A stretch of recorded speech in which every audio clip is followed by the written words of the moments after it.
Automotive has been serving Northwest Arkansas for over 75 years and it's just getting started.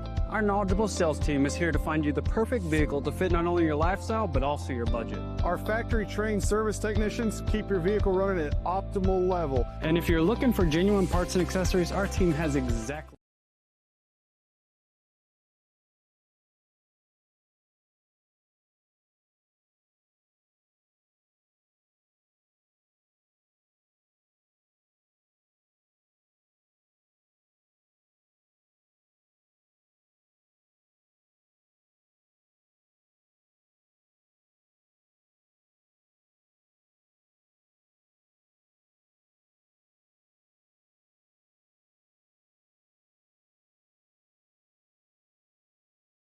and it's just getting started. Our knowledgeable sales team is here to find you the perfect vehicle to fit not only your lifestyle, but also your budget. Our factory-trained service technicians keep your vehicle running at optimal level. And if you're looking for genuine parts and accessories, our team has exactly what you need.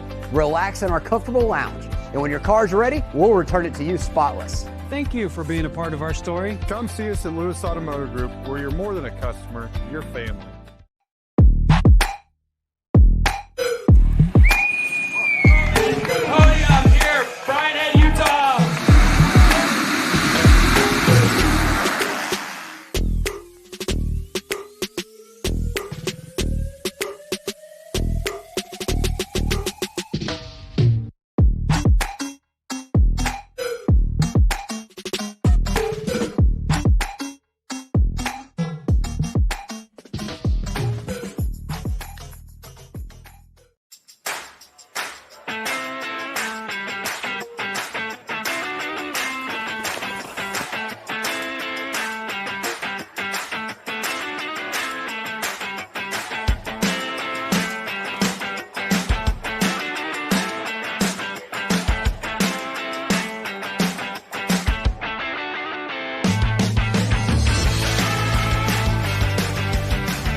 Automotive has been serving Northwest Arkansas for over 75 years and it's just getting started. Our knowledgeable sales team is here to find you the perfect vehicle to fit not only your lifestyle, but also your budget. Our factory-trained service technicians keep your vehicle running at optimal level. And if you're looking for genuine parts and accessories, our team has exactly what you need. Relax in our comfortable lounge, and when your car's ready, we'll return it to you spotless. Thank you for being a part of our story. Come see us at Lewis Automotive Group, where you're more than a customer, you're family.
on-time start. A little bit of a delay, a purposeful delay. A lot of schedule changes going on from yesterday with the high winds to today. My name's Frankie Andreu. Right next to me is Brandon from the Ozark Foundation.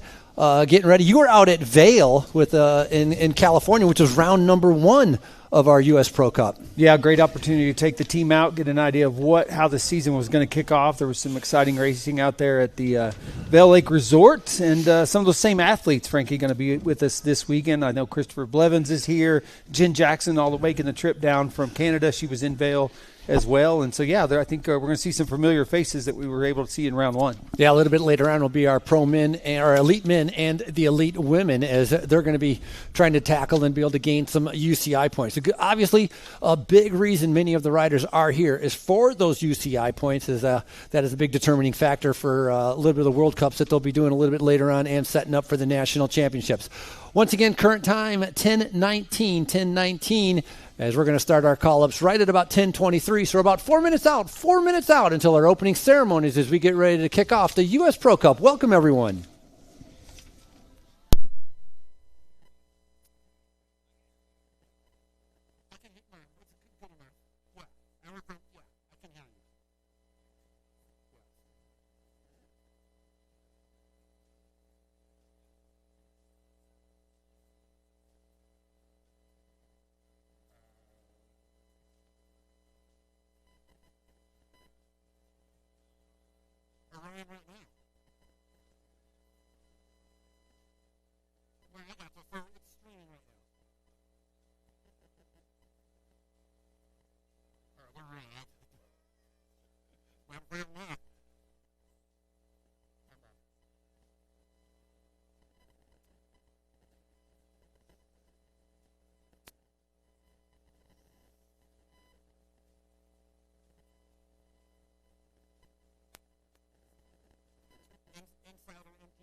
MTB.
Stream brought to you by Orange Steel. And you can find out all the information about the web stream at insidermtb.com. Again, insidermtb.com. Go to YouTube. You'll be able to watch the live web stream on all the days in every category. Coming up on 1 minute until we have our call-ups as we're getting ready for our rider introductions. Again, it's day number 1 of the U.S. Pro Cup presented by Walmart. And again, it's race number 2 of our U.S. Cross Country Series Open Series presented by Orange Steel. Great racing in front of us as these women, they're junior women, are going to be our first event coming up. Getting ready to be able to tackle 4.4 kilometer circuit, 150 meters climbing right here in Centennial Park. A great race, and again, 5th year for the event, started back in 2021. As we're getting ready for our junior women call-up, as it's going to kick off race number 1 here at the U.S. Pro Cup. Welcome, everyone, to Fayetteville, Arkansas.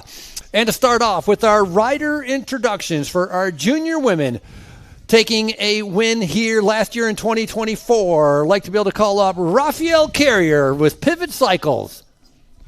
Racing for Bear National Team, Ingrid McElroy.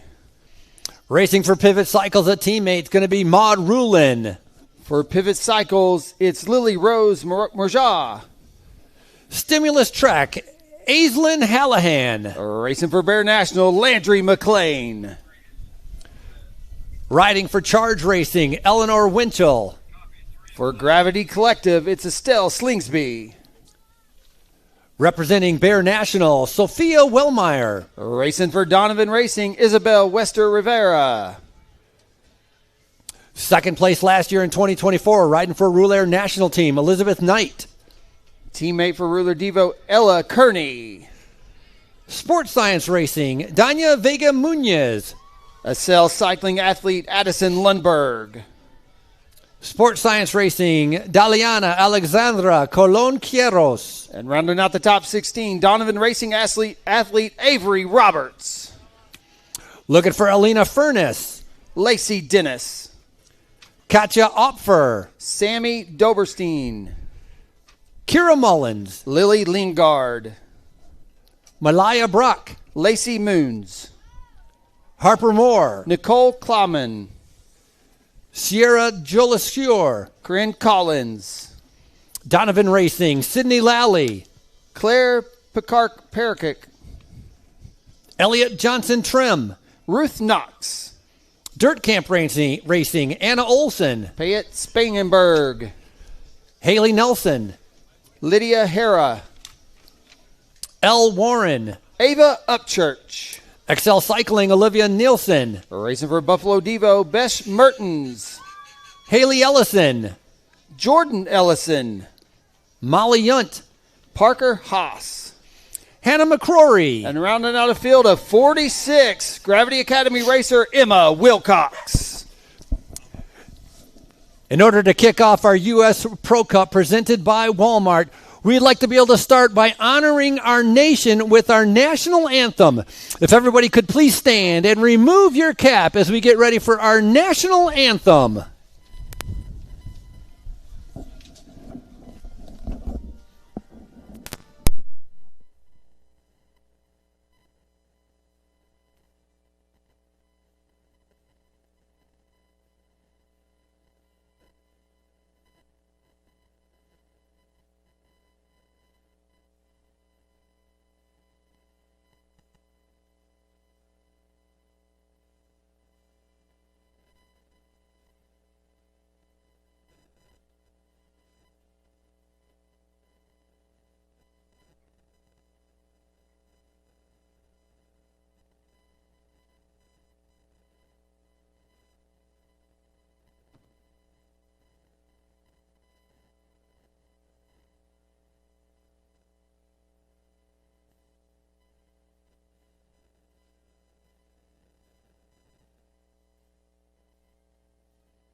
All right, at this time we're going to turn it over to our head PCP with the UCI.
Riders in position, and we're off right now. It's our race number 1 of the U.S. Pro Cup on day number 1. We're supposed to be able to race here yesterday. A little bit cloudy conditions, 50-mile-an-hour winds, and that caused a delay to be able to move it to today, and obviously a great decision because a perfect racing day. A little bit chilly temperatures right now at about 38 degrees, and these riders obviously are going to warm up. They are doing 1 starter lap and then 4 laps as they're getting ready to be able to tackle day number 1 here of our cross-country schedule. Very challenging course around here, and obviously, Brandon, you from here, and you've been up here. My goodness, you've been coming here for 5 years as well. This course definitely has its challenges for many of these junior riders as well as for the pro riders a little bit later on. Maybe explain a little bit about what the course is like. Yeah, a little bit of everything out here at Centennial Park. Again, a purpose-built venue. This venue has it's really built a legacy in a short amount of time, Frankie, as it's hosted not only Cyclocross World Cups, but also that 2022 UCI Cyclocross World Championship, now our 5th year here for the U.S. Pro Cup. Again, purpose-built venue, that includes the XCO course, and so what these riders are on right now is portions of that cyclocross course. Makes a great short track course as well as a good start loop for this XCO style competition. And then here soon after they do this start lap, you're going to see athletes move on to what is traditionally more single track. Again, this throws a little bit of everything at the athletes here at Centennial Park. Got some really punchy climbs. The Ozarks are kind of known for their bite as it pertains to just the punch in the elevation. A lot of purpose-built technicality in this course. One of the big features that being Arvest Mountain, which we'll see all these athletes tackle here in just a short bit. Yeah, I got a couple challenges. We talked about Arvest Mountain, designed around La Beatrice Rock Gardens in Mount St. Anne in Canada. 2 different line options. There's an A option and a B option. And then the Experience Fayetteville Power Climb, which is a long uphill. Orange Seal Speed and Style section. And again, the big thank you to Orange Seal with our live stream being able to come here to Fayetteville and give a chance for everybody sitting at home to be able to cheer on their favorite riders. And that famous Talladega turn before they come into the finish line. Once again, they're doing a starter lap. That's a shorter loop, and then they'll head out onto their cross-country loop, a 4.4-kilometer circuit. And returning, your winner last year in 2024 here is Raphael Carrier. And then, Landry McLean with Bear National Team, a very good, strong junior team, picking up a second place. Landry picked up second place in California, so got to be able to watch out for her as well. And then third place in California as well, with Estelle Slingsby from Gravity Collective. And so a lot of the good riders that were out in California taking the trip to be able to come here to Fayetteville, again, focusing on picking up those UCI points. Yeah, great opportunity for what is, just kicking off 4 days of racing here at Centennial Park, starting here today with a UCI C1.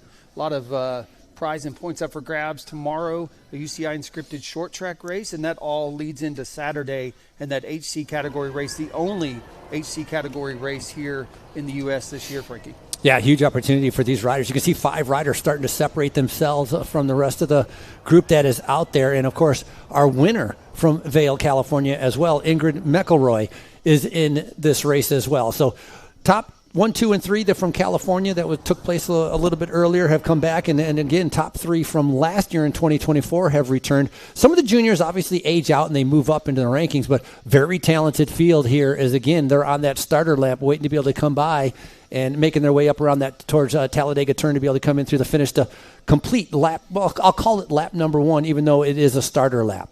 Yeah, we call this this is actually Stonehenge. It's a really unique double horseshoe design where the riders enter below, finish above, and then you can see fans, they get to hang out in the middle. And here they come as they finish that first start loop.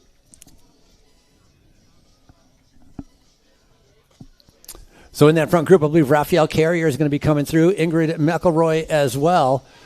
And sitting looking very comfortable as Carrier sitting on the front right there. Again, 1, 2, 3, 4, 5, 6 riders separating themselves as they're doing a great job. A couple of riders chasing, not so windy right now. So a little bit of a breeze, but nothing compared to what we had as they've just completed that first starter lap and now heading out onto the longer sections of this race course.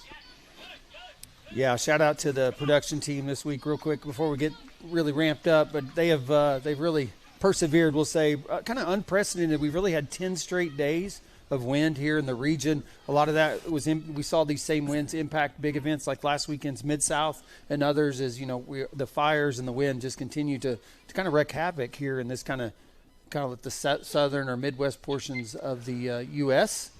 And, well, they found us as well, Frankie. And so just a shout-out to the team. Again, really unprecedented event production conditions with over 50-mile-an-hour winds up here on the mountaintop. And as you can see, those tuned in at home on InsiderMTB.com, well, they overcame it and they got this course ready to race today.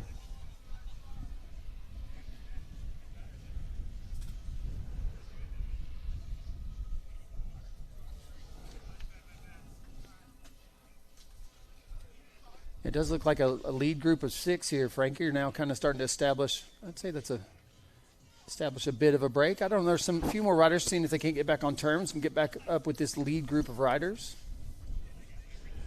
I love how sticky it is out here this time of year. Great drone footage being brought to us by InsiderMTB.com. This weekend's live stream free for everyone at home to tune into, presented by our friends at Orange Seal. But this kind of early season racing, the trees haven't leafed out yet, and so really going to get some great visual all weekend long of these athletes all around the course. Yeah, it's nice not having the leaves on the trees, and so the drone is going to have some fantastic views cutting through the trees. You can see them out there on that course. A lot of racing still to go, so a little bit of kind of finding their legs, kind of feeling out the other competition. Obviously for many of them, a long travel. They've been here.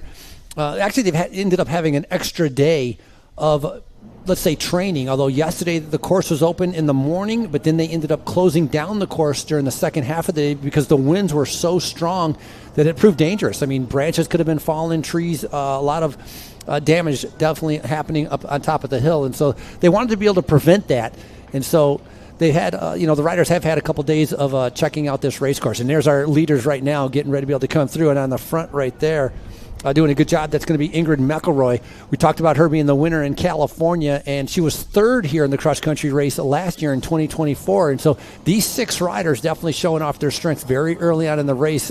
Really the cream rising to the top, as they say, as a lot of the other riders have a little bit bigger gap trying to be able to close that down and catch up to our leaders. Big attack at the top of the climb.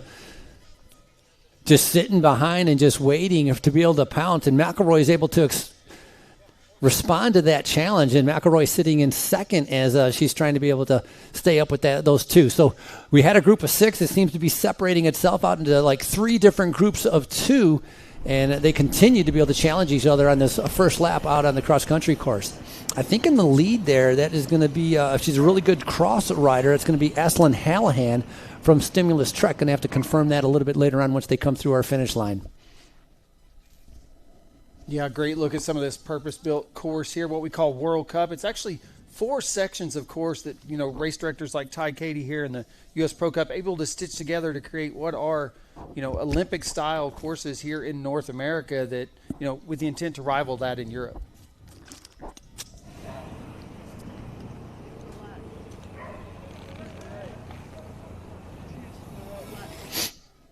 All right, continuing to see a little separation here early on in the race. Again, Frankie, this is just our first of 4 full laps. As looks like that lead group is now down to about 5.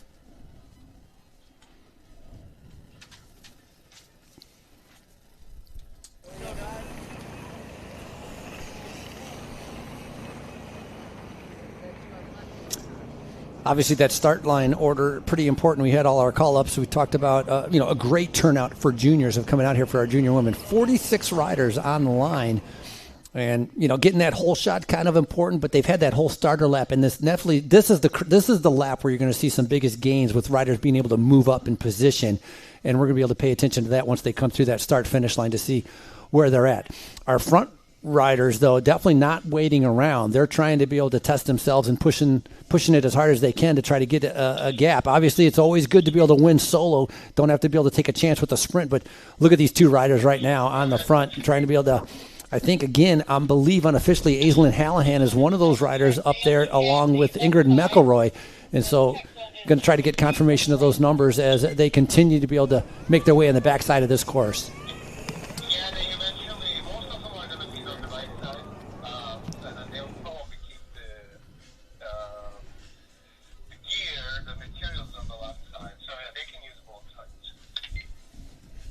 Yeah, Frankie, there's a look at that first of 2 feed zones available on course for the athletes.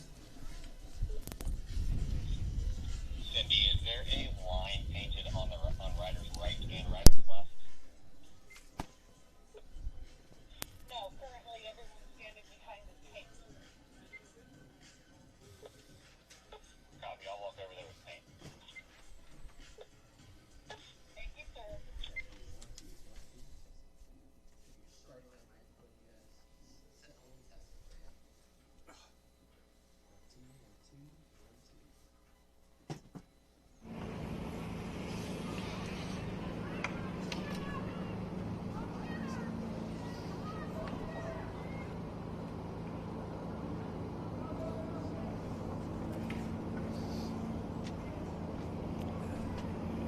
riders on a portion of what we call Chasing Gold here. Again, the way this course lays out, we're able to kind of stitch together both portions of what is a purpose-built cyclocross course as well as that XC Olympic-style cross-country race course here at Centennial Park, and allow race directors like Ty Katie the opportunity to come in here and just give him a canvas, Frankie.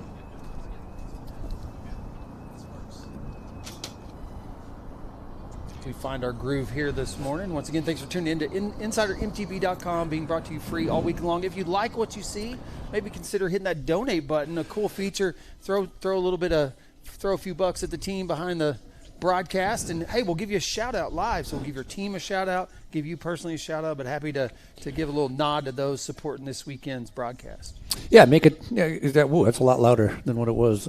But yeah, make a donation and give you a shout out. Like, again, team or individuals, and obviously if you like the web stream, it's so important, and it's such a great a big thank you to Orange Seal being able to have everybody tune into YouTube, be able to watch this race. This is a big race. A little bit later on, you got some of the best riders in the nation for sure are going to be competing here and in the world, and same with the juniors. I mean, this is almost like a mini national championships. All the top juniors from all around are coming here to be able to compete against each other, so a big opportunity for them to be able to do something here. That right there on the screen, and that's going to be Raphael Carrier. Called her up number 1 to be able to come across. We talked about her winning here last year. She was second in the short track, but she's a dominant in the cross country, and so Raphael once again has a little bit of a lead on the chasers that are coming up, and that's right, the hardest part. I would call it the hardest part of the course, the Fayetteville, experienced Fayetteville power climb. It's a long, steady climb, and so that is definitely one of the more challenging portions of this bike race. Yeah, you saw a lot of these athletes are going to be able to find some separation here. This is the first time they've tackled the full climb from bottom to top. It's part of that start loop. They do about half of it on that first start loop, but now these riders getting a look at what this full climb is going to look like each and every time around, 4 times around for our junior women's race. I think that was Lacey Dennis right there with Charger Racing, and coming up right behind. It's Kira Mullins right there with Bear National Team. Yeah, and Chet, you mentioned it, the Devos. I don't even know that I would call this a mini national championship. We've got over 30 development teams with us. We're going to do 1,500 race starts this week, Frankie. Well, that's starting to approach those national championship numbers we see each and every year with USA Cycling. Yeah, it's a huge opportunity for these riders to get out of, let's say, their little pond and go into the lake or go into the ocean to be able to race against some of the best riders around. And so this draws that competition to here to be able to kind of measure up. And the thing that's challenging is that it's very early season, right? This is an early season race. And so for these riders to do well here, they definitely would have had to spend some time on the bike or on the indoor trainer preparing to try to get ready for an event like this, because this early season race is not going to be easy. For many of them, it's going to be a little bit of a lung burner, and you're definitely going to have an advantage. If you raced in Vail in California in race number 1, you're definitely going to have an advantage coming here to Fayetteville. Yeah, we'll see, that early season fitness, who's got it as we move into round 2 of the 2025 USXC Open. And, we saw that last week. Athletes like Christopher Blevins able to just confidently ride away from the competition, while others like Riley Amos, I expect more from Riley this weekend as he looks to be maybe riding himself into form early season.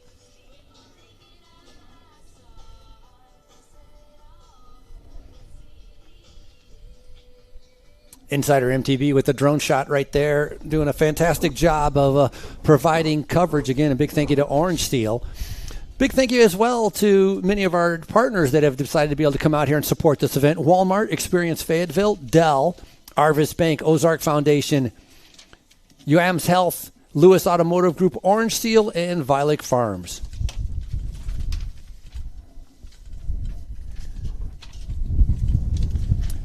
That wind picking up. You can hear it probably through our microphones as it's starting to be a little bit of a crosswind and definitely getting a little bit breezy. As we get into the afternoon, that wind will continue to increase. It's going to be less than what we had yesterday, but nonetheless, it's definitely going to affect and make the racing a little bit harder as we go into the day. Yeah, currently blowing out of that west-northwest. It's changed. What was it was about 70 degrees yesterday morning, and we just watched the temperatures decline throughout the day. And, well, we even had a little bit of snow flurries last night, Frankie. I think we saw 3 seasons here in Arkansas yesterday in one day. And so, yeah, it's a little chillier start to the race day today. Tomorrow, Temps start to warm right back up for the weekend, expecting wind to continue a little bit into tomorrow, then calm down hopefully ahead of Saturday's HC race.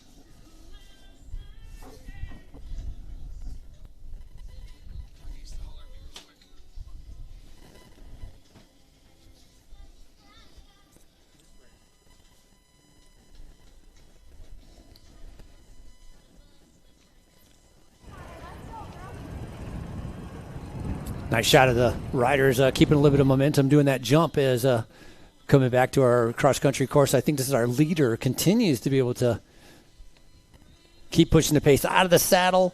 When they come through, I believe it's going to be 3 laps to go.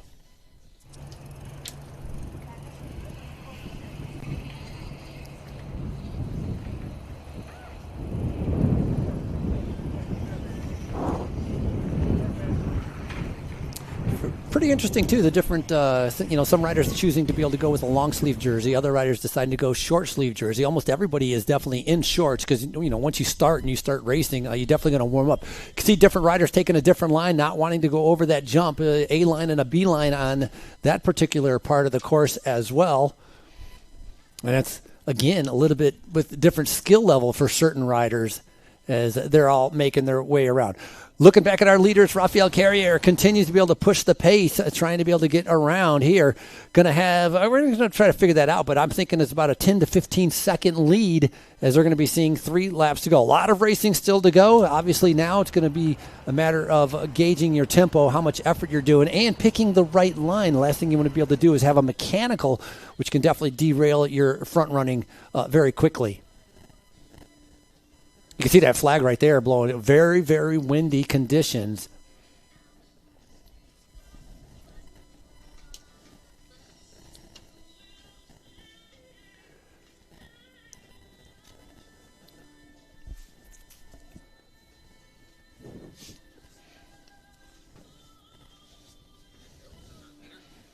Talladega turn coming around that final turn. If you're standing around these barriers, give her a cheer. Put your hands together. Here's our first rider coming through. Excellent job, Rafael Carrier. We talked about her winning last year and now has a very comfortable lead. Clock is ticking right now as we're going to try to be able to see what kind of time gap she has.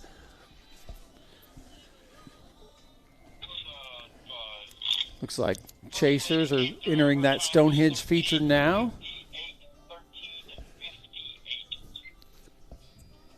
That's going to be Ingrid McElroy pushing a big gear. She comes through. That's going to be about a 20-second gap. About a 20-second gap as McElroy finds herself in second. So that's a good ride by her. McElroy coming off the win in California, riding for Bear National Team. That was a big win for her.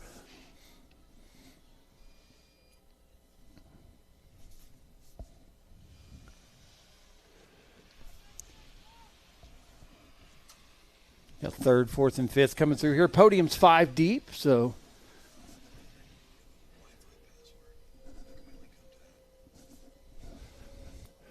that's going to be Estelle Slingsby and Aislinn Hallahan.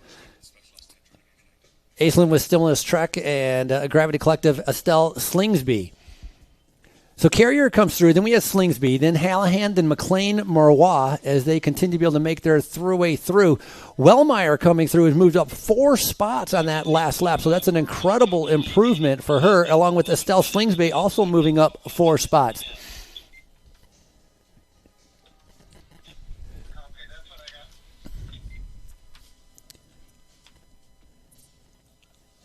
So a little bit later on, junior men, and for elite women and elite men, our junior men will be coming up at 12:15. If you head over to the bike route, the Specialized tent, they're doing a tire swap over there. If you decide you can get yourself some new tires with a full sealant, and you can head over there and find out a little bit more information about that. Again, it gets the tire swap brought to you by Specialized, and that's available first come, first serve. And I got about first 50 riders be able to participate in that tire swap, and you have the chance to be able to get the brand new, just recently released only 1 week ago, the 2025 tires from Specialized. Tires always an important decision to make for a race like today. Very important, yes. Definitely makes all the difference in the world. We saw Kira Mullins coming through, Alina Furness, and Lacey Dennis as well.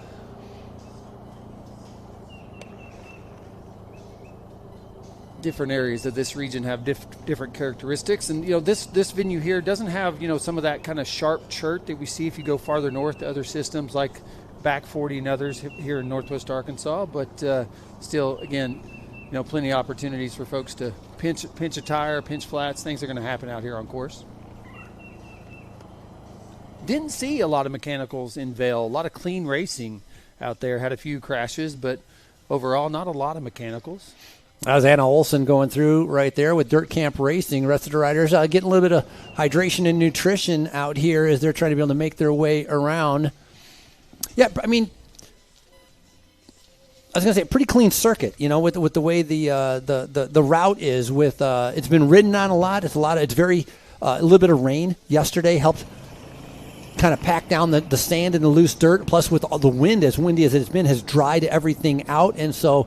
Hopefully, not a lot of mechanicals, but those rocks still do exist. You got to be able to stay on the trail. It depends on how fast you're going and how much effort it's going to be taking you through here. That's going to be Ingrid McElroy that we're watching right now with Bear National Team. Talked about her coming off her win in California and second place here in the short track as a huge group of riders come through our start-finish line doing a fantastic job working together, battling the wind. And as that wind continues to pick up, that's going to be a decision you have to make, right? You don't want to get stuck out there all by yourself because that's going to make it that much harder. Whereas if you can stick with a small group, you might have help on certain sections because there are sections where you're not in the woods where you do come out into the large grass field and you're going to get hammered by the wind. So if you can get a little bit of a draft, that will help you tremendously in trying to be able to get through this race. Leaders, when they come through, are going to be seeing 2 laps to go. All the riders right now coming through are seeing 3 laps to go. Yeah, that's during the few pre-ride opportunities these athletes have had. It's actually been a tailwind this week when they were up here on the flat top portions of this mountain. But you're right, now as the winds, this cold wind now blowing out of the west-northwest, they're going to be it's going to be a headwind as they approach the finish line, Frankie. That's Lily Rose Murat coming through from Pivot Cycles in that blue jersey that we're watching on screen right now. She's making her way down. Start-finish line, you can see the flags are the tape that is blowing around as different riders that make their way through. That's going to be Dania Vega Munoz. Dana riding for Sports Science Racing as we then go back to be able to see different riders spread out along the course on the backside, making their way around. Again, very challenging course conditions with the wind, the uphills, the downhills, and some of the best riders from the nation all coming together. It's our juniors. It's our day number 1, and it's our first event here at the U.S. Pro Cup presented by Walmart.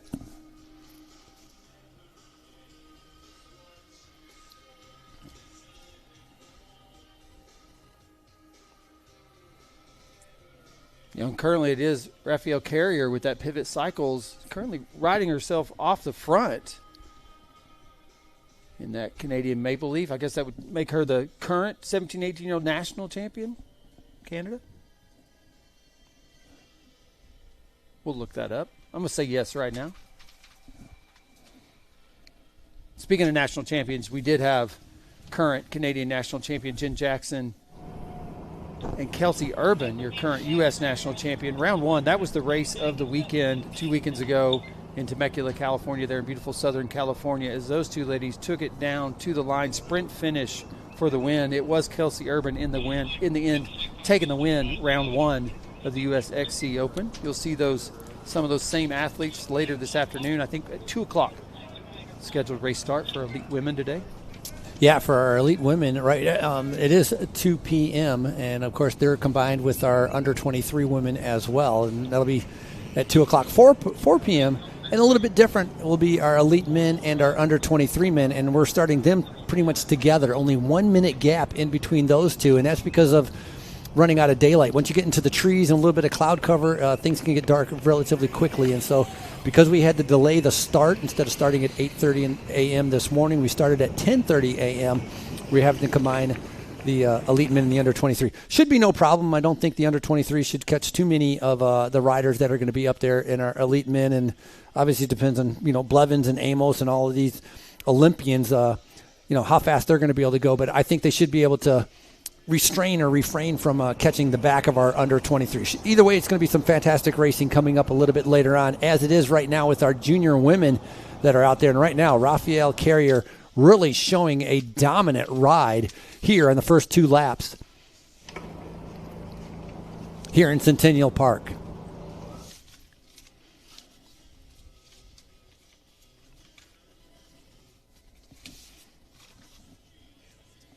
Yeah, well, Ingrid McElroy was on the chase there with that Bear National team.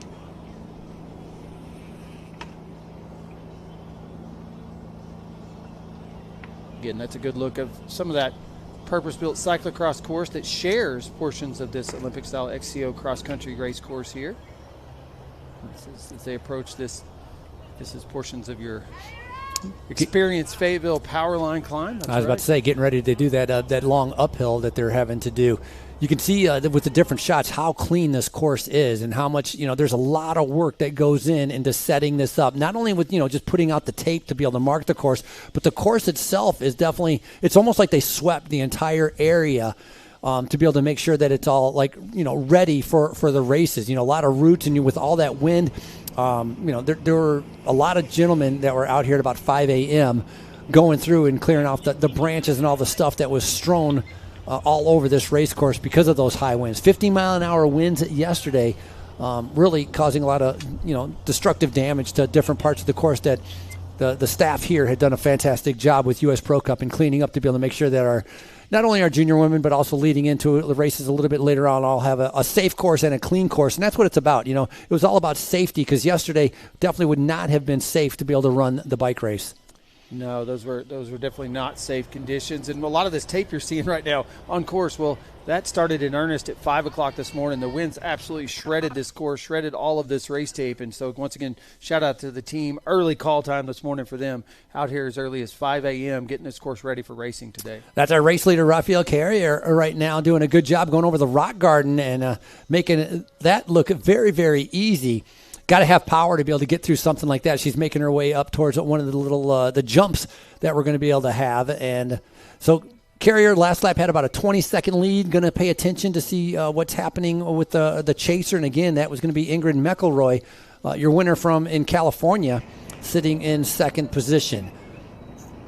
And for McElroy, that'd be a fantastic result. I mean, getting second here and then winning in California, that's going to be a pretty good tally of UCI points. So got to be able to give a lot of credit to her, and especially both of these riders now.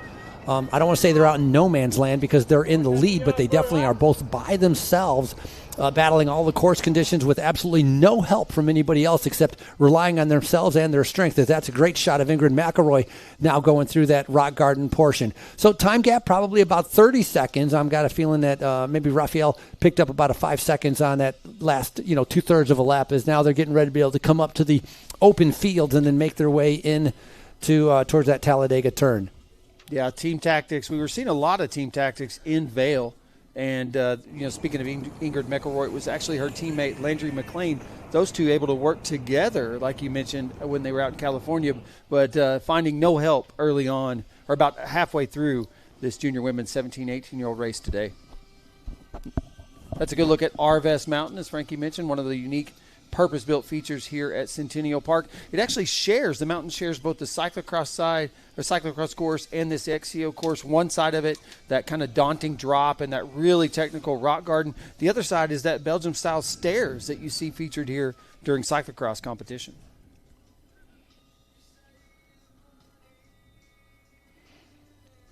That's what's kind of what makes so great about up here, is that it's multifunctional with, to be able to do, flowing mountain biking, cross-country mountain biking, cyclocross, lots of different options, and a lot of different style courses that are out here.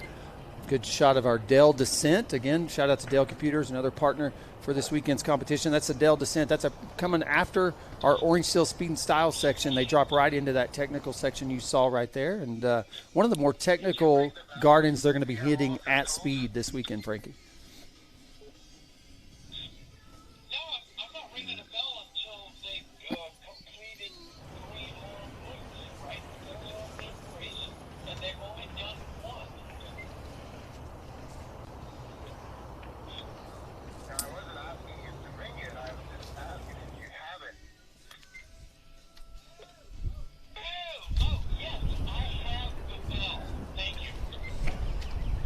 There's another good shot of that Dell descent.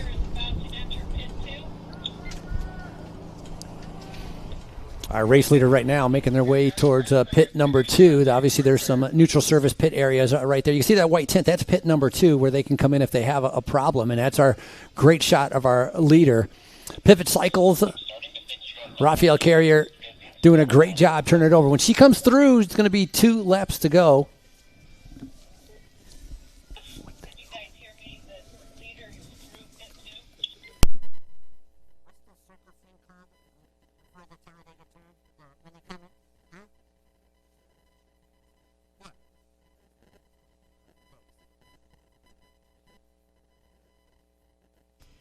Yeah, you can see there the current leader, that wind, definitely battling a little bit of that wind out there on her own as she approaches Fayetteville's own Stonehenge here. Again, that double horseshoe design. You'll see her enter from below, finish above, and, well, that section right there to the right or left. Well, fans, you can hang out there in the middle, and I imagine come Saturday in sunshine for that UCI HC category race, well, we're going to see some fans out here at Centennial Park. Yeah, you'll see a lot of people, same with the other years, that we've had here. Last year, very cold as it is today. And when you get to that HC race, a lot of fans coming out and lining up around Stonehenge. And that's actually a very common place where a lot of passing would take place on Stonehenge with that twisty and turns as they get ready for Talladega Turn to be able to come in towards the finish line. And so, obviously, Raphael Carrier not having to worry about that right now. She's going to see 2 laps to go, 2 to go for Carrier. Time gap right now is about 30 seconds. You got about a 30-second lead as Carrier now taking in some nutrition, making sure she's staying fueled up for her 2 laps to go as she comes through. Waiting to be able to see if second place, if Ingrid McElroy, who was in second last time, if she can maintain that position. And right now, a great ride coming from Carrier.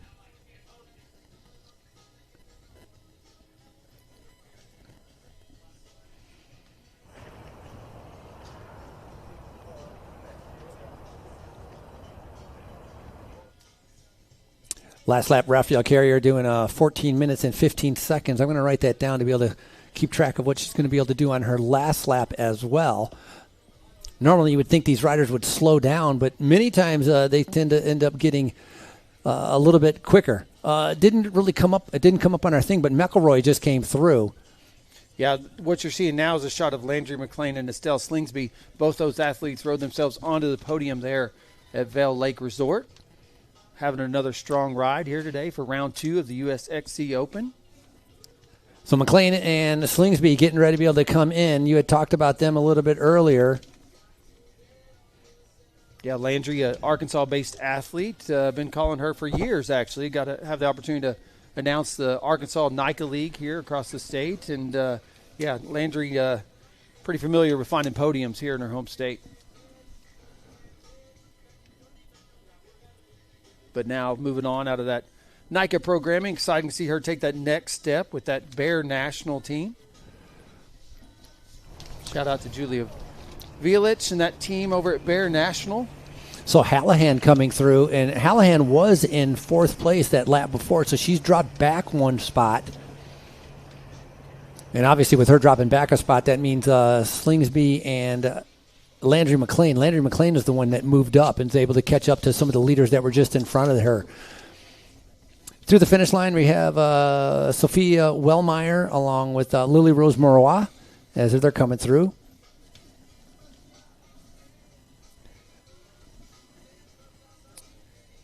That's Maud Rulin from Pivot Cycles making her way through the finish line right now.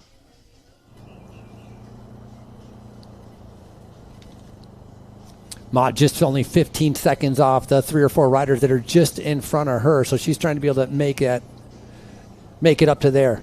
Maud doing a good ride, 3rd in the call-up list that we had a little bit earlier today. Again, riding with Pivot Cycles as we go back to our race leader out of the saddle right now, continue to be able to push the pace. Again, last lap was a 14 minute and 56. The lap before that was relatively close to that as well, 14 minutes and about 45. So only about a 10-second between the last between laps 3 and 2.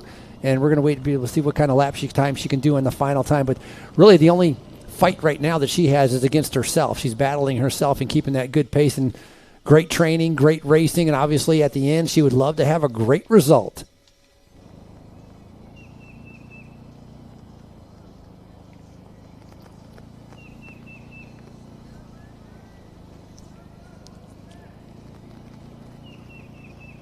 Yeah, definitely dry and dusty conditions out there on course today. Day 1 of 4. I guess that can make it slippery, more slippery, with the dry and dusty conditions. We talked about that rain to be able to pack it down a little bit, but this wind has been so high that it dries everything up very, very quickly. And so as these races, right, with our junior women, then our junior men, and then we're going to have our elite women, that's going to start chewing things up and making things a little bit looser when we get into our elite men and elite women. Obviously, they're going to be more experienced to be able to handle something like that, but it will make it more challenging for the races that come later on as this course continues to get, let's just call it chewed up a little bit from all of these early categories. Good shot there of current second place Ingrid McElroy with that Bear national team. Not sure she's going to be able to get back on terms here. We're past the halfway point in the first race of several throughout the weekend. Give you those tuned in on InsiderMTB.com. Thanks for joining us. A quick rundown of this weekend schedule. Tuned in today. Obviously, we're kicking things off with this UCI only. It's an XCO C1 level event for elite men, women, U23s, as well as the junior men and the junior women you see on course now. Tomorrow, Frankie, features a full day of short track racing. I love short track day. It's exciting. It's 20 minutes all out, flat out racing for 20 minutes. Huge fields, pushing 150 men in our junior category races and 17, 18-year-olds. So going to be some big racing all weekend. Saturday, as they say, for all the marbles, that's that HC category XCO event. It's going to feature some of the fastest cross-country racers from across North and South America. We have riders from as far as Japan, Honduras, Colombia, Mexico, Estonia, Canada, Netherlands, and Costa Rica, just to name a few. 41 states and 9 nations represented this weekend here in beautiful Fayetteville, Arkansas. Going for the points, trying to get those UCI points. Very international field. That's what they talked about. Like, not only, we could call this a mini world championships, couldn't we? Instead of a mini national championships, it's such an international field. And short track is so exciting. I love watching the short track as well. And so that'll be coming up. What's very different, too, is normally here at Fayetteville, they usually have a rest day in between the cross country. And again, with that delay now, so for a lot of these riders, it's going to be 3 race days in a row or 4 race days in a row. And so that's going to be interesting to see how that fatigue sets in. And so that does change things by not having that rest day in between. And so it should be pretty interesting. You see on the screen right there, you can see our leaders and where they're sitting. 45 seconds for second place with McElroy. McLean sitting about 1:21. And again, it's McLean and Slingsby. Slingsby with Gravity Collective and McLean with Bear National. So you're definitely going to see a sprint from them a little bit later on if they can't get away from each other. All these riders coming through with 2 laps to go. When our leader comes through, it's going to be 1 lap to go.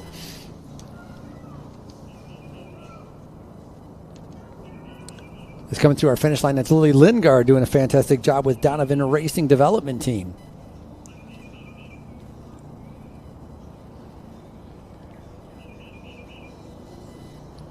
And you mentioned it, early season racing by design, really both California and Fayetteville here, meant to do exactly what we're seeing on screen. Here you've got these elite athletes. There are a lot of them based here in North and South America. This opportunity early season to gobble up some points before a lot of these athletes that you're watching at home, they're moving on to the World Cup calendar. It kicks up in Brazil in April, Frankie.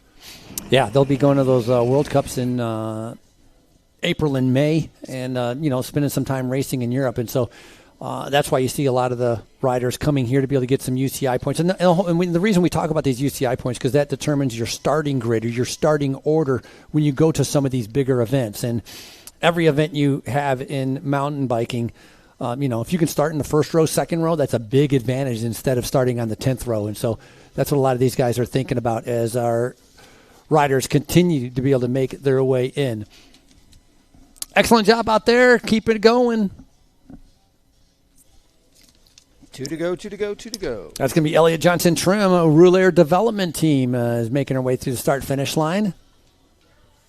That's going to be Nicole Calaman.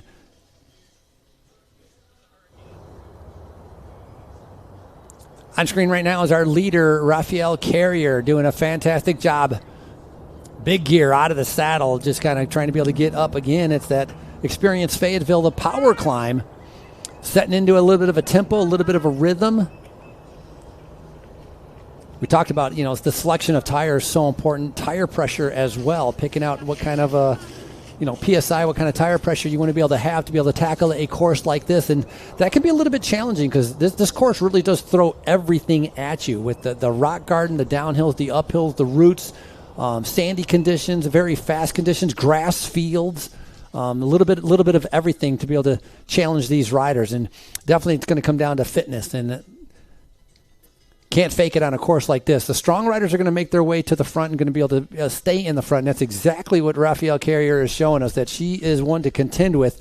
Talked about her winning right here last year, your 2024 champion, now on a roll, trying to be able to double up and go back-to-back, winning in 2024 and trying to be able to win here in 2025.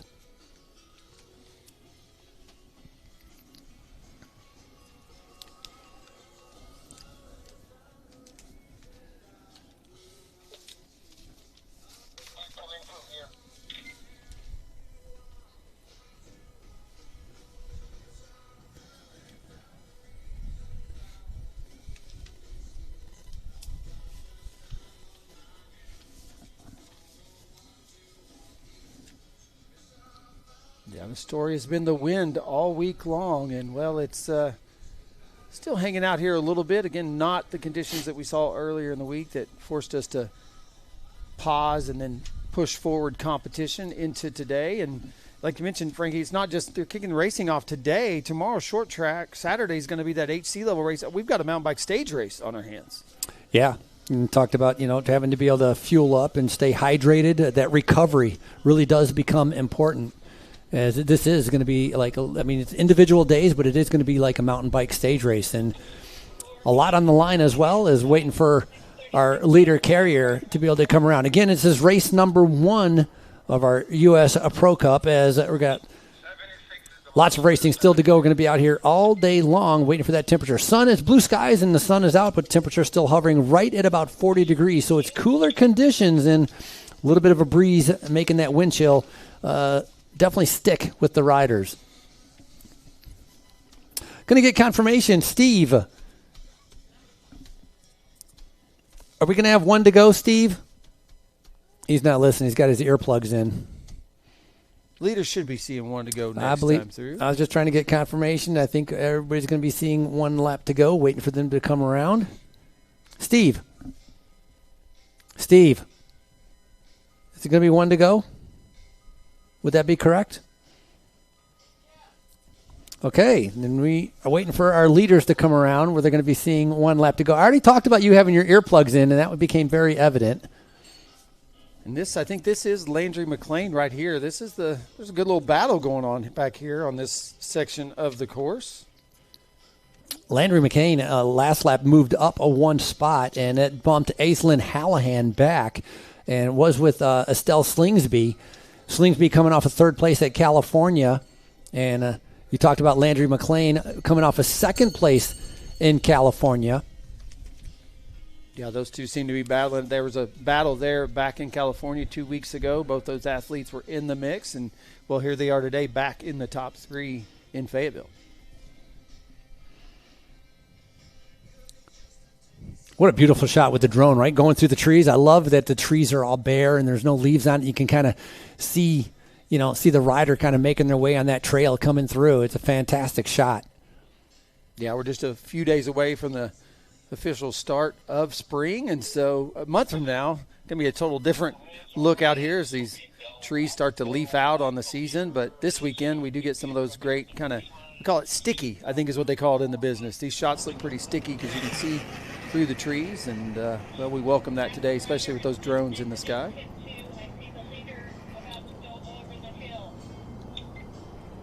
Sounds like our leaders making their way to tech zone number 2. There's a good shot of that Dell descent. You can see that really technical descent. Yeah, technical. I was just thinking that in my head, man. That looks so technical. You do not want to mess up there. And obviously to tackle that, and you're going to see it a little bit later on, the more speed you have, the smoother and the easier it is to get through a section like that. If you get a little bit intimidated, you don't want to be able to use those brakes. You got to be able to keep that momentum to be able to get through a section like that. And so that Dell descent, very tricky, definitely takes some skill, and obviously these junior riders proving they have that. Yeah, we did have a young athlete go down on that earlier in the week while practice was still open, and unfortunately I don't think she's going to be racing with us now, but shout out to that Oz Development team and the Scars family, and just know that we're rooting for a speedy recovery. Always want a speedy recovery. Here we got right now a good shot coming into our Stonehenge and going to be able to make their way around, doing the circles and then coming around that final turn as our leaders and all the riders after that are going to be seeing 1 lap to go. It's going to be the final lap. You can see on our screen right there, she had a 45-second lead last time. Again, that lap time was 14 minutes and 56 seconds as we're going to cheer her on the final lap. And again, Raphael Carrier is our rider that's in the front.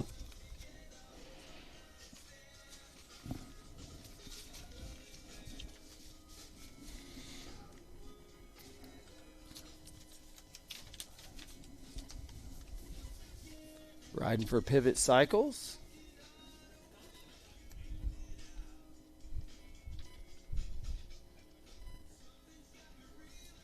Early season, a lot of riders changing teams. As you hear that bell in the signify, 1 to go, 1 to go, 1 to go. Canadian rider coming through. It's 1 lap to go. It's Raphael Carrier, 45-second lead, 45-second lead. Lap time that time is going to be 14:27, so she has gone almost 30 seconds faster that last lap as she has 1 lap to go. A great lap time, 14:27 for Raphael Carrier. Representing Canada and doing a fantastic job as she finds herself now in the front of this race. Killer job, you guys. A lot of people are asking for the schedule.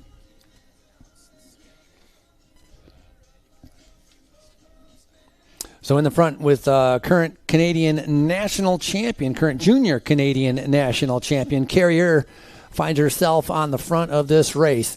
Coming up at 12:15 is going to be our junior men. That'll be our next event coming up after our junior women. 12:15 for our junior men. Then at 2 o'clock is going to be our elite women and under 23. They're together.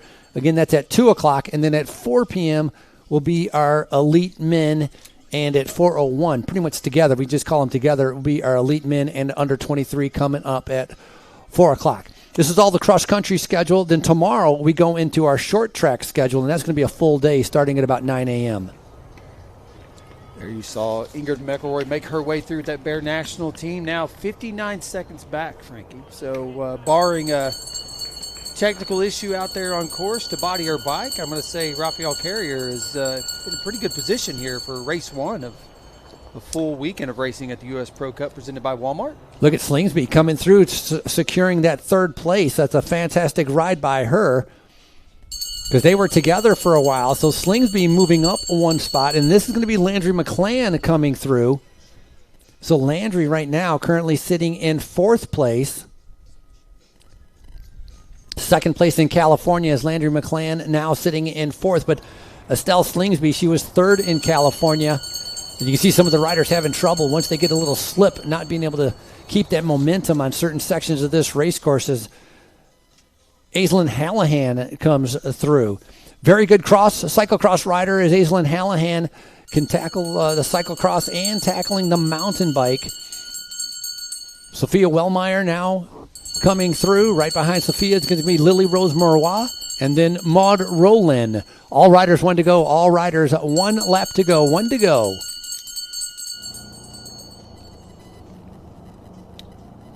Yeah, shout out to some of the other riders currently. Look like there's some moves being made out there as early seeing Besh Mertens with Buffalo Devo started 40th, Frankie, ridden herself up into a top 15 now. That's impressive. Yeah, that's a fantastic ride. Yeah.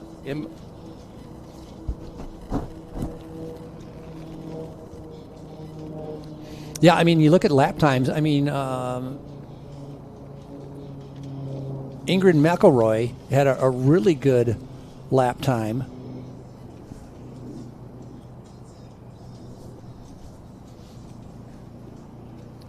Yeah, McElroy with a 14:41, and again, the fastest lap time we've had so far was 14:27. Yeah, Emma Wilcox moving up into 16th, and she was our last call-up, and she has moved all the way up there. Yeah, it's a fantastic ride there.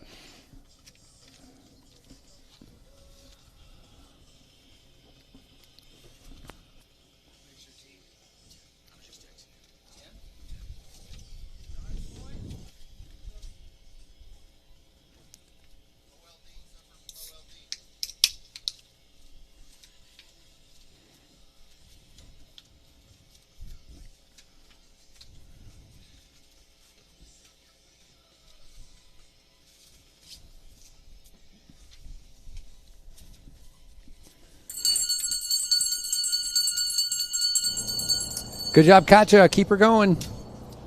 That's Katja Opfer coming through. Donovan Racing Team. Nice shot right there. I believe that is going to be Estelle Slingsby that we're looking at right there in that black jersey.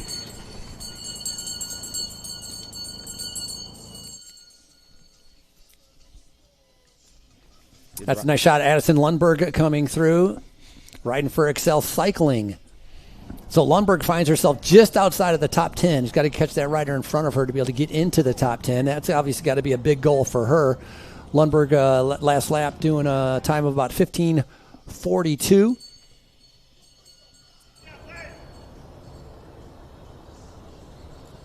Good shot there. The bottom section of that experienced Fayetteville power line climb.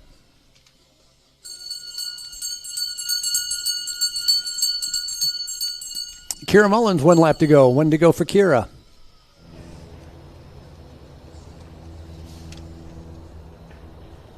Del Descent, look at him flying over that rock garden. A nice job. That rider doing a fantastic job coming through that section. Again, our leader, Raphael Carrier, with a 1-minute lead over McElroy. McElroy was your winner in California, currently sitting in second place here. Raphael Carrier was your winner here last year. Again, as you're watching the junior women as they're making their way around. We're going to be on time for our next event, which is our junior men. You're scheduled for 12:15. Again, junior men will be on time for your 12:15 event. Yeah, good shot there of that Dell Technologies descent. Like the elite athletes of the U.S. Pro Cup, Dell Technologies pushes boundaries to drive human progress. As a proud sponsor of the U.S. Pro Cup and the Ozark Foundation, they believe in the power of technology to help individuals, organizations, communities, and the world move forward. Shout out to Dell.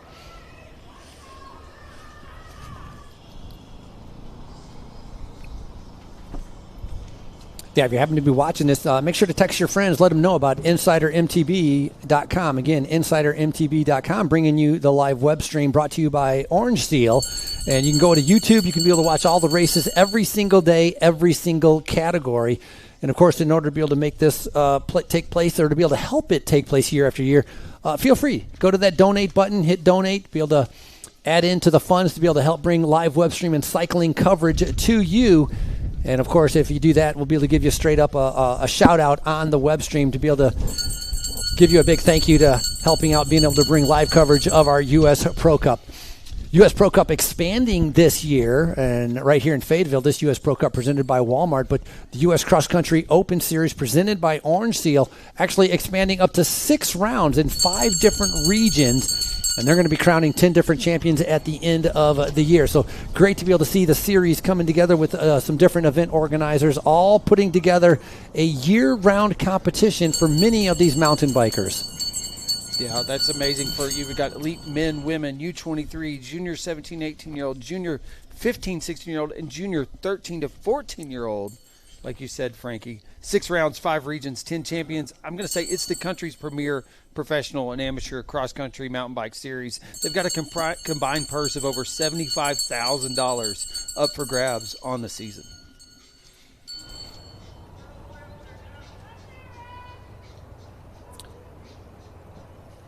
That's our race leader right now, Raphael Carrier. Just getting over that last hump. You can imagine the fatigue in the legs going. She was with the group on lap number 1. Remember, it started off as a 6-rider, I'll call it a breakaway, but a 6-rider separation. Then it went down to a 2-rider separation, and then about 2 laps ago, Carrier decided to be able to go off by herself and finds herself in the front. Elle Warren coming through. This is going to be Lily Lingard coming through, along with Anna Olson getting ready to be able to come down, and Ruth Knox.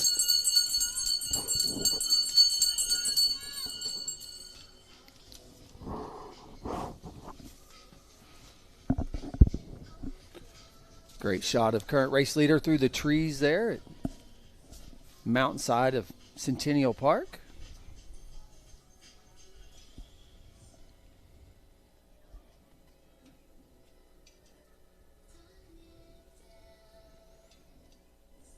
Picking up the junior title for the Canadian national champion. And she continues to be able to show why as a fantastic. Remember, we talked about her winning here last year, now making her way. The Canadian national champion, finds herself in the front with a minute lead, just trying to be able to keep it steady, keep herself out of trouble, not redlining herself too much. Coming through our start line area, that's going to be Isabella Wester Rivera from Donovan Racing with 1 to go. Yeah, but good shout out there. Obviously, you can pick her out of the crowd there with the Maple Leaf jersey, but a lot of national champions represented this weekend. I imagine we'll be calling some of those out throughout the races. Probably have some of our U.S. athletes wearing the stars and bars. Let us know that is the current national champion for their age group. But currently, it's all Canada all day here today for race 1 of day 1 of 4 at the 2025 U.S. Pro Cup presented by Walmart.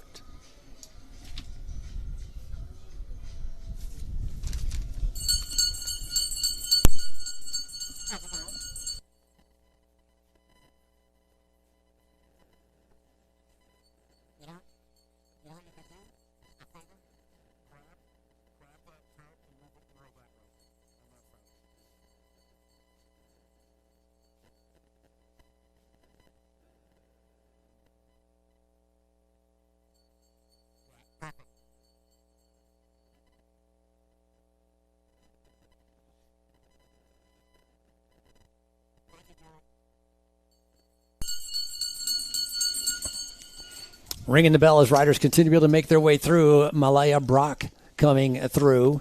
Donovan Racing.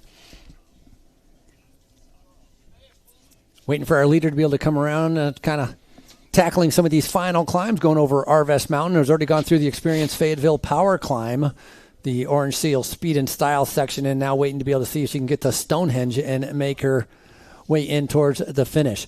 Great ride right there coming through. That is going to be Ingrid McElroy, currently sitting in second place. Talked about it with the win in California. She was third here last year, so she's moving up a spot. 1 minute down, McElroy riding with that Bear National team. What a supporter of mountain biking and junior women is that Bear National cycling team, doing a fantastic job. Don't want to really call it a development team, but they do really do a great job in developing many riders through this mountain bike system. Yeah, definitely shout out the Bear National team. First founded in 2011 as a road team, Frankie. 2013 brought on Julia Violich, Chris Burnham, and they joined the team to add that mountain bike development component. And I will tell you, they are absolutely a mountain bike development team. They start as early as 15 now, 15, 16-year-olds, 17, 18-year-olds, U23. So you're going to see a lot of Bear National team jersey represented throughout this weekend of competition. That's McElroy going down the descent again, a minute back, sitting in second place. Slingsby having a great ride again. She was like fourth or fifth on lap number 2, has moved up. And again, fastest laps definitely coming from our race leader, which is Raphael Carrier. Again, 14:45, then she did a 14:56, and then a 14:27 as making her way in towards our finish line. All riders are on the last lap, trying to be able to come in to be able to finish up day number 1 here, the U.S. Pro Cup, presented by Walmart.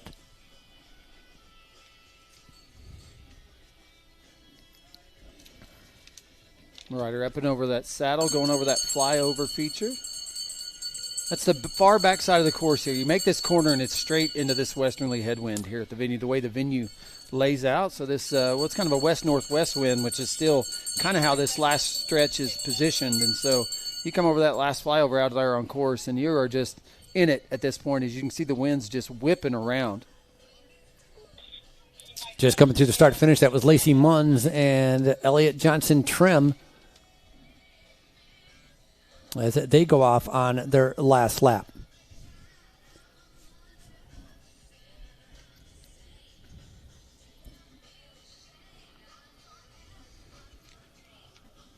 Race leader turning the pedals over, looking very comfortable.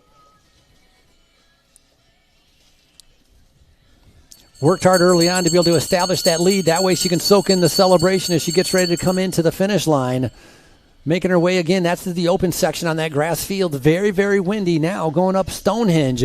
The final few turns before she comes into that final turn to be able to celebrate a win right here in Fayetteville. The Canadian national champion, we talked about her picking up the win last year in 2024. She was second in the short track last year here in 2024. And now in 2025, definitely rode herself right into the top spot with a 1 minute lead on second place. There's that final Talladega turn as she gets ready to be able to come around hits this tarmac, and it's about what do you think there, 150 meters to the finish line? About 150 meters. It's your Canadian national champion, number 1, your 2025 champion. Please welcome Raphael Carrier, your winner here in Fayetteville. 2 thumbs up and a high five. Absolutely a dominating performance. That last lap was 14:28, so exact same time that she did the lap before. She did a 14:28 the lap before, and so the rider from Pivot Cycles now waiting to be able to see second place, who's going to be coming in. She had about a 1-minute lead, and again, that's going to be Ingrid McElroy from Bear National Team, and she's trying to be able to hold on to that silver medal position. Podium up for grabs. First several times we're going to be able to see these young athletes this weekend. Again today, a C1 category UCI race. Tomorrow, short track, and then we'll see these same athletes back again on Saturday morning.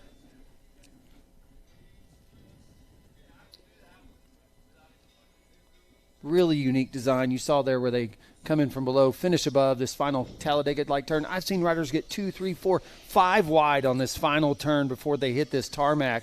And I'm just going to call it now. We're going to see a sprint finish before the day's end. Oh, for sure. We will, definitely. And it's a tough because it's uphill. You're kind of going uphill the entire time, going around in circles. Where do you make that move? And you see that. Do you make it up at the high point? Do you wait till you hit the pavement? I mean, it really there's a decisive move to be made in that section. As second place comes across the line, hats off to Ingrid McElroy and that Bear National Team. Going to be happy with that result.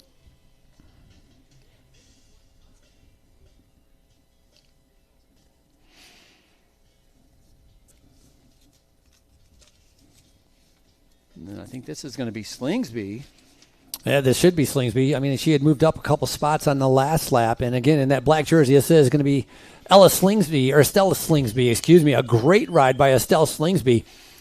Battling it out for third, and she's going to pick it up, secure it all for herself, riding for the Gravity Collective. Excellent job putting herself on the podium with third place. Third in California and third here now in Fayetteville. It's 1, 2, and 3.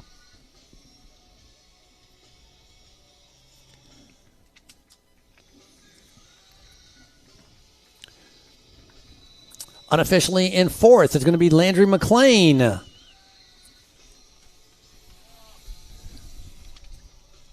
Landry with Bear National Team had a great ride out in California, finishing up a second place. And now here, tough, challenging uphill, Landry McLean in fourth as the rest riders continue to be able to make their way in.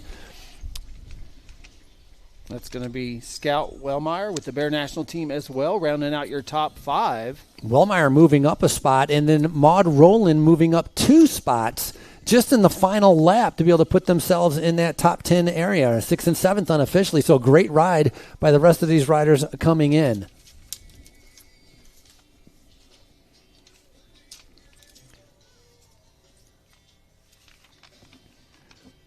Maud Rowland did a 14:34 on that last lap. That's the second fastest lap we had, so she really put in a big dig, and I talked about how she moved up 2 spots, and that is why. That is a fantastic ride, and that'll put her in 6th place as Aislinn Hallahan came in, and that'll put it unofficially in 7th as we're waiting for, I think it's going to be Lily Rose Morois. Excellent ride there. Lily, also one of the teammates riding for Pivot Cycles.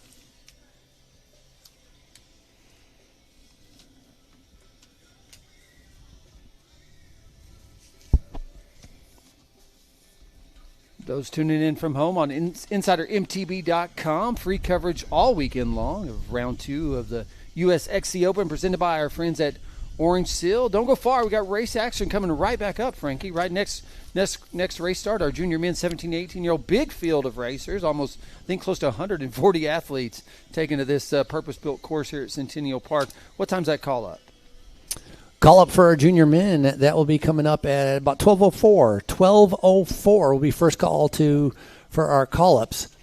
So at about 12 o'clock, we'll have our first call to staging. Again, you're going off at 12:15. Current temperature right now, 40 degrees as that wind continues to be able to blow at about 10 to 12 miles an hour. So a little bit breezy conditions, temperature 40 degrees. So a little bit cooler conditions as we're in the top here in Centennial Park.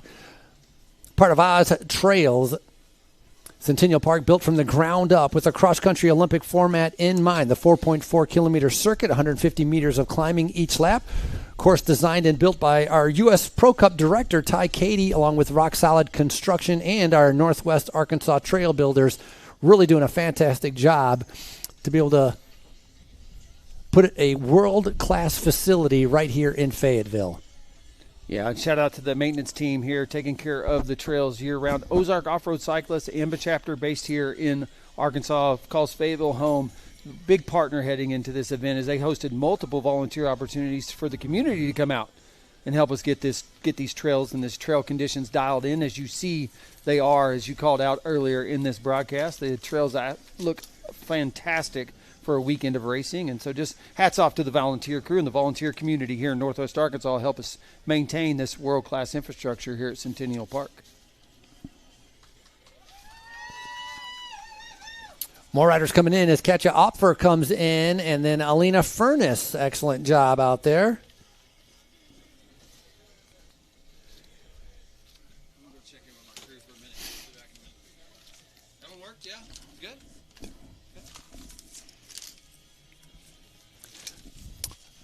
So we're continuing to be able to welcome back most of our other riders that are out on course. Lots of our junior women are out there. Once again, we're on time. 12:15 will be our junior men. Call-ups going off at 12:04. Again, call-ups going off at 12:04. So that's going to be about 20 minutes. 20 minutes. We'll have our first call to staging for our junior men as we're going to take a little bit of a quick break, and then we'll be coming back with the rest of our competition here on day number 1 of the U.S. Pro Cup presented by Walmart.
Lewis Automotive has been serving Northwest Arkansas for over 75 years and just getting started. Our knowledgeable sales team is here to find you the perfect vehicle to fit not only your lifestyle, but also your budget. Our factory-trained service technicians keep your vehicle running at optimal level. And if you're looking for genuine parts and accessories, our team has exactly what you need. Relax in our comfortable lounge. And when your car's ready, we'll return it to you spotless. Thank you for being a part of our story. Come see us at Lewis Automotive Group, where you're more than a customer, you're family.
Automotive has been serving Northwest Arkansas for over 75 years and just getting started. Our knowledgeable sales team is here to find you the perfect vehicle to fit not only your lifestyle, but also your budget. Our factory-trained service technicians keep your vehicle running at optimal level. And if you're looking for genuine parts and accessories, our team has exactly what you need. Relax in our comfortable lounge. And when your car's ready, we'll return it to you spotless. Thank you for being a part of our story. Come see us in Lewis Automotive Group, where you're more than a customer, you're family.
Lewis Automotive has been serving Northwest Arkansas for over 75 years and it's just getting started. Our knowledgeable sales team is here to find you the perfect vehicle to fit not only your lifestyle, but also your budget. Our factory-trained service technicians keep your vehicle running at optimal level. And if you're looking for genuine parts and accessories, our team has exactly what you need.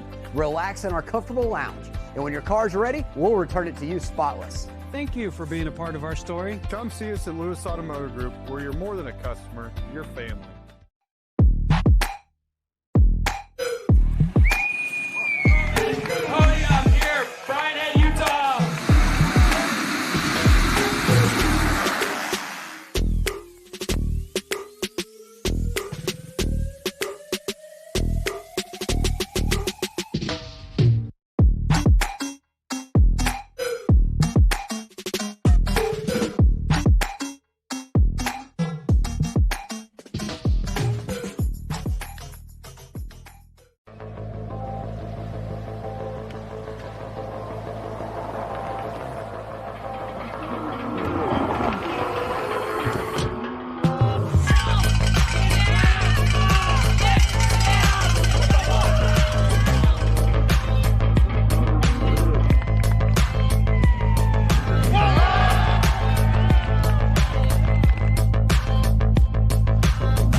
Lewis Automotive has been serving Northwest Arkansas for over 75 years and it's just getting started. Our knowledgeable sales team is here to find you the perfect vehicle to fit not only your lifestyle, but also your budget. Our factory-trained service technicians keep your vehicle running at optimal level. And if you're looking for genuine parts and accessories, our team has exactly what you need. Relax in our comfortable lounge. And when your car's ready, we'll return it to you spotless. Thank you for being a part of our story. Come see us in Lewis Automotive Group, where you're more than a customer, you're family.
Lewis Automotive has been serving Northwest Arkansas for over 75 years and it's just getting started. Our knowledgeable sales team is here to find you the perfect vehicle to fit not only your lifestyle, but also your budget. Our factory-trained service technicians keep your vehicle running at optimal level. And if you're looking for genuine parts and accessories, our team has exactly what you need.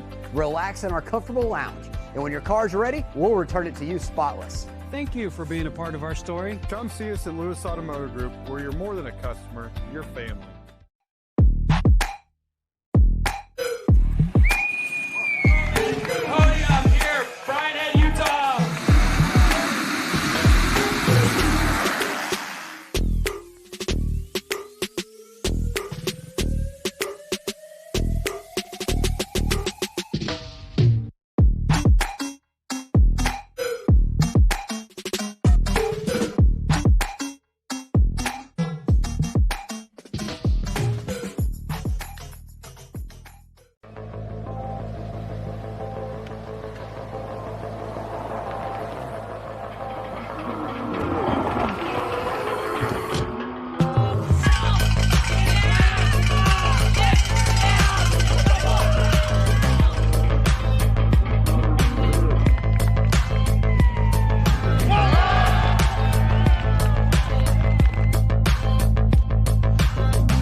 Lewis Automotive has been serving Northwest Arkansas for over 75 years and it's just getting started. Our knowledgeable sales team is here to find you the perfect vehicle to fit not only your lifestyle, but also your budget. Our factory-trained service technicians keep your vehicle running at optimal level. And if you're looking for genuine parts and accessories, our team has exactly what you need. Relax in our comfortable lounge. And when your car's ready, we'll return it to you spotless. Thank you for being a part of our story. Come see us at Lewis Automotive Group, where you're more than a customer, you're family.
Lewis Automotive has been serving Northwest Arkansas for over 75 years and it's just getting started. Our knowledgeable sales team is here to find you the perfect vehicle to fit not only your lifestyle, but also your budget. Our factory-trained service technicians keep your vehicle running at optimal level. And if you're looking for genuine parts and accessories, our team has exactly what you need. Relax in our comfortable lounge. And when your car's ready, we'll return it to you spotless. Thank you for being a part of our story. Come see us at Lewis Automotive Group, where you're more than a customer, you're family.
Automotive has been serving Northwest Arkansas for over 75 years and it's just getting started. Our knowledgeable sales team is here to find you the perfect vehicle to fit not only your lifestyle, but also your budget. Our factory-trained service technicians keep your vehicle running at optimal level. And if you're looking for genuine parts and accessories, our team has exactly what you need.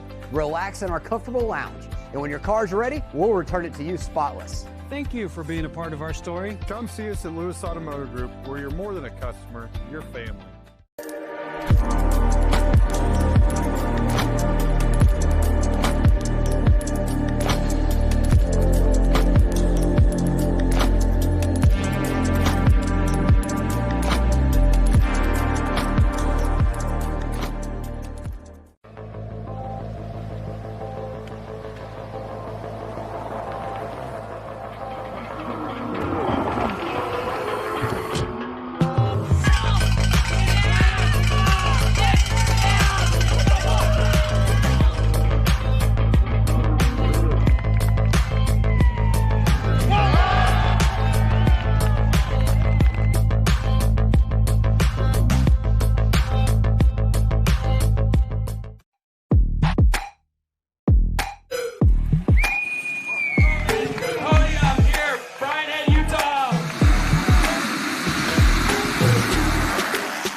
Lewis Automotive has been serving Northwest Arkansas for over 75 years and it's just getting started. Our knowledgeable sales team is here to find you the perfect vehicle to fit not only your lifestyle, but also your budget. Our factory-trained service technicians keep your vehicle running at optimal level. And if you're looking for genuine parts and accessories, our team has exactly what you need. Relax in our comfortable lounge. And when your car's ready, we'll return it to you spotless. Thank you for being a part of our story. Come see us at Lewis Automotive Group, where you're more than a customer, you're family.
Great cycling community, well-known cycling community, and it continues to be able to grow. Welcome, everybody. U.S. Pro Cup presented by Walmart. As next up is going to be our junior men, as we're coming up 4 minutes out until we start our first call to staging. 4 minutes until our first call to staging.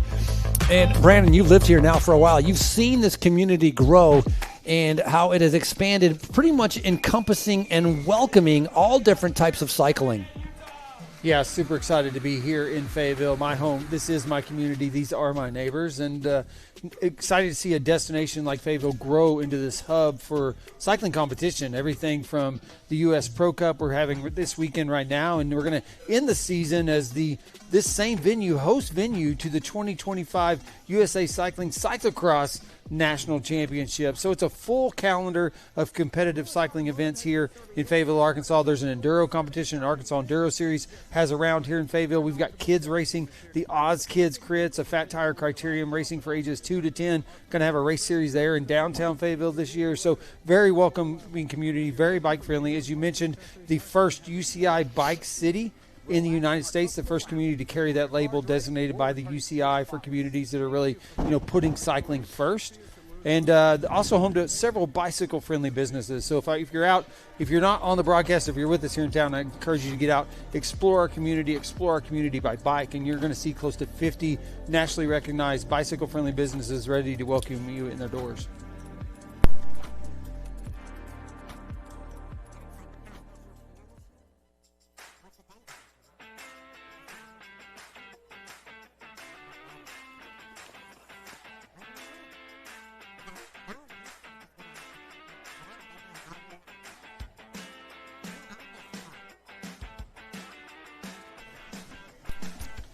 Once again, I'd like to be able to get rid of this Motorola Talkabout. If you lost a white Motorola Talkabout, come on over here and get it. I have nobody to talk to on the other Motorola Talkabout, so it's useless to me, and I'd like to be able to get rid of it again. If you lost a Motorola Talkabout, come on over.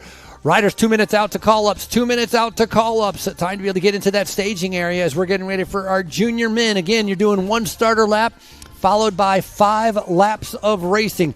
130 participants as they're getting ready. Again, it's like a mini national championships all coming together here in Fayetteville as they're getting ready to be able to tackle the race course here in Centennial Park. This venue built from the ground up with a cross-country Olympic format. And after our junior men, we will be going into 2 o'clock. That is going to be our elite women along with our under 23 women. And then 4 p.m., that will be our elite men and our under 23 men. So a full day of bike racing as it's day number 1 here at our U.S. Pro Cup presented by Walmart. Just about a minute away from getting those startups underway here today. Race 2 of a full day of racing here at beautiful Centennial Park. Day 1 of 4 of competition this weekend's U.S. Pro Cup. Again, being presented live on InsiderMTB.com for free. Compliments of our friends at Orange Seal.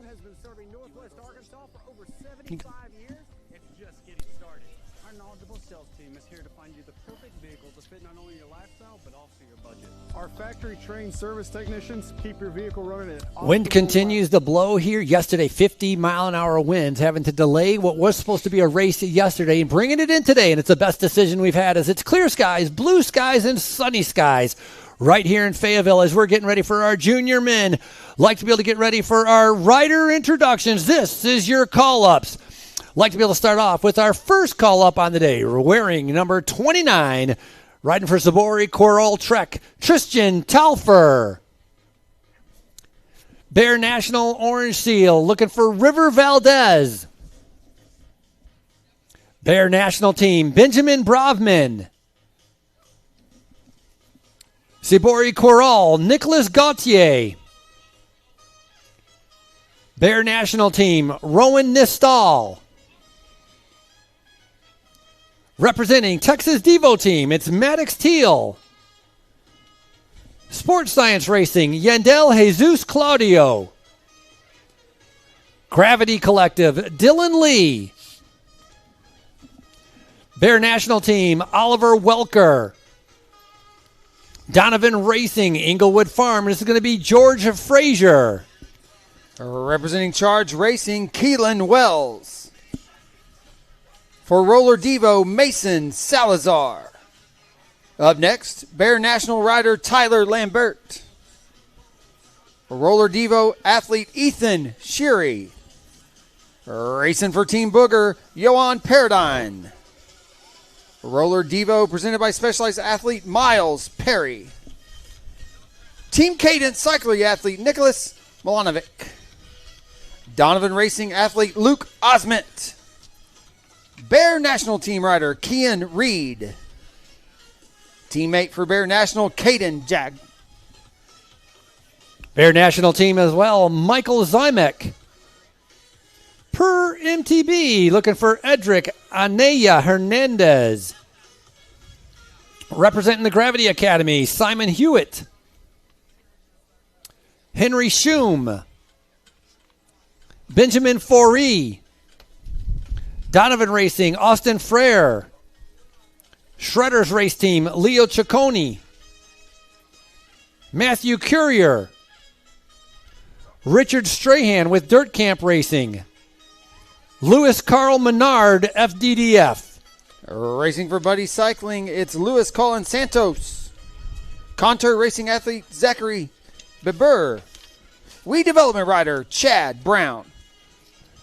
Dirt Camp Racing athlete Asher Bowinger. Addison Watley. Brody Graff. Bear National Team athlete Thatcher Nave. Sports Science Racing athlete Adrian Javier. Donovan Racing athlete Thomas Agnew. Gravity Academy athlete Anthony Griffin Yeh.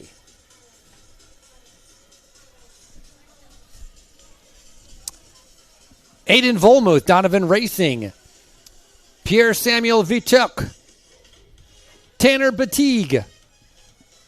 Isaac Cole. Carter Limke. Cameron Hampton. Rouleur Devo, Easton Day.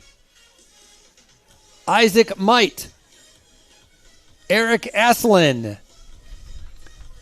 Donovan Racing Team, Emery Huzar and Keaton Versweider. Freelight Elite Endurance athlete Dylan Lunsford. Texas Devo athlete Luke Gibson. For We Development, it's Charles Thomas. NCYD presented by Donkey Label Racing, Ryan Oach. Durham Shredders rider Alex McCabe. The Million Belize, it's Stimulus Racing for Stimulus Trek. Jackson Sandu. Tomas Mir. Anton Desjardins. And Devout Racing athlete Riley Grimes. Grayson Frank, Stimulus Trek. Ryan Doobie. Sagan Gortz. Dylan Reed. Asher James. Eric Owen. Elliot Purrington. Isaac York. Jackson Cope Contour Racing. Edinburgh Miles Contour Racing. And Donovan Racing Noah Wills.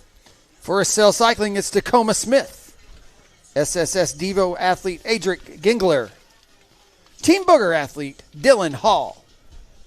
For Dirt Camp Racing, it's Ford Gungrum. Donovan Racing athlete Sam Brody. The Gravity Academy, William Schrader. Teammate Flint Drummond. For Tribe Racing, it's Canyon Miner. For MP Coatings, it's Leonardo Gutierrez. Contour Racing athlete Jack Kinnamont. Corbin Carlson. Jude Gillespie. Finley Curitan. Aiden Turnbull. Rouleur Devo Team. Bodie Parker. Cutler Rushke. Dirt Camp, Jack Stockton. Asher Kreider. Zen Strahan. Wesley Hain. Clark Johnson. Donovan Racing athlete Pearson Vogst. Cyclex Racing athlete Kenny Townsend IV. Henry Reed. Patrick Sineker. Donovan Racing athlete Jack Billowitz. Carson Klotz. Owen Choi. Max Oyen. Donovan Racing athlete Brendan Beer. Looking for Pierce Moore. Alex Mortvet.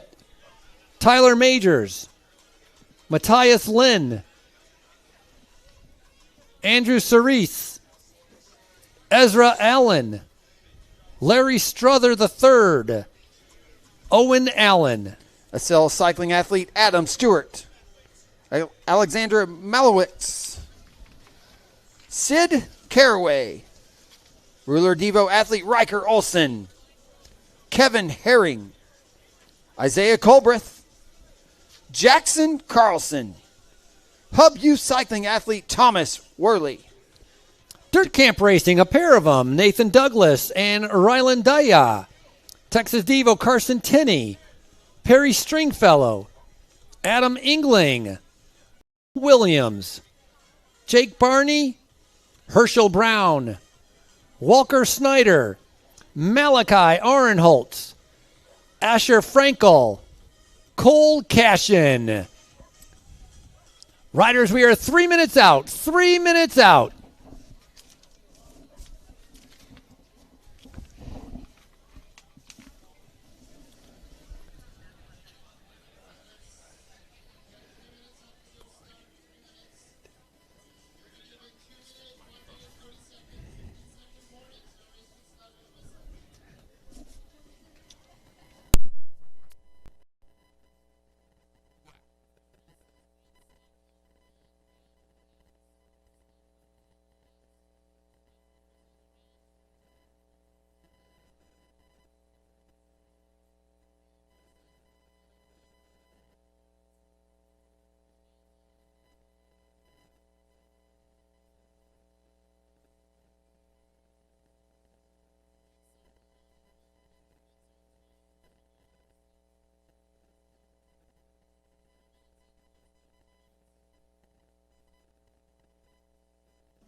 Riders, 1 minute. 1 minute.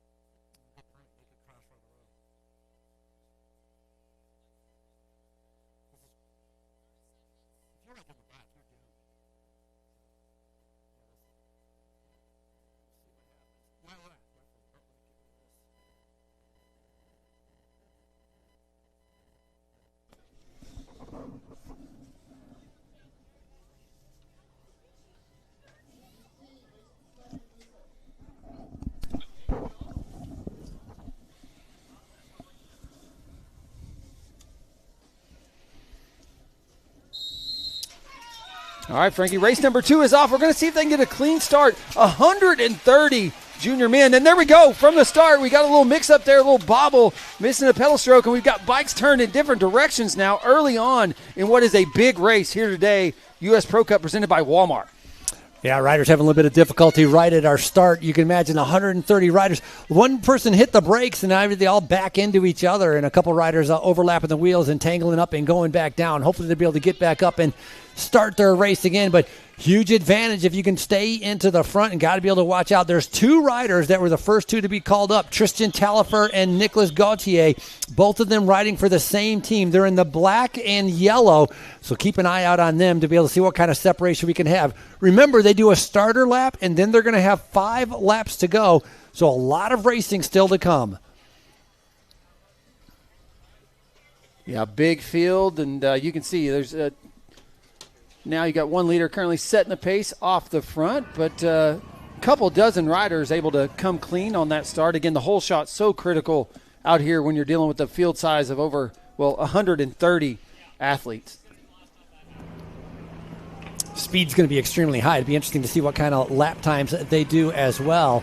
As you can see, look at them. Look how loose those course conditions are. We talked about this. The wind has dried this thing to the bone, and so see a lot of dusty conditions. Those conditions liable to get looser as the day goes on, and those tires chew up this track. Yeah, and especially first lap with everybody kind of risking it, trying to be able to move up and trying to be able to get into a good position. A lot of racing to go, but you can see them putting out their step, coming into that corner at a very high speed. Moto style. Got that foot out.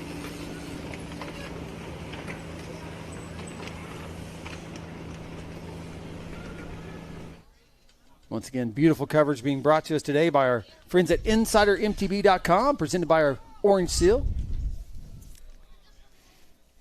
So that starter lap, again, does a little bit of the climb. It doesn't do the whole, as you can see them turning off. So they don't do the entire Experience Fayetteville power climb, but they do have a little bit of a climb to be able to put in, like I guess you could say, a little bit of a selection. And you can see out of the saddle right now, moving up pretty good there. That's going to be Johan Paradon in that red jersey, riding for Team Booger, doing a good job to be able to put himself in a good position. A lot of it's a battle for position. Once you're in position, then you just ride as close to the pace that the next guy next to you is doing, because you know you're in the front. It's not about continuing to be able to string it out, especially when they still have a lot of racing to go. Yeah, just kicking up dust on that climb is this large group of 130 riders as they've kind of settled back in. Got a little out move there on the outside. Get an eye on who that rider is as he leads them back into Stonehenge for the first time. And again, after this, Frankie going out for 5 full laps here today at the U.S. Pro Cup. But it's all about position. I will tell you this next time around, that short lap by design uses a lot of the cyclocross infrastructure here, wide open, shoulder to shoulder, a lot of opportunity for selection. But pretty quickly, things are going to get tight here on lap number 1.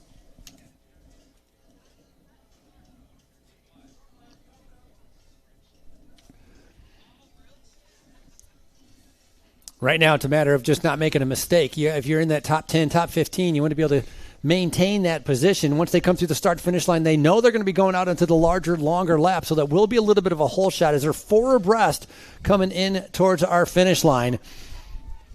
Wind is going to play some conditions as well, as nobody wants to be in the front. I think that's going to be Dylan Lee leading them through right there, and that's George Frazier, from Donovan Racing. And so Frazier, first rider in that orange jersey coming through. The yellow and black riders are up there as well, as you got a couple teammates looking to be able to help, to be able to lead each other out leading into that circuit. So keep an eye on Donovan Racing Inglewood team.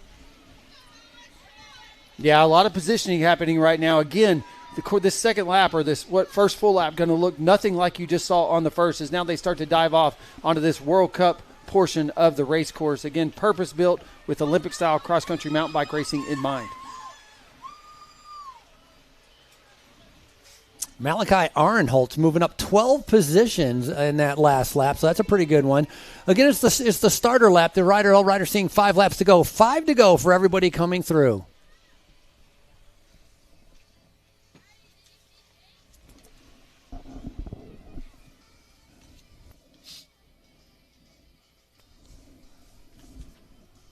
Just snaking their way through the woods here in the beautiful Ozarks, Fayetteville, Arkansas, with where the Boston Mountain Range of the Ozarks picks up. That's the highest peaks of all the Ozarks, and that entire range can be found just east of beautiful Fayetteville, Arkansas.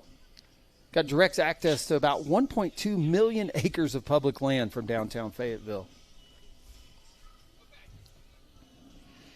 That'd be quite a few miles on the mountain bike, huh?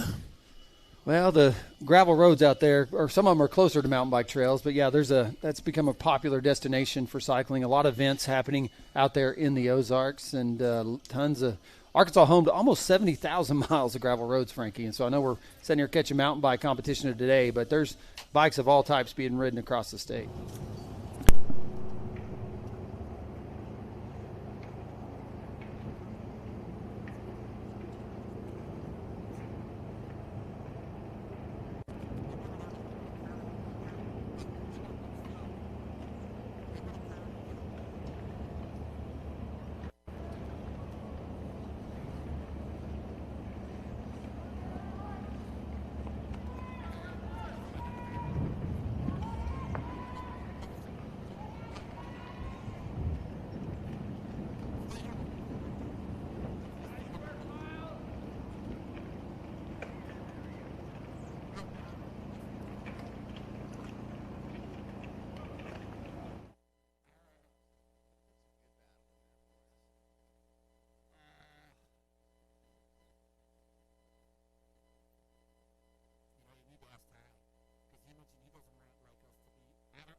Big battle going on with our riders that are coming around.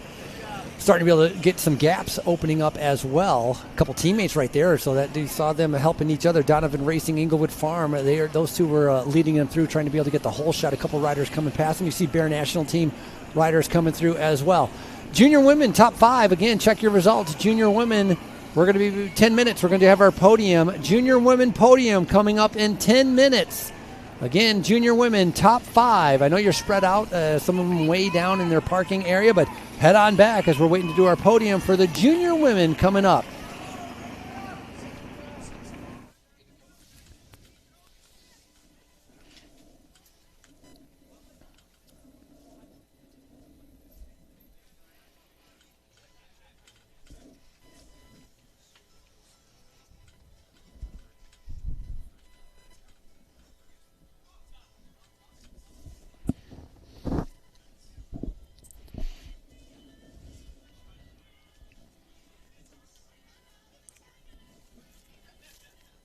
Once again, web stream brought to you by InsiderMTB.com and brought to you by Orange Seal. Without Orange Seal support, we would not be having the live web stream. So a big thank you to Orange Seal and InsiderMTB.com.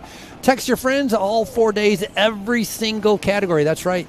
All day long, you're going to have the live web stream that is up and running. And, of course, it takes a little bit of a production crew to be able to do this, so a big thank you to all of our cameramen and producers and everybody inside the truck. And feel free to hit that donate button, because that is what allows a live web stream to be able to take place. And we'll give you a call out if you can obviously add to that donate button. A little bit of bad luck for some riders as well, as some riders going down and not having the race that they would like to have, as it's a very technical course. 130 riders, a huge field. It's like a mini national championships as we see our leaders making their way through. A lot of racing to go. I love that shot as they split the trees there, and you can see these riders on the downhill getting ready to be able to tackle.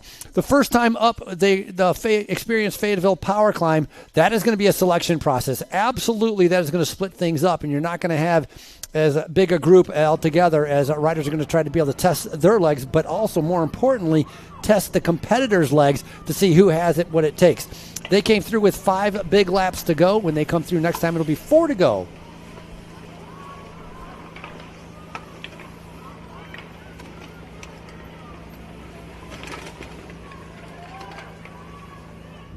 Oh, rider going down right there. Saw him on that tricky.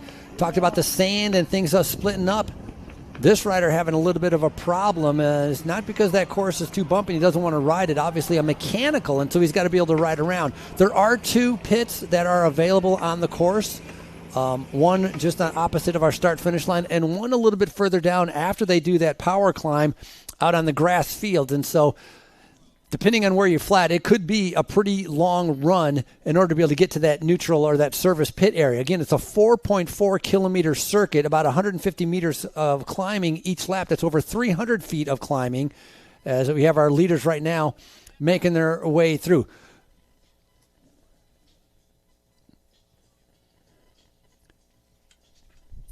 Nice shot right there. You can see the A line or the B line as different riders coming around. It looked like a Bear National Team taking a different line to be able to move up a couple spots.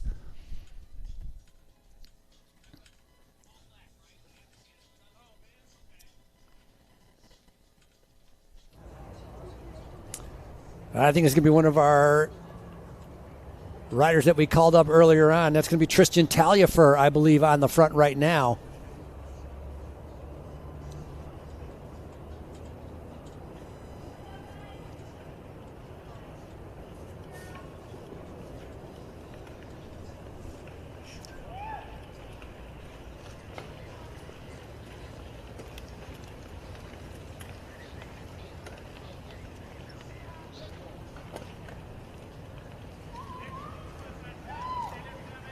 Group of 7 separating themselves out. This is on that uphill. That's what I was talking about. Riders in the back have to decide. Bear National Teams in those blue and pink jerseys have to try to be able to bridge that gap. How much of an effort do you put in to try to be able to remain in contact with the leaders? And again, just getting to the top of the Experience Fayetteville Power Climb. Part of this is a chunky uphill rock garden climb, which requires some pretty big power.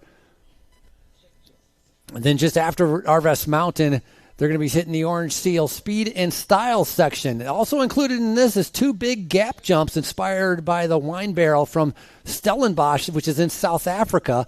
So taking different elements from different courses around the world and utilizing them here in Fayetteville, part of Centennial Park.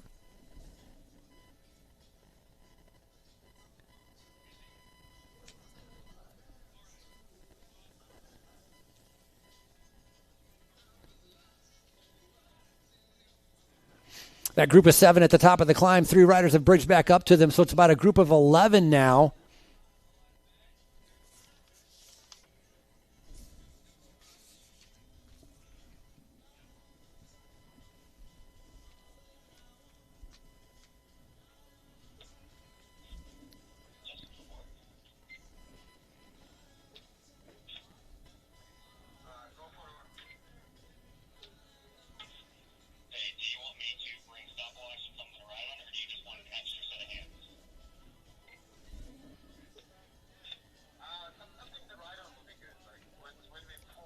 Different riders trying to be able to take advantage of what section of the course they're on. There are some riders that are very experienced on the downhill and fly on the downhill, and other riders obviously using the power to be able to escape on the uphill.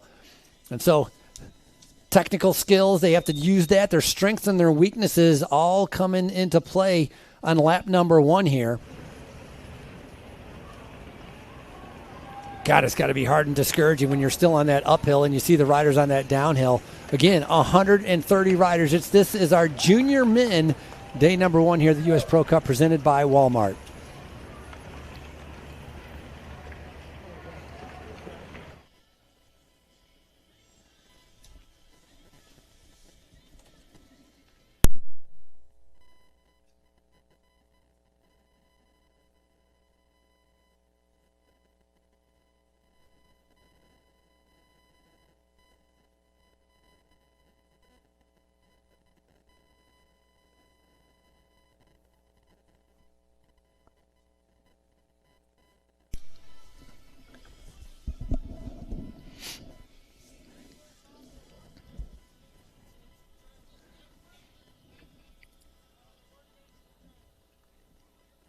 Big attack right now.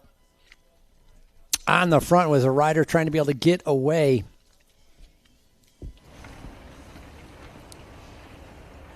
Another rider with mechanical on that portion of the course trying to be able to run his way into the neutral pit area. Unofficially, I'm believing this is going to be Tristan Talfer again on the attack in that yellow and black, riding for Sabor Quiral Trek cycling team. Little bit of a gap as got about 5 riders right behind it. It was a group of 10. It seems like it had shrunk again. Riders doing a fantastic job to make sure they stay in contact as right now they're getting ready to head into Stonehenge. And one rider with about a 2-second gap making his way around Stonehenge. That's that pit area that I was speaking about.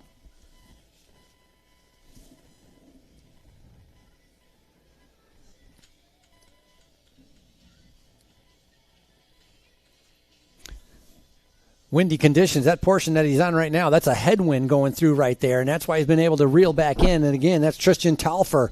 Saw him powering away on the climb. He had a little bit of a gap. He attacked again. Every time there's an uphill, Talfer trying to be able to keep it going. Bear National Team sitting in second position, following the wheels. A couple Bear, four Bear National riders, 5 in that top 10. So that's a good ride by Bear National Team right now, as the rest of the riders are now just following the wheels, waiting to be able to see who's going to be able to make their first move as they're getting ready to complete lap number 1.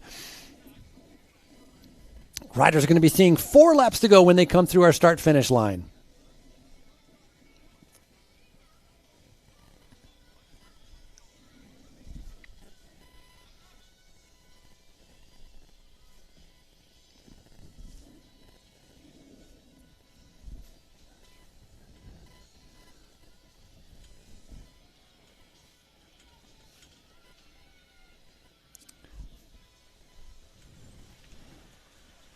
So that's Nicolas Gautier going through right there with the Sabor Quiral team.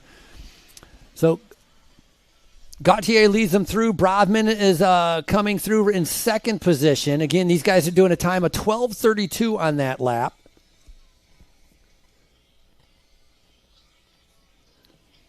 Benjamin Brodman sitting in second position. He is your winner coming out of California. Coming through right there, that's Mason Salazar leading that group as they come through. As you can see right now, coming through that start-finish line, it's almost like every rider for himself, every man for himself, trying to be able to latch onto the rider in front of him or stay in a group just in front of him. Very close, those top 10 riders. Top 10 riders all together right now. Gautier, Brodman, Hewitt made it in there. Nestal, Milanovic, Welker. Welker was third in California. Volmuth is in there too. Valdez with that USA or that Stars and Stripes jersey. River Valdez last year ended up fourth place here. So love to be able to make an improvement on that. But a lot of racing to go. It's 4 laps to go for all of our riders. 4 to go. 4 to go.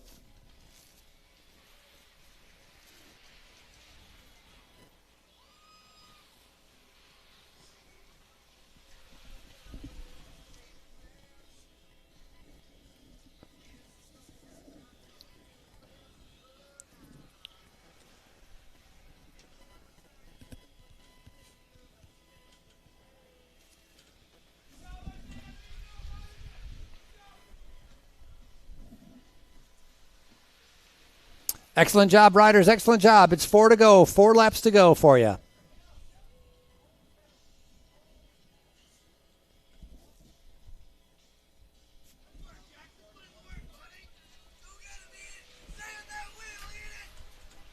That was Jackson Cope coming through along with Leonardo Gutierrez, Eden Bauer Miles, Carson Klotz, Ryan Duby, Alex McCabe, Finley Curitan.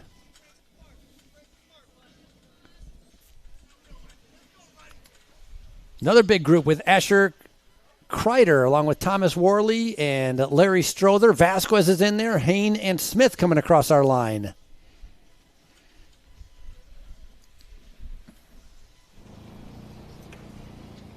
Looking comfortable sitting in the back of that group is Alexander Mayu riding for Circus Racing.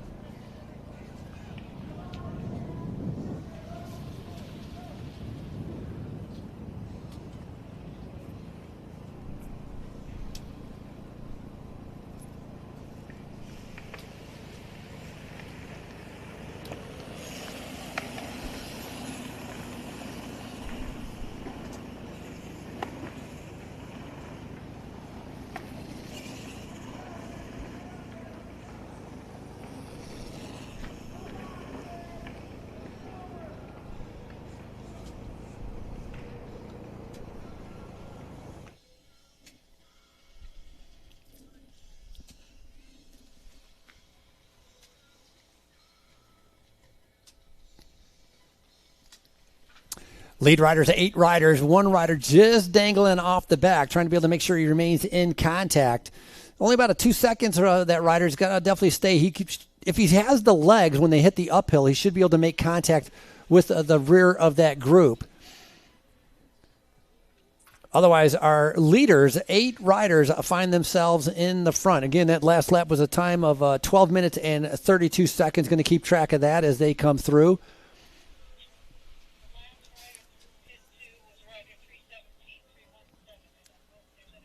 Keelan Wells having some bad luck out there, dropping 83 spots out there. Looking for some riders that have moved up. Jake Barney doing a good job moving up about 12 spots, and Corbin Carlson moving up 25 spots in that last lap. Carlson riding for Donkey Label. You can imagine when you're starting back there in the 15th row, a lot of possibilities to be able to move up or to be able to move back, and obviously you want to be able to move in that right direction. 130 competitors that are all out on course at the same time as they continue to be able to make their way around. Cooler temperatures, 40 degrees out, sunny skies, wind blowing about 10 to 12 miles an hour. As right now in the front, Gautier not giving up. That first position rider in that black and yellow continues to be able to control the pace, and sitting on the back, I think in the yellow and black, is going to be his teammate Tristan Taliafer. So 2 riders from Sabor, Quiral, Trek riding in the first spot and the last spot. And now 1 rider just coming by in the front as that lead group of 10 riders continues to be able to separate themselves from the rest of the field.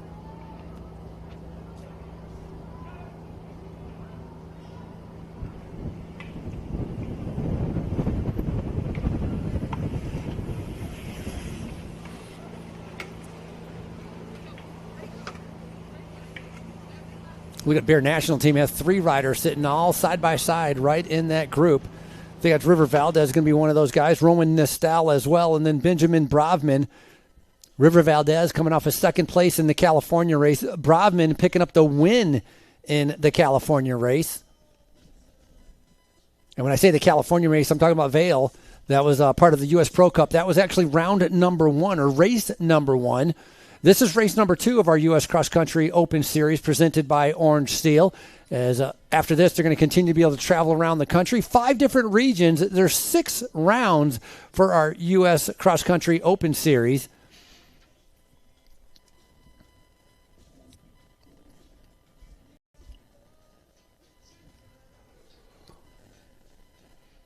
Once again, as a reminder, pro women, if you're around, head on over to the podium area looking for, junior women, head over to the podium area. Once again, I'm looking for top 5 junior women. Head over to the podium area, please.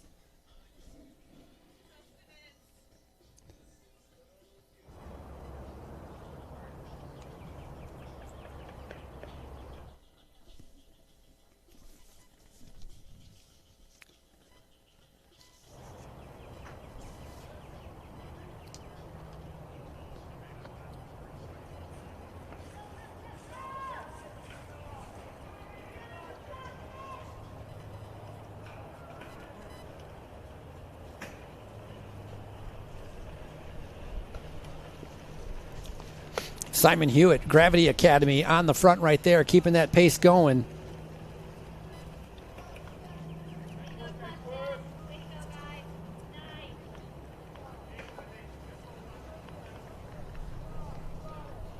On the back with the black shoes right there in that yellow and black, that's going to be Tristan Talfer trying to be able to remain in contact.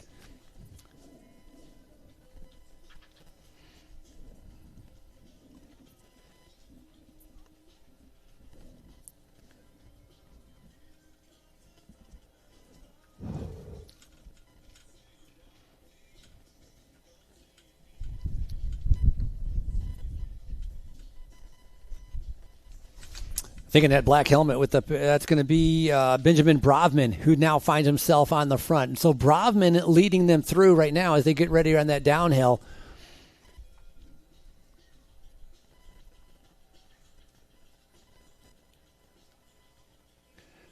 Nine riders in the front group, only about 5 seconds back. It looks like a chase group of about 6 trying to be able to make their way up.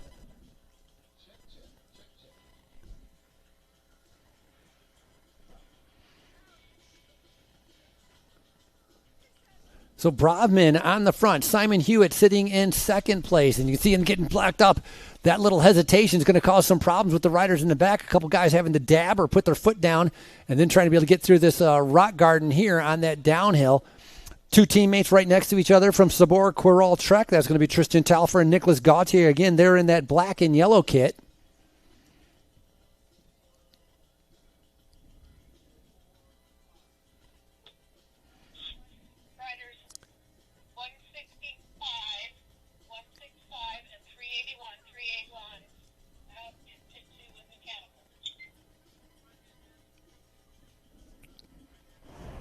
Nice shot of these riders coming through. I think Johan Perodon in that red jersey coming through. Bear National Team makes their way through as well.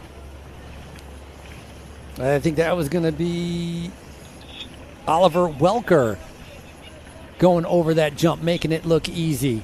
Welker coming off a 3rd place at the California race a little bit earlier. Early season condition obviously going to play a huge part in how you're going to be able to do here. Riders living in a little bit warmer conditions, maybe having a little bit of an advantage, maybe not having to ride inside as much, but these are 2 early season races right here in Fayetteville and earlier in California.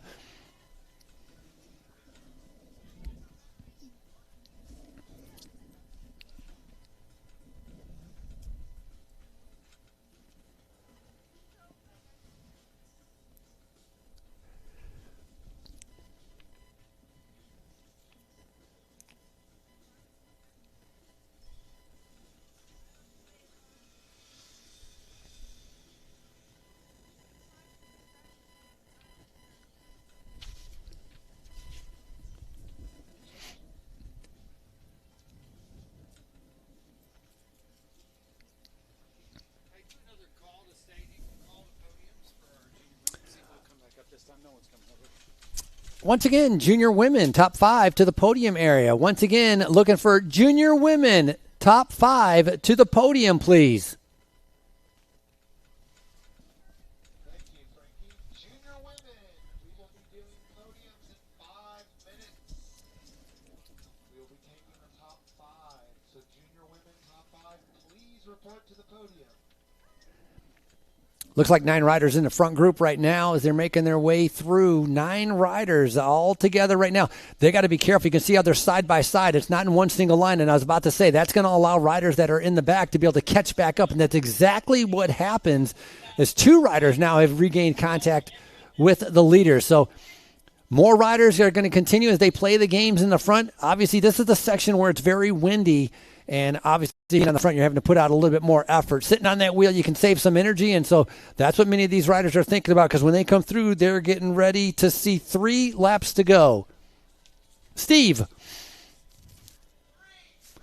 I'm getting confirmation. It is going to be 3 laps to go for our riders. There's your leaders right now making their way. Got a little pacer on the side right there. And he stopped dead once he hit that little uphill as our junior men, some of these strongest riders in the entire nation, all coming here to Fayetteville. It's like a mini national championships. UCI points up for grabs. Again, in the front in the yellow and black, I think that's Nicolas Gauthier coming back up to the front. So Gauthier, coming out of Canada, finds himself in the front controlling it. That's exactly what he did last lap, and he's doing it again. It'll be interesting to see what kind of time they did. Remember, last lap, their time was 12 minutes and 32 seconds, but a large group and another Bear National rider having a chance to be able to reconnect up to the front. In that orange jersey, that's a great ride by Simon Hewitt, following right now through second position.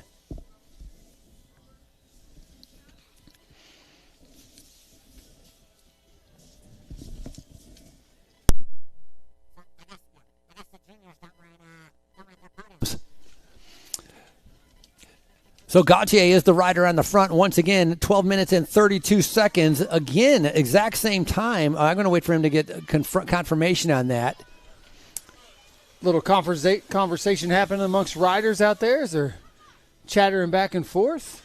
Sure, it's all friendly, everything they're saying out there, Frankie.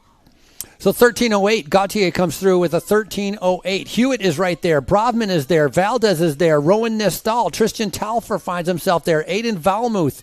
Luke Osmont. Caden Yak just a little bit behind as well. He's in that Oliver Welker. And then 2 seconds back is Nicholas Milanovic. And he's trying to be able to remain in contact. Milanovic riding for Team Cadence Cyclery, trying to be able to stay in contact with our lead 9 riders.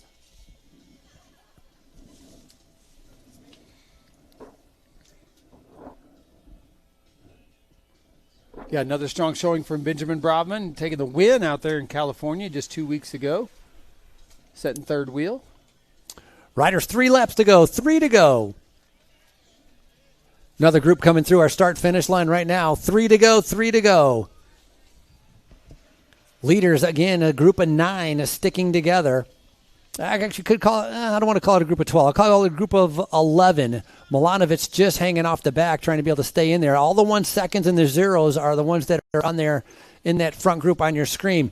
Gauthier led through with 5 laps to go. Gauthier led through with 4 laps to go. And all these riders right now coming through with 3 laps to go. 3 to go, riders.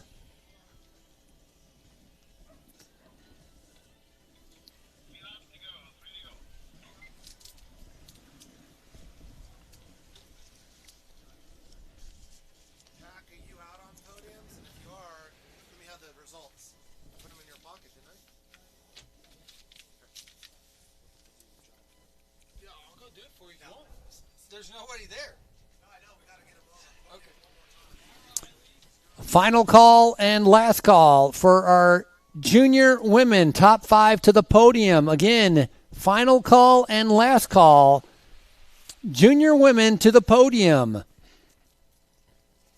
If you don't want them, it's welcome to be able to donate your prizes to the Frankie Andreu Fund, as I'll be happy to be able to take over that, as no one's showing up to the podium right now. Junior women, final call.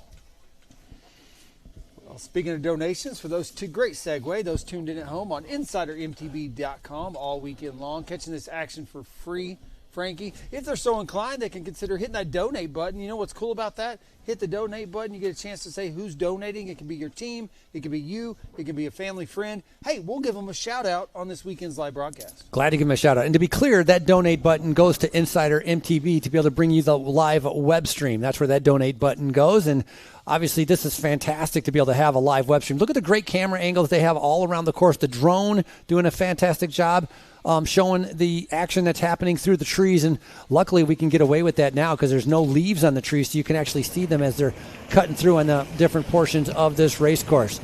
There's your top 9 as they continue to be able to go through, again, different skills really showing themselves of what they can do on these downhills and the uphills. 2 different lines right there as they split the tree.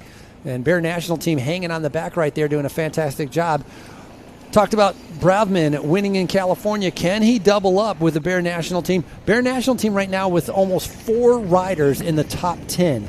So a pretty dominant performance, and we're going to see if they can continue to be able to keep up that winning streak and that success here in Fayetteville. A lot of racing still to go as all of our riders coming through right now are seeing 3 to go for our riders. 3 laps to go. Yeah, just turning out to be a beautiful day for a bike race. Current conditions, 47, still feels like 42 out there on course as that west-northwest wind continues to push through at about 19 miles per hour. But we're expecting things to peak around 55 degrees this afternoon around the time of that elite women's race coming up next.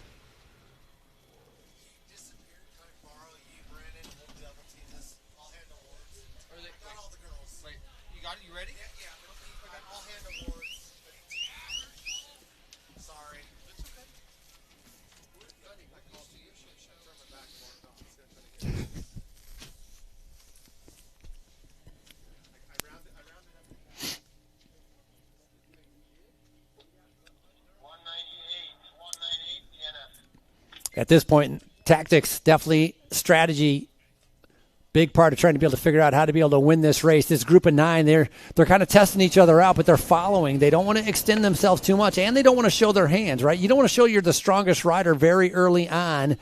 A lot of the riders be marking you, and that's the last thing you want to be able to do is have a target on your back. So that's why this group is staying together right now. Once we get down to the last lap and a half, then things will change. But right now, it's the strategy and the tactics of figuring out, just trying to be able to stay out of trouble, stay with the first group, making sure you're in a good position. That's what's going on right now as our group of 9 continues to stick together. Again, as they slow down or if they don't continue to be able to push that pace, we could have some riders that are sitting in the back. You can see on the screen right there, Reed was only 7 seconds off. Milanovic's 2 seconds off. And then there's a nice-sized group at about 15 seconds back, and they're going to be motivated trying to be able to get back up to our leaders.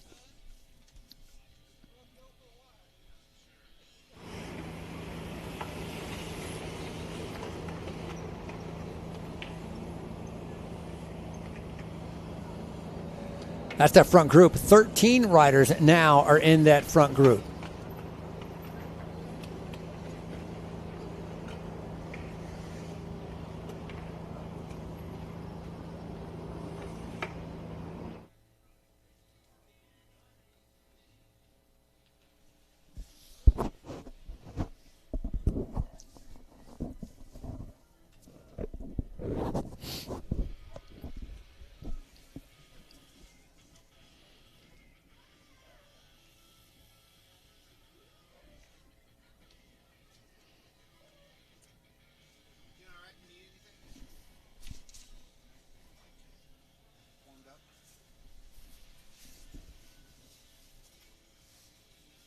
Bear National continues to be able to push the pace. They're the ones on the front. They're the strong ones right now. Again, River Valdez, Rowan Nistal, Benjamin Bravman. They got a couple other riders. I think Oliver Welker is definitely in there as well from Bear National Team. Again, they got 5 riders in the top 10, so they're looking to be in a good position right now as they have just hit the experience at Fayetteville on the power climb as they're making their way to the top. And those are the blue and pink. Look at them all lined up in the front, 3 of them. In the orange jersey, that's Simon Hewitt sitting right behind. Excellent job. Bear National rider Benjamin Bravman, your winner out of California. A little glance over the shoulders like, you know what? I'm going to put the hammer down. I'm going to try to split this race up. 13 riders is too big to be in the first group, and Bravman wants to change that right now. Woo! Looking strong, boys. Looking strong.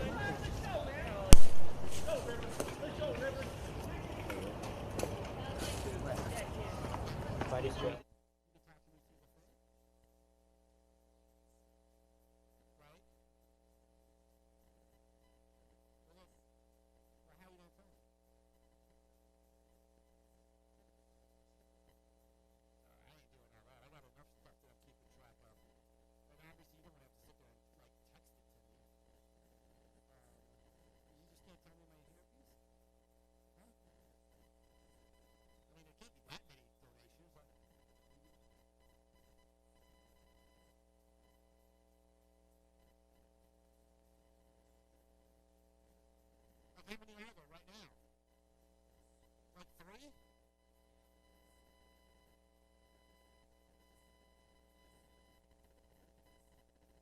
Yeah, give me like 3 or 4 right now.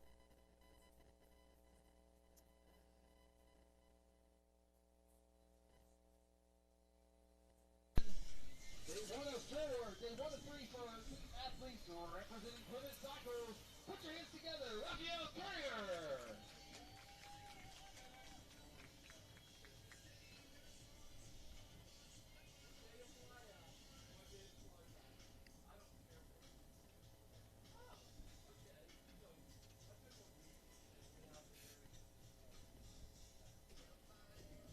Great job, ladies. Arms up. Thank you so much. What a great race. Great way to kick off. Getting word that some of our viewers have been donating on our YouTube channel to, again, InsiderMTB.com. You can text your friends. They can watch everything. So a big thank you to those that have donated. Goes a long ways in being able to bring live web stream coverage. And, again, every single category, every single day here at our U.S. Pro Cup presented by Walmart. Let's go, Flint. Let's go. Let's go, Flint. Yeah, bud. Come on, dude. Push it. Push it. Dude, you look strong. Let's go. A lot of these juniors just pinning themselves, putting in a big effort. Look at the speed they're going on that downhill with that rock garden. That is some skill right there. Unbelievable. Guys are flying on the downhill, and they're flying on that uphill. Fearless. Let's go. Got that red jersey going through. Once again, I think that's Johan Paradon.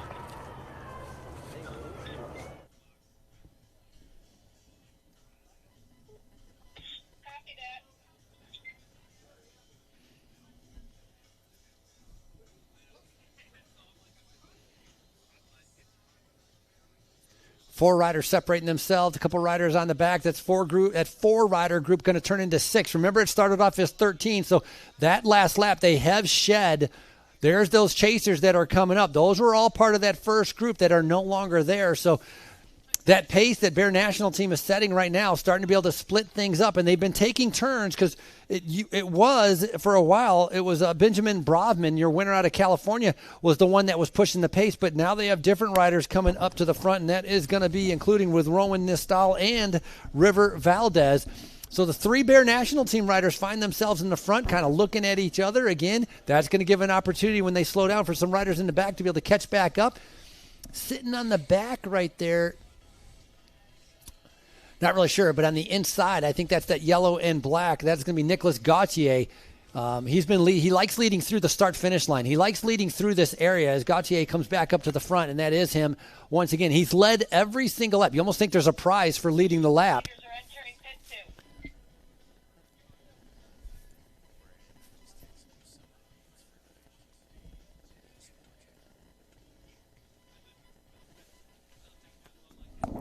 That's Brovman sitting 4th rider back in that black helmet is Brovman. In the front, that's Gauthier. Again, riding for the out of the Canadian team was Sabor Quirol. But look at the dominance from Bear National, right? Unbelievable. So saw this at Vail. 1, 2, 3, 4, 5. Swept the podium in our junior men's 17 to 18-year-old competition 2 weeks ago at the Velocity Bike Park outside Temecula. Sorry, they had Oliver Welker was in 3rd, River Valdez in 2nd, and then Ben Brovman was your winner in the California race. And so they got to worry about that orange jersey, Gravity Academy. Simon Hewitt, he started pretty far back in that call-up list, so he did a fantastic job to be able to move up to the position that he's in. And then Nicholas Gauthier, he was on that front row, so he did a good job to be able to be there. You see how they slowed down? Remember, it was only 6 riders. Now it's gone back up to another group. We got 3 more coming up. So it was a group of 13. It dwindled down to a group of 6. Now it's getting ready to swell back up to the group of 13. Again, this is that open section, of course, where that wind, and they don't want to deal with that headwind as Gauthier is getting ready to be able to come in. So Gauthier leads them through. Bravman coming through. Bear National Team all over the front. Riders, it's 2 laps to go, 2 to go, 2 laps to go, 2 to go.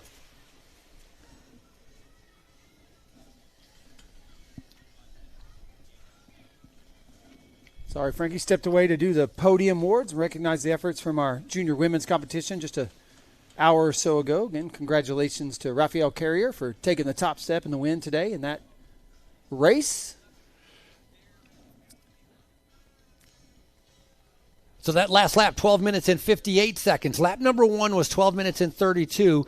Lap number 2 was 13:08. And then that last lap, 12:58. So obviously faster than the lap before because that's how they were splitting it up and dropping riders. So pushing the pace right there with an under 13-minute lap.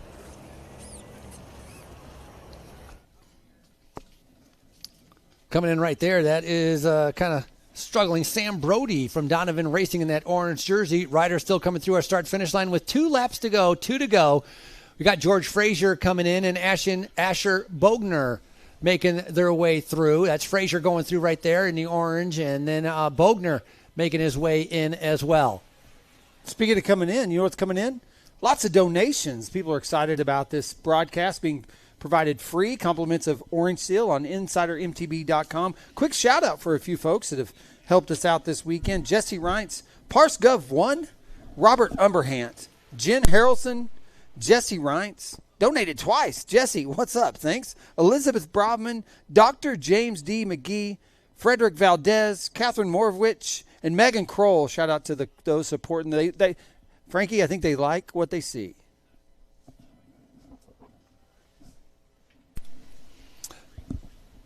Well, I know who Frederick Valdez is cheering for. But again, thank you to everybody who's donating because live web stream, obviously, you'll be able to watch from home. Fantastic to be able to have great coverage like this. And again, brought to you by Orange Seal and Insider MTB.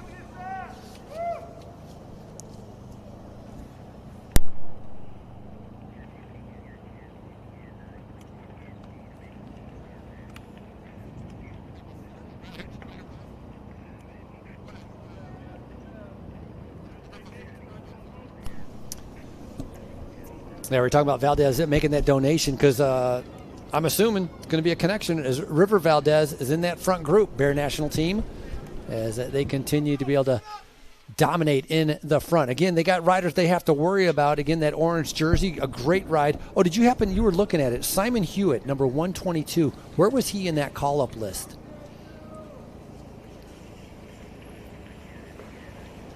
So 23rd. So Simon was 23rd. That's definitely second row or third row to be able to put himself in that front group. So that is some great form coming out of the Gravity Academy with Hewitt in that orange jersey. There's that green jersey going through. That is going to be Nicholas Milanovic, strong rider with Team Cadence Cyclery. Winds continue to whip around a little bit here at the venue. Again, expecting not near as bad as it's been throughout the week of what really was unprecedented 10-day windstorm that made its way across the south. But a little bit of that holding on. We get about 20 miles an hour. So just a reminder for everybody out there in the Expo land to make sure you batten down the hatches, keep things weighted down appropriately. Small children, pets, don't want those things flying away. Yeah, Nicholas Milanovic, I was out at a race a little bit earlier in Texas, La Primavera Lago Vista, and he was riding the junior race there. They had a time trial and 2 road races, and so he participated in that and was actually pretty strong in those races, placing pretty high up in the time trial. So that was some good form and some good kind of preparation leading into this as Milanovic finds himself in that front group in that green jersey with Team Cadence Cyclery.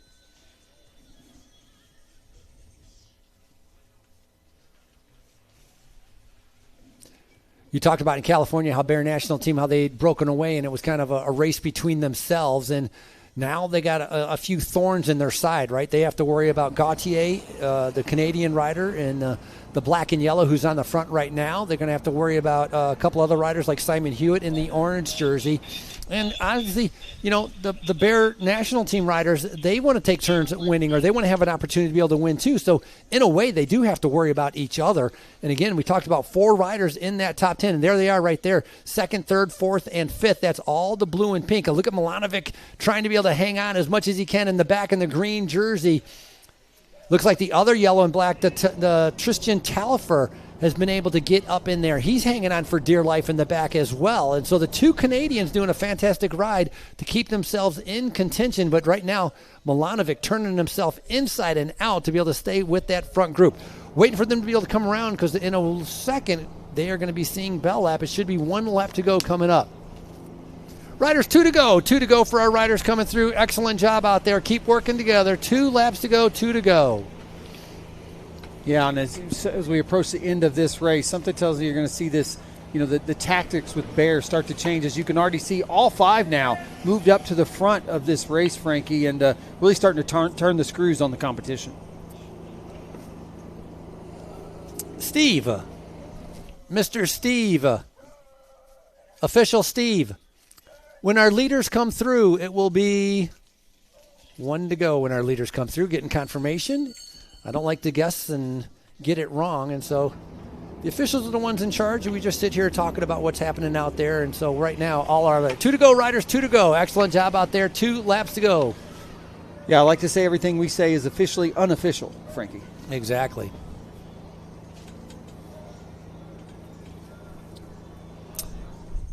That's going to be Patrick Senkier coming through. Moved up 8 spots that last lap, riding for Excel Cycling.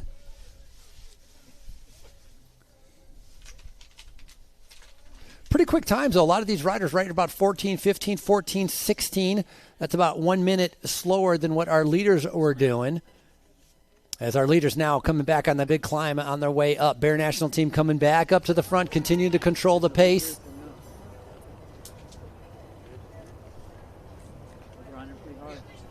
Sitting in second position, that's Rowan Nistal on the left-hand side.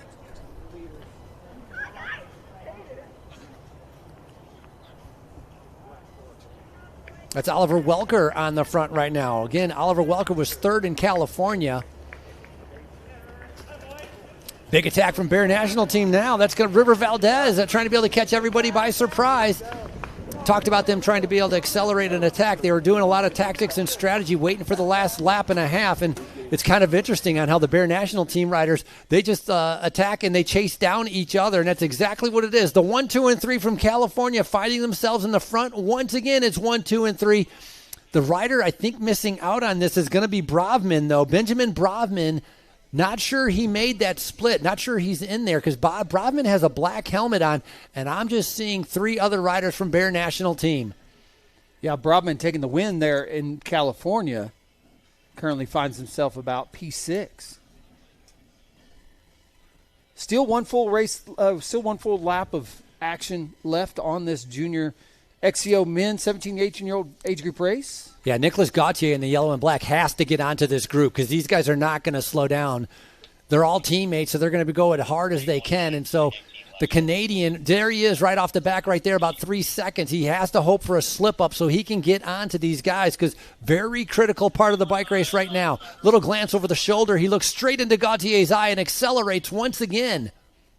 Yeah, as they go up and over Arvest Mountain there. Into our Orange Seal Speed and Style section. You'll see why as they hit that gap jump right there. Next up through here is going to be the Dell Descent as they make their way down one of the more technical rock gardens on today's course. Seen a few accidents actually there this week. So there you go. They enter that descent right there. You see them start to pick up speed. And right there, that is it. He doesn't show it on camera, but that is truly a very technical section of the course.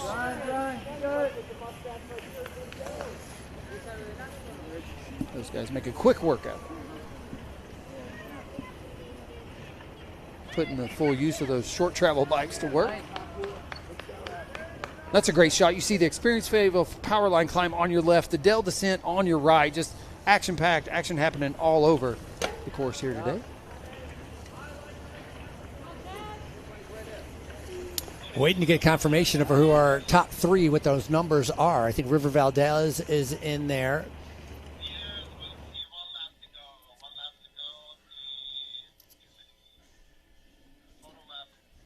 So Welker, Valdez, and one other rider. And again, it's going to be Nicholas Gauthier trying to be able to latch onto the back of these guys. Gauthier has led through every single lap, but right now finds himself just off the back, trying to remain in contact with the Bear National Team. Junior riders are pushing the pace, stringing it out, and trying to be able to split this up. When they come through, it's going to be one lap to go, so still a lot of racing. And look at it, Gauthier starting to be able to come back. He's inching his way back up to the leaders. Those downhill skills definitely going to come into play right there. Is that now he latches on. So a fantastic job by Gauthier. Can he recover to be able to stay on the wheels? And now he's definitely going to be outnumbered as Bear National Team 3 against 1. Yeah, you can see the pace has definitely picked up. Some tactics there as they start to trade blows amongst teammates. Good shot of the lap overlap elevation that these racers face each and every time around. That's the far end of the course you're seeing. That's at the far end, the back 40, if you would, and now it's a headwind. Kind of a long grind, Frankie, as they make their way all the way back to Stonehenge. Yeah, and many times this is where they slow down, and this is where other riders we've seen latch back up. Man, that rider in second position almost like completely – he pulled off and let one of his teammates come through trying to be able to get onto the wheel right now. But a little bit of suffering going on right now as our Bear National Team riders continue to work together trying to be able to pull away. Big, big effort on this lap. Talked about last lap being a 12-minute and 58-second. And look at Gauthier exploded. He did a huge effort to try to get up to the 3, and it has not quite worked out. And that is what's putting the other two riders under pressure right now as they come through and about to see one lap to go.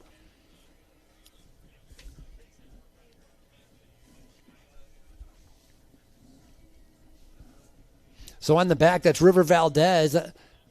He looks like he's struggling a little bit, the rider in third position out of our Bear National Team riders.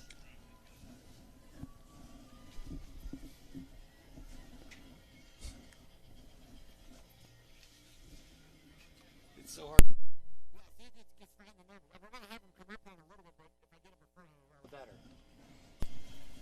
All right, here comes our leaders now. Looks like Rowan Nestal with Bear National setting the pace there, number 48. River Valdez in the mix there as well. And Oliver Welker. Those are our top 3. Looks like this chase is on as you got a chase group of 2 just came through. Oh, Milanovic has just hooked up with Gauthier, so that's a good ride by him. This is going to be Tristan Talifer trying to be able to get up to him. One to go, one to go, one to go. They're not ringing the bell. One to go, riders. 1 lap to go. 1 lap to go. Bell lap.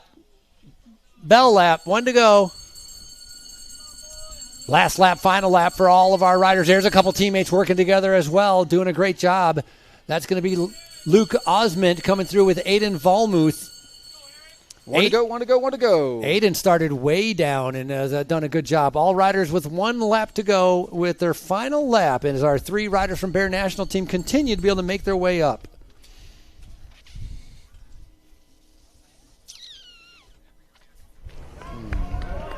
Riders tackling that experienced Fayetteville power line climb. Easy to see why we call it that.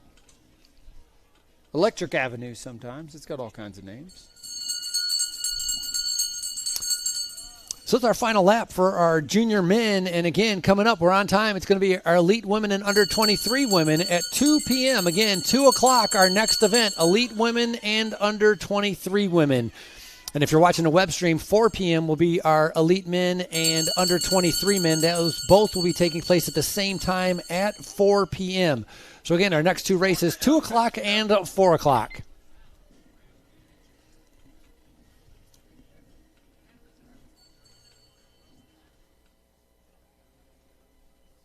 All right. Off the front now, those 3 riders of Bear National. It's all blue and pink as they make their way onto this course for the final time here today. Yeah, second and third have made it into that. That second and third from California have made it into that group. Yeah, River Valdez, I think not happy with the finish there after getting beat out at the line by Benjamin Brodman, teammate there in Cali, back here in Fayetteville, and now in the mix up in the top three. River currently setting third wheel there.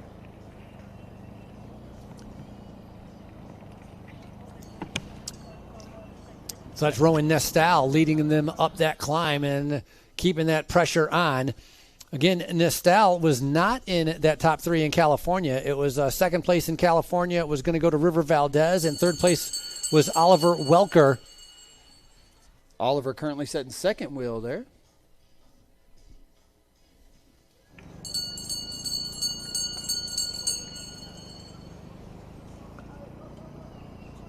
Continue to see the dust just be kicked up on this course as these 50-mile-an-hour winds throughout the week just let this course nice and dry. Likely loose in some sections. We've even seen some moto-style corners with that 1 foot out. Last lap coming through with 1 lap to go. We saw River Valdez on the back struggling to be able to keep up with the leaders, and right now he's got about a 1.5 second, 2 second gap in between him and the current two leaders, which is Rowan Nestal and Oliver Welker, as they continue to be able to push that pace. Lots of riders spread out all around this race course. Remember, 130 participants. It's an unbelievable field here at day number 1 of our U.S. Pro Cup, presented by Walmart. And a big thank you once again to Orange Steel for presenting our live web stream, brought to you by InsiderMTB.com. Yeah, shout out to Chris Milton, Stephen Binston, and, well, Lloyd for throwing a little donation at this weekend's live broadcast. Again, excited to be presenting professional, elite, and amateur cross-country mountain bike competition happening here in the U.S. to the world, all through that InsiderMTB.com. As a reminder for anybody that's around over at our Specialized The Bike Route tent, they're doing a tire swap. Tire swap available to be able to get yourself some free sealant and some new cycling tires. Get your mountain bike tires. They have the brand new, the 2025 edition, only been out 1 week. Head on over to that Specialized tent, find out some more. They have a special going on. 50 available for the tire swap. You can find out prices over there at the Specialized tent and the Bike Route.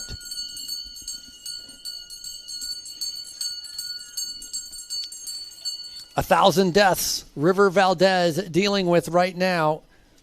Finding his legs, trying to be able to get up to the leaders, and then getting dropped, and then catching back up, and then getting dropped. It's at the front on the group right now. I think that's Rowan Nestal and Oliver Welker continue to be able to push the pace, trying to be able to wrap up this event. About a half a lap to go. Remember, it's 4.4 kilometers around, and they're coming down to the last half lap, leading in to be able to see who's going to pick up the win here on day number 1.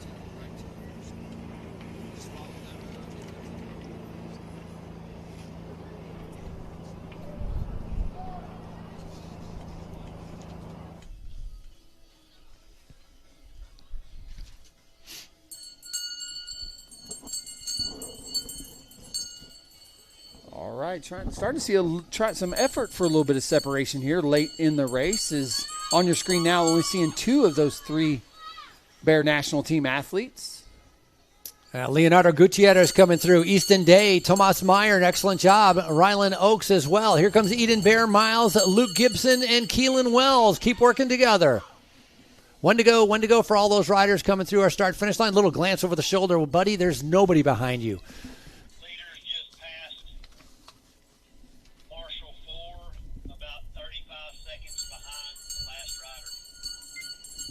Little split over those trees there, as I'm guessing that might be River Valdez sitting back there in third. It was last time through. Starting to see that, I don't know if his head's starting to drop there a little bit. We know what that feels like on the bike. If you're they're going up the road and you try and you just can't turn the screws on that bike. But here, I don't know. Here he goes. He looks to be bridging. He's trying to be able to latch onto them. He's done an incredible effort. But this is the same spot where Gutierrez really dug himself into a hole to latch onto the back of him, and then a little bit later on got dropped because it was such a difficult effort to be able to get onto him. But got to give a lot of credit. Valdez doing an incredible ride, not giving up. Heart rate's got to be pegged at over 200 beats per minute, is on the front right there. That's Rowan Nistal. Continues to push the pace. Sitting in second place is Oliver Welker.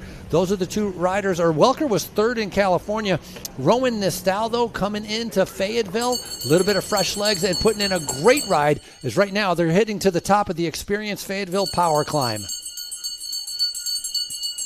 Oh, and look at Valdez now. A little bit, that gap that was only about 1 second has grown into about 4 or 5. Valdez, finally the legs given out.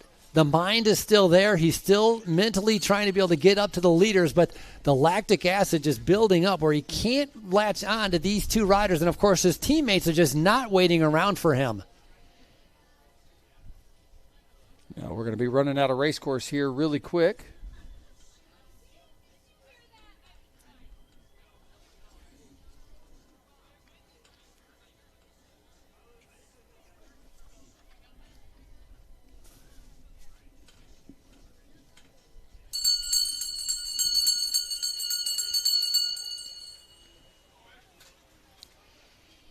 Nice shot right there is Rowan Nistal. Bear National team continues to be able to keep pushing the pace. Coming around that rock garden to be able to make the jump right there. Both of these guys very evenly matched. And you talked about that sprint. You said it earlier. You're waiting to see that sprint of what's going to happen at Stonehenge. We might have it right here with our junior men.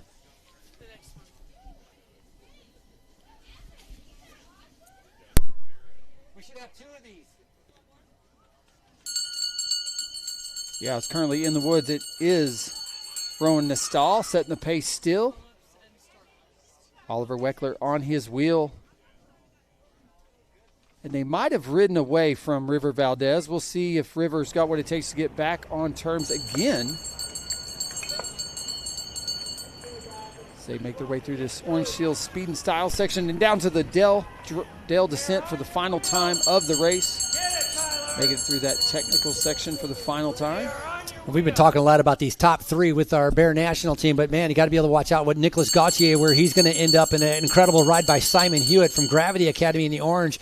Those guys that made that top 13 with 2 laps to go and just at the end with 1 lap to go, pretty impressive ride by them, but it just seems right now that untouchable, the Bear National team riders, and these top 3 riders are going to sweep the podium once again, doing a fantastic job. As right now, it's Nistal and Welker have found themselves off the front alone. Now they got to be able to figure out who's going to be able to take victory. There's only 1 spot on the top spot of the box here at the podium here at our U.S. Pro Cup. Who will it be, as it's going to come down right now to Nistal and Welker as they're battling it out in the last portion of their junior race?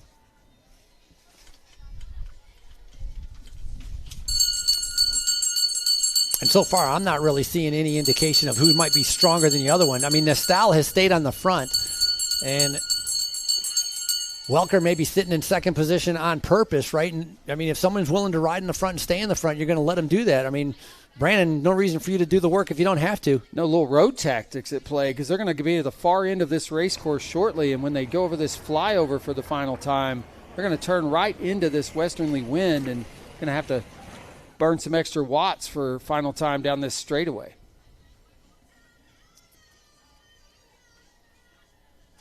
Here's that flyover. They're going to go up and over here. Look, they're too wide as they're up and out of the saddle. They'll go by this feed 2 for the final time of the course. Something tells me they just ride right through this time. Both riders still setting up. This is the windy portion of the course because it's open wide in that field, and you can see right now sitting in second position, Welker just following the wheels.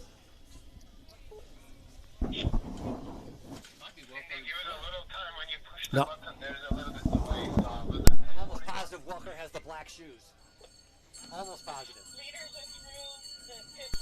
All right, here they go. If you're not by the finish line, time to make your way that way as our leaders approach Stonehenge for the final time of the day. Race 2 of 4. Rowan Nistal on the front. Welker trying to be able to come up right alongside of him. A little bit of a conversation taking place. A lot of a conversation taking place. Not sure how they're going to be able to handle this as Welker comes through. He was third in California. And then Rowan Nistal following the wheel now in second position. Well, I called a sprint finish at some point today, and Frankie, I think we're about to see one right now. This is a really strategic finish here. You got to figure out when do you want to make their move. They're going to go up and around this Talladega-like turn for the final time. Somebody's going to get on the gas. Somebody's going to go first. Who's it going to be? Here's your sprint right now. It's going to be Oliver Welker out of the saddle. It's coming down to it's Bear National Team, and it's coming out with Welker picking up the win. 1 and 2 with Welker picking up a first place and Rowan Nestal with a second place. Unbelievable ride. Quick hug by the teammates. Awesome job by the two Bear National Team teammates working together well. They did not wait around, and I got to say, 1,000 deaths he did out there. The courageous River Valdez finishing up. Excellent ride.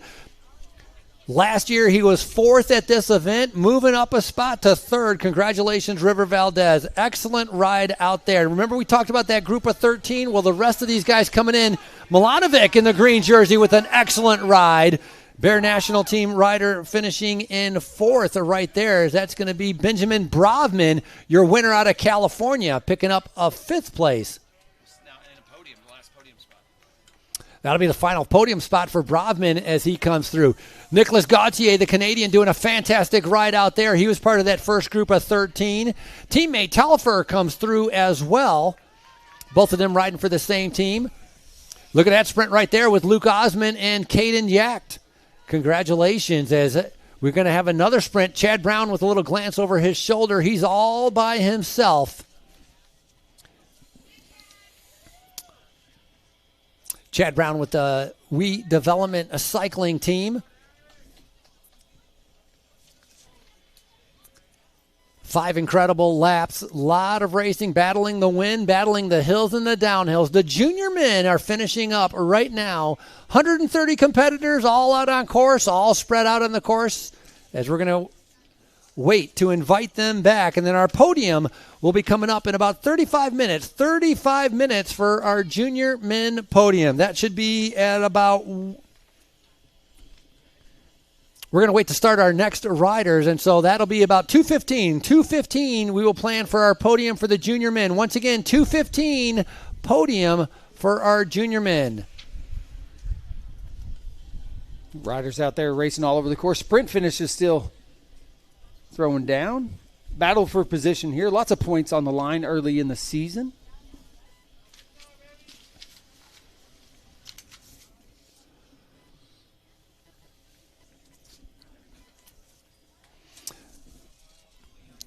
Huge field of juniors making their way across the line, and we're going to let them continue to finish as we have all of our riders welcoming them back. Once again, welcome everybody. Again, it's day number 1 of the U.S. Pro Cup. Thanks for watching. We're going to take a little bit of a break right now as we get ready for our next event, which will be coming up at 2 o'clock, which will be our elite women and the under 23, as more of our juniors finish up their day number 1 here at the U.S. Pro Cup, presented by Walmart.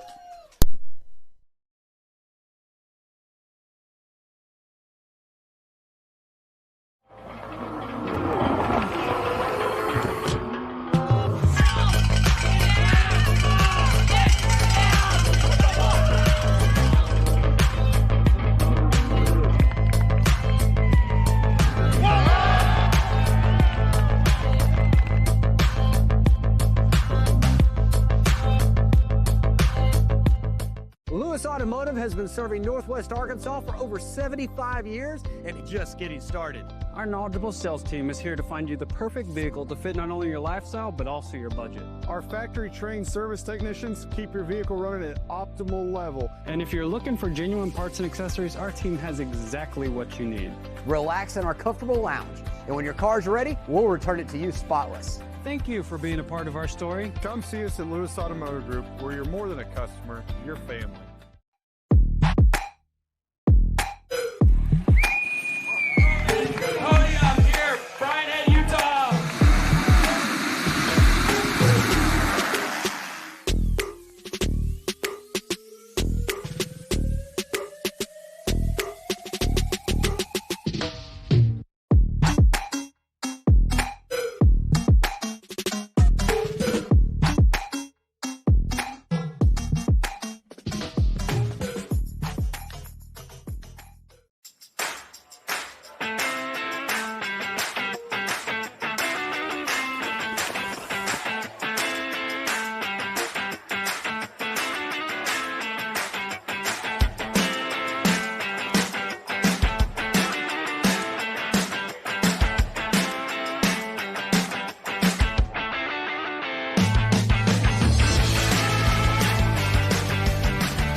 Lewis Automotive has been serving Northwest Arkansas for over 75 years and just getting started. Our knowledgeable sales team is here to find you the perfect vehicle to fit not only your lifestyle, but also your budget. Our factory-trained service technicians keep your vehicle running at optimal level. And if you're looking for genuine parts and accessories, our team has exactly what you need. Relax in our comfortable lounge, and when your car's ready, we'll return it to you spotless. Thank you for being a part of our story. Come see us at Lewis Automotive Group, where you're more than a customer, you're family.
Lewis Automotive has been serving Northwest Arkansas for over 75 years and just getting started. Our knowledgeable sales team is here to find you the perfect vehicle to fit not only your lifestyle, but also your budget. Our factory-trained service technicians keep your vehicle running at optimal level. And if you're looking for genuine parts and accessories, our team has exactly what you need. Relax in our comfortable lounge, and when your car's ready, we'll return it to you spotless. Thank you for being a part of our story. Come see us at Lewis Automotive Group, where you're more than a customer, you're family.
Automotive has been serving Northwest Arkansas for over 75 years and just getting started. Our knowledgeable sales team is here to find you the perfect vehicle to fit not only your lifestyle, but also your budget. Our factory-trained service technicians keep your vehicle running at optimal level. And if you're looking for genuine parts and accessories, our team has exactly what you need. Relax in our comfortable lounge. And when your car's ready, we'll return it to you spotless. Thank you for being a part of our story. Come see us at Lewis Automotive Group, where you're more than a customer, you're family.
Lewis Automotive has been serving Northwest Arkansas for over 75 years and just getting started. Our knowledgeable sales team is here to find you the perfect vehicle to fit not only your lifestyle, but also your budget. Our factory-trained service technicians keep your vehicle running at optimal level. And if you're looking for genuine parts and accessories, our team has exactly what you need. Relax in our comfortable lounge. And when your car's ready, we'll return it to you spotless. Thank you for being a part of our story. Come see us at Lewis Automotive Group, where you're more than a customer, you're family.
Automotive has been serving Northwest Arkansas for over 75 years and it's just getting started. Our knowledgeable sales team is here to find you the perfect vehicle to fit not only your lifestyle, but also your budget. Our factory-trained service technicians keep your vehicle running at optimal level. And if you're looking for genuine parts and accessories, our team has exactly what you need. Relax in our comfortable lounge. And when your car's ready, we'll return it to you spotless. Thank you for being a part of our story. Come see us at Lewis Automotive Group, where you're more than a customer, you're family.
Lewis Automotive has been serving Northwest Arkansas for over 75 years and it's just getting started. Our knowledgeable sales team is here to find you the perfect vehicle to fit not only your lifestyle, but also your budget. Our factory-trained service technicians keep your vehicle running at optimal level. And if you're looking for genuine parts and accessories, our team has exactly what you need. Relax in our comfortable lounge. And when your car's ready, we'll return it to you spotless. Thank you for being a part of our story. Come see us at Lewis Automotive Group, where you're more than a customer, you're family.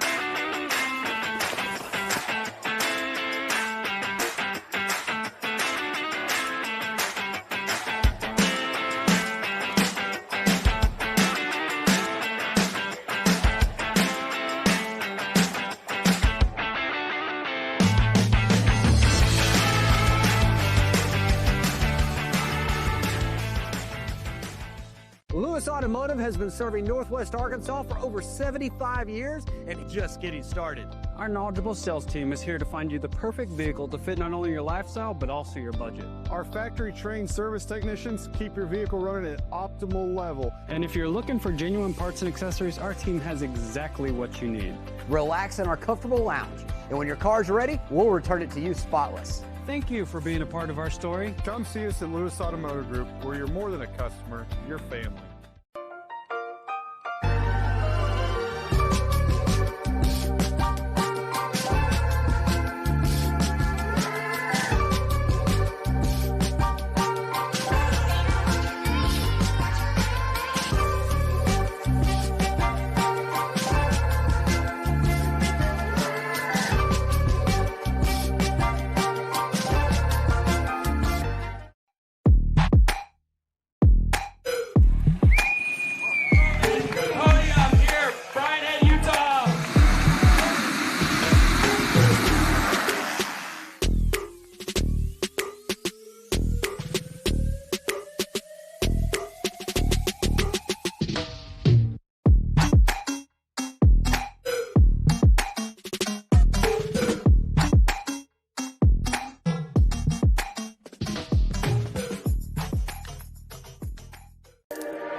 Lewis Automotive has been serving Northwest Arkansas for over 75 years and just getting started. Our knowledgeable sales team is here to find you the perfect vehicle to fit not only your lifestyle, but also your budget. Our factory-trained service technicians keep your vehicle running at optimal level. And if you're looking for genuine parts and accessories, our team has exactly what you need. Relax in our comfortable lounge. And when your car's ready, we'll return it to you spotless. Thank you for being a part of our story. Come see us at Lewis Automotive Group, where you're more than a customer, you're family.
For our elite women, under 23 women, 5 minutes to staging, 5 minutes to staging.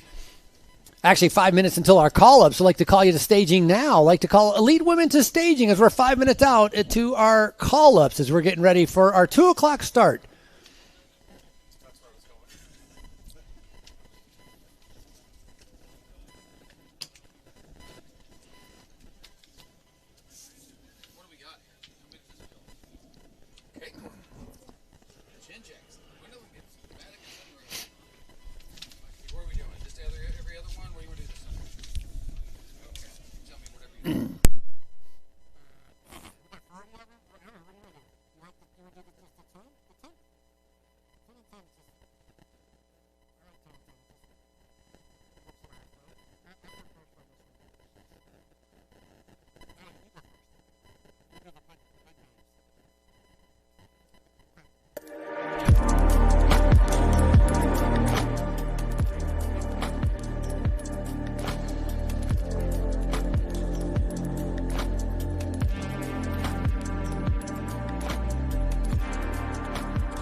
Elite women to the staging area. 2 minutes out to call-ups. 2 minutes out to call-ups. Elite women to the staging area. Getting ready for day number 1 of our U.S. Pro Cup presented by Walmart. Yesterday, super windy conditions were 50-mile-an-hour winds, and the race yesterday changing days as it's taking place today. Dangerous conditions. And of course, we want to be able to have a safe race for all of our riders. We're getting ready as we're moments away to our introductions. As again, one of the only UCI HC races, which will be coming up in a couple days on Saturday. Tomorrow we're going to be going into our short track, which will be very exciting as well. Many of these riders coming in, getting ready to be able to race 3 days in a row, a little bit different. No rest day is what we've normally had here in our U.S. Pro Cup. So that all is going to come into effect, especially for our juniors, as they've been tackling a little bit longer distances in huge fields, almost 130 riders in our junior field. Our elite women coming up will have 40 participants as we're getting ready for our U.S. Pro Cup, once again presented by Walmart. And a big thank you to Orange Seal, our web stream sponsor, and Orange Seal also the sponsor of our U.S. Cross Country Open Series, as we're getting ready to go to 6 different rounds, which means 5 different regions, crowning 10 champions. This is race number 2 of the U.S. Cross Country Open Series, once again presented by Orange Seal.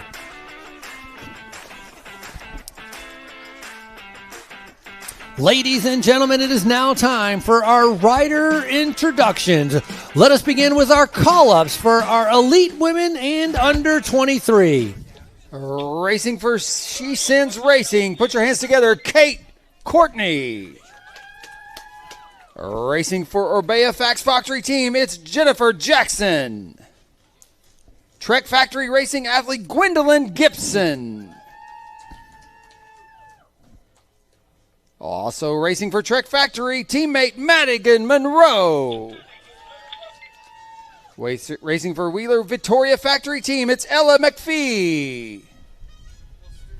For Equip de Quebec, it's Lori Arsenal.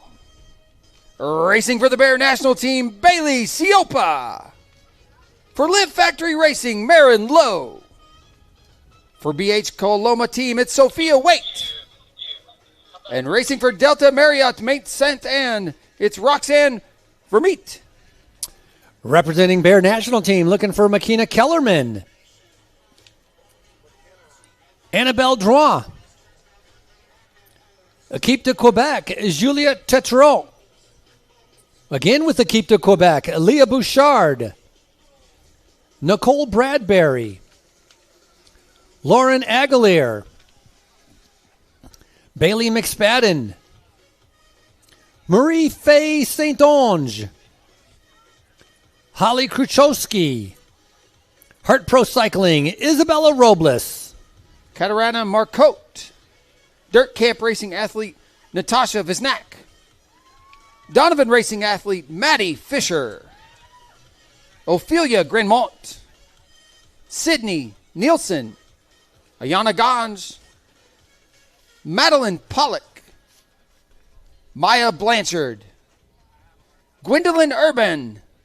Racing for Vout Racing, Ren Capra. Representing Gravity Academy, Lucy Hillstrom. Sierra Reed. Easton Overland, Lily Boucher. Sam Paternoster. Mira Kalbas. Tatum Dalton. Maya Dixon. Hannah Ellison. Emma Schwab. And Greenline Velo, Ella DeShong. All right, at this time, we'll turn it over to our UCI and our head PCP for rider announcements.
1 minute to start.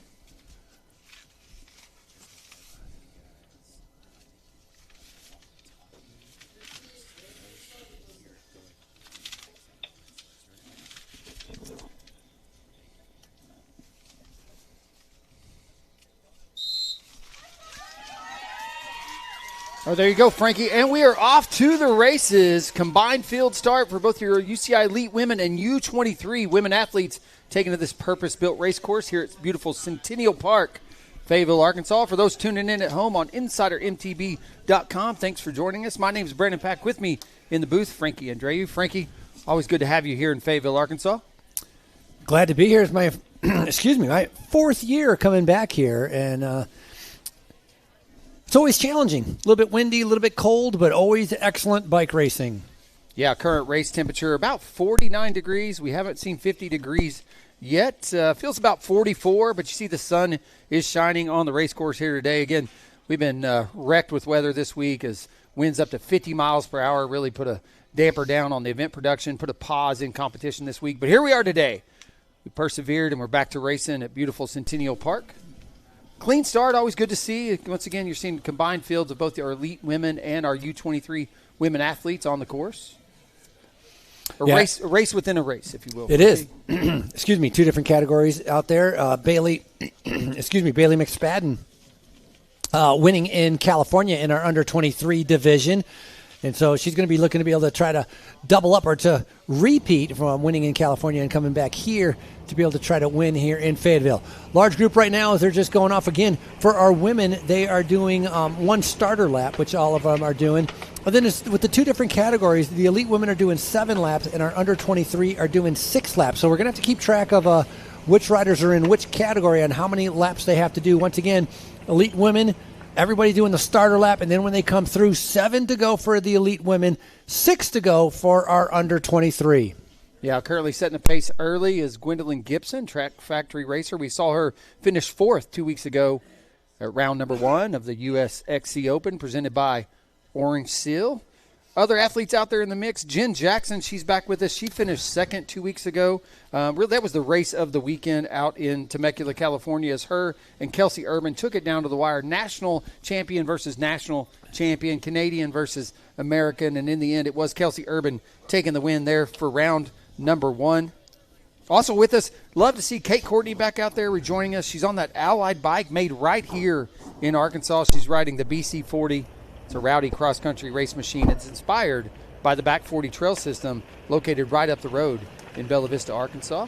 You got teammates now setting the pace as Maddie Monroe and Gwendolyn Gibson were both on those Trek Factory rides. Now taking folks up about what is half of that experienced Fayetteville Powerline climb. They're just going to see a taste of it in this start loop as they go out and they'll do the shorter start loop just to let them kind of self-select and shake things out before diving in properly to the single track here at Centennial Park. I like that, self-select. That's exactly what's going to happen. You can see it's already taken. Got about 10 riders separating themselves with 3 more riders just off the back. Got to remain in contact. Super important to be able to stay in contact, especially on this starter lap. Again, the elite women, when they come around, if you're an under 23 woman, you're not really looking around to see what other under 23s are around you. You're just trying to be able to keep up with the leaders. And the young riders nowadays are good enough to be able to exactly do that. So watch out for the strength of these under 23 riders to find themselves in that front group. Leaders are going to be coming through, and they're going to be seeing 7 laps to go. Again, for the U23, they'll be seeing 6 laps to go. Lots of racing still to come here at our U.S. Pro Cup presented by Walmart. So Gwendolyn Gibson leading them through on the top before they get ready to come through the stretch. Kate Courtney is right in there as well. Elite women, 7 laps to go. 7 to go for the elite women. Under 23, 6 laps to go. Under 23, 6 laps to go. Elite women, 7 laps to go. Elite women, 7 laps to go. Trying to get on there, Ella McPhee, second here last year, just off the back. And again, that could be maybe not clipping into the pedal at the right opportunity, trying to be able to move up. And so definitely wants to be able to make back as an elite group is starting to separate themselves. Yeah, pace is picking up here because how critical it is to take that hole shot as they dive down onto the single track for the first time. Jim Jackson, defending champion here from last year, off the front now as she knows how critical it is to dive down into the woods on the front.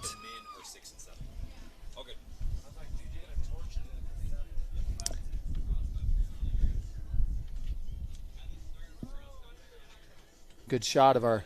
So sorry, I stand corrected. It's 6 and 5 laps to go for our women. I was looking at my men on my cheat sheet, which so our elite women with 6 laps to go as they come through, and our elite women with 5 laps to go. So once they come around, obviously that'll be 1 lap less, and they're all underway right now as we have a huge group again.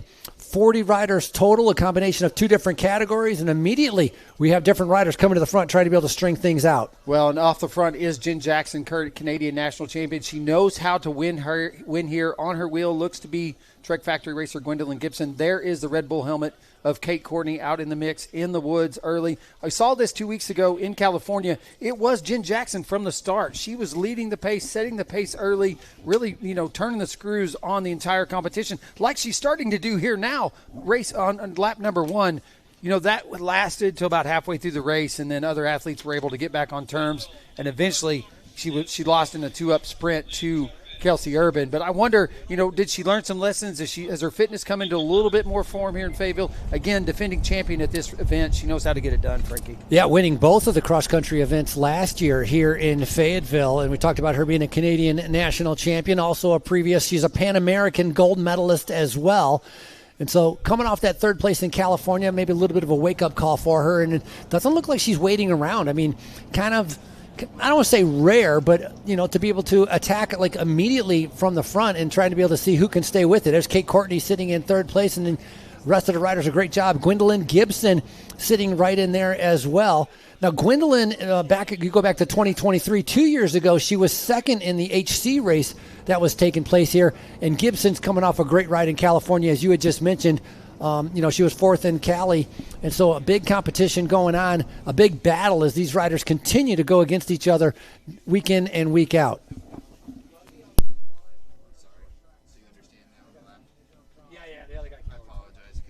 Marin Lowe currently setting in 4th there on that Live Factory ride. Look like teammate to Gwendolyn, Maddie Monroe, rounding out the top 5 for your elite women's competition. Is it Jen Jackson leads them into the woods?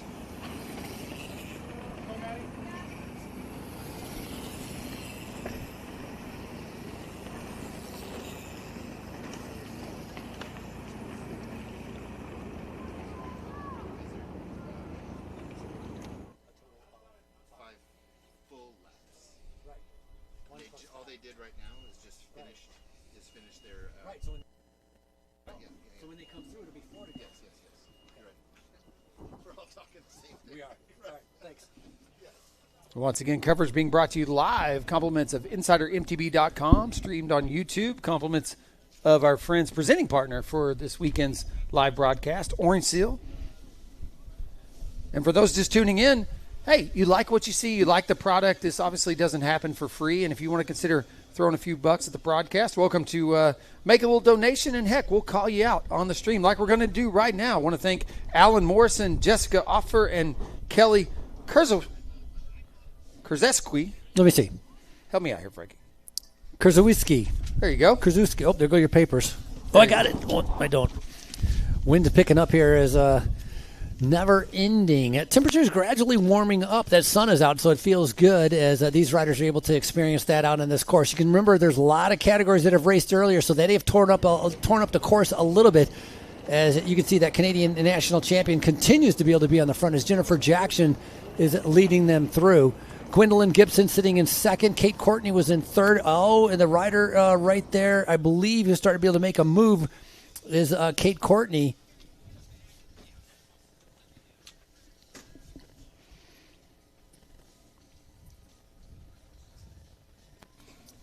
Yeah, Kate knows how to win here. I think winning 2 years ago, took a race win here. Exciting to see her back.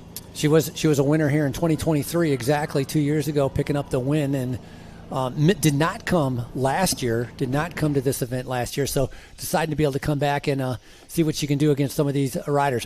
A lot of training going in preparation, knowing that these UCI events were coming up, as Kate Courtney now riding her own tempo, sitting in the front. So the three riders separating themselves. We have Courtney, Jennifer Jackson, and Gwendolyn Gibson.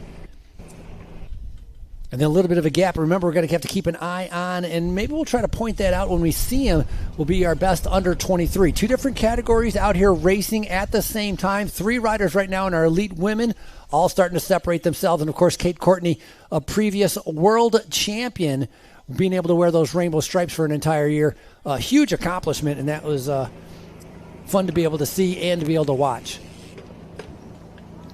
Yeah, exciting. Anytime a previous world champion joins us here at the U.S. Pro Cup. Christopher Blevins, former short track world champion and Olympian, also with us this weekend. We'll see him later today, Frankie. Yeah, we'll see him. Riley Amos, current under 23 short track world champion as well. And not easy getting those rainbow stripes, and so it's good to be able to see these riders continue to be able to do well. Well, U.S. athletes at that. Anytime a U.S. athlete pulls up rocking the rainbow stripes on their jersey, well, that's why we do it. Got the A line there and the B line there. You can see different riders coming off on different paths. Look at that. Oh, my goodness. Wide through there is Jen Jackson. Jen Jackson took her wide. That was like a smack at the handlebars without really actually smacking it. And so Kate Courtney had no idea what was going on behind him, but a little bit of a battle there as Gwendolyn Gibson wanted to be able to come by. Gwendolyn Gibson racing for Trek Factory Racing Pirelli. Jennifer Jackson with Orbea Fox Factory Team. And then pretty much a privateer is what Kate Courtney is doing with She Sends Racing in that black jersey. Yeah, Kate Courtney leaving Scott in the offseason, joining the Allied Cycle Stable. Those bikes made right here in Northwest Arkansas. She's on that BC 40. That's a fun bike to ride. I've had the opportunity to ride one, and those are fun, rowdy cross-country mountain bikes, and so excited to see what she can do on that new steed of hers. And Jen Jackson also on a new ride with Orbea. It's also a new ride for her. Gwen returning on that Trek Factory team. Yeah, Gwendolyn Gibson, she went to Puerto Rico. She won 5 days down there. That trip to Puerto Rico was extremely successful for Gwendolyn Gibson. Then she went to California where she picked up that 4th place, and so she's got some good form. Also, she last year she was a bronze medalist, 3rd place, getting herself onto the podium at the national championships. And so right now she's sitting just about a second off the back, kind of pacing herself, making sure she can keep up with these two leaders. So we're about to, when they complete this lap number 1 again, when they get out to that field, when they get out to that grass field and that wind is going to start hitting them, they're going to sit up, and that is going to be a good opportunity for the riders that are sitting in 4th and 5th to be able to make up a little bit of time, trying to be able to see how big that gap is, but it seems like it's growing. It looks like it's at least a 15 to 20 second gap, so that's going to be a tough challenge for those riders that are just a little bit further back. Yeah, we'll get a good idea of this U23 race competition as well. Once those athletes make their way through, we'll be able to see who's setting the pace in that U23 competition and be able to follow along as that race action unfolds as well. But just give us a few minutes and we'll be able to update you on that race. Here they are. They're approaching Arvest Mountain, what is one of the several purpose-built features here at Centennial Park. You'll see they'll approach a rock garden. They'll climb up here. It's got an A and B line. It's got a drop on the right. The riders really get to select, and on the left is a pretty rowdy rock garden that I don't see a lot of folks taking so far today, as they're all pretty confident with this A line. The A line definitely the optimal line for speed.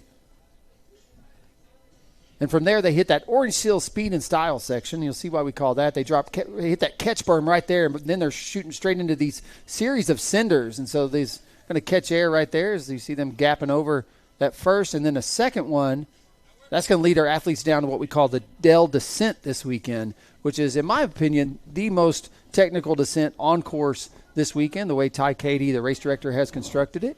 I've seen it eat a few racers already this week in practice, and so see them approach that section here shortly. There's the banners. That's the Dale banners there, so that tells you they're getting close. And that's the rock garden we're talking about right there. Pretty technical section. Yeah, previously in our junior race in our pit area, there were definitely some riders going in suffering flat tires. And so it's a very smooth and it's very, very well-maintained course, but you can get over those rocks or hit some, go a little bit outside trying to be able to make a pass, but there was definitely some riders getting flat tires in our junior race having to go in. One rider ended up having 2 flats, ended up hitting the same spot to be able to flat his tire out 2 laps in a row, so that's some awful luck and obviously not going to have a good result. And that's part of being the mountain biking is being able to pick the right line and control your equipment. You can't just go barreling through everywhere because you can't risk getting a flat, because if you get a flat, you lose too much time and you have no chance of trying to be able to pick up those UCI points, which is the main reason that all of these riders are here.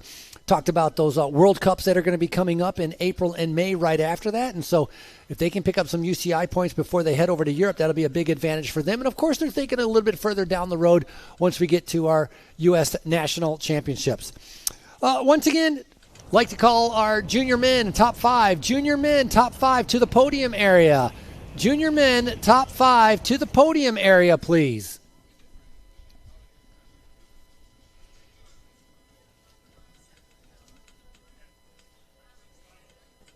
There's your current look at your current leaders. Kate Courtney still setting the pace. Jen Jackson setting second. Gwen Gibson in third. And we're about to hit this section. I actually had a moment to speak with Jen Jackson earlier this week during a pre-ride she was doing out here, and the winds actually were coming opposite directions. The winds have completely shifted. The temperatures have dropped. The bottomed out, basically. We had a little bit of snow last week even up here at the last night at the venue. But I'm going to tell you, from what was a tailwind finish is now a headwind strong. And so these athletes, when they go over this flyover you're going to see here shortly, they're going to make this right-hand turn and turn straight into what is about a 20-mile-per-hour headwind, Frankie. Yeah, it'll definitely be some tough course conditions for these riders. And you want to be able to be with a group. You don't want to get stranded. You don't want to be stuck out there by yourself. And so these 3 riders obviously working very well together. Kate Courtney, this is that windy part out in the field that we were talking about. Looks like she just got a feed, trying to be able to keep hydrated as making her way through, looking very comfortable. And again, 1, 2, and 3 is Kate Courtney, Jennifer Jackson, and Gwendolyn Gibson making their way around. Kate Courtney won here in 2023. Jennifer Jackson won here in 2024. And Gwendolyn Gibson, she actually was second here in the HC race in 2023. So all of them, know this course extremely well. And it's just the only thing that's going to be a little bit different is their fitness, because it's 2025, and the way the wind is kind of wreaking havoc for many of them. As they're going a little bit slower out there, this is the opportunity I was talking about for the different riders to be able to catch back up in the back, because certain times riders do not want to just sit on the front pulling the entire time, and it looks like right now they're playing a little bit of cat and mouse to see who's going to be able to come up to the front. They all look very comfortable. There's those 3 riders I was talking about. Look at them right there. 4 riders with a great chance to be able to get back up there. Maybe we're going to have an under 23 rider in there as well. Going to have to be able to figure out those numbers once they come across the line. But again, Courtney hitting onto Stonehenge, making her way around as she's the leader with that Red Bull helmet on. The Canadian national champion sitting in second, and then we have Gwendolyn Gibson sitting in third.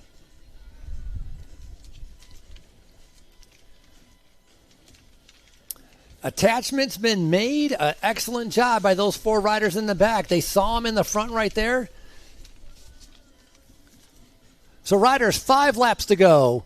Elite women, 5 laps to go. Elite women, 5 laps to go. Under 23, 4 laps to go.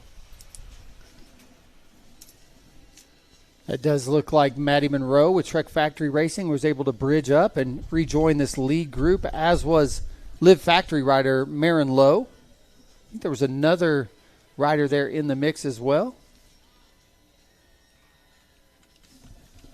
It's Bailey McSpadden, I think, possibly. The first U23 rider is on approach now. Yeah, Bailey McSpadden getting ready to be able to come through. It's just going to be our first under 23 rider. McSpadden took up the win in California.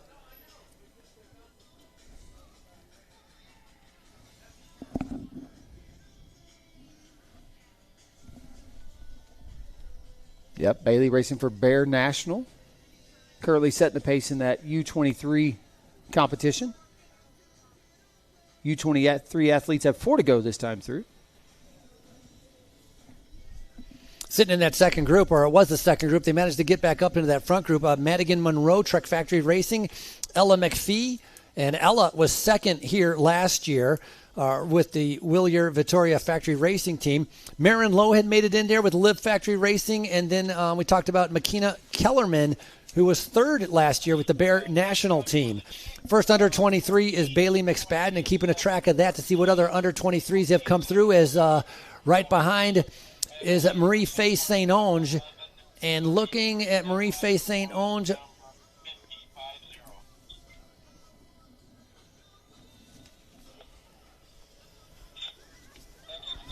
looks like we have a lead group of 7 now. This elite women's race.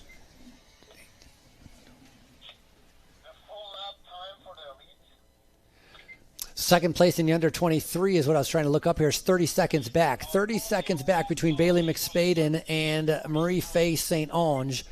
Then we have 1910 going up to 19. Then 10 seconds back is Lily Boucher in our under 23, and right with her is Ayana Gagne. So second and third, very, very close. Bailey McSpadden with a 30-second lead. So that under 23 race starting to be able to shape up a little bit. Some of these riders moving up a pretty good amount of spots is, again, not coming off the front. Kate Courtney picking her own line, going her own pace. This is the kind of race that she wants to be able to do. And right now it looks like Jen Jackson and Gwendolyn Gibson are comfortable sitting behind. But look how technical it is and trying to be able to get up this hard part of the race course, part of our Fayetteville power climb, right as they reach the top.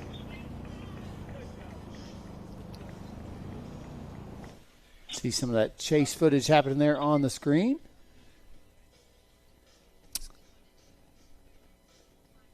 Shout out to the crew at InsiderMTB.com for bringing us what is just incredible race action already today. Again, day one of 4, the 2025 U.S. Pro Cup presented by Walmart. We're just getting started, Frankie. Jennifer Jackson losing a little bit of time, maybe not as comfortable on the uphill or the downhill, not really sure where the difficulty is. I mean, she was up there leading and pushing the pace last lap, but right now, Kate Courtney maybe sensing a little bit of vulnerability in some of the other riders, and so look at her whipping around those corners, trying to be able to gain as much momentum as possible before they hit the next little uphill. Yeah, happy to take 2 with her, but if they're going at a pace that's allowing other racers to bridge back on, well, I could see where that was maybe not in the plan, and so already starting to pick the pace right back up.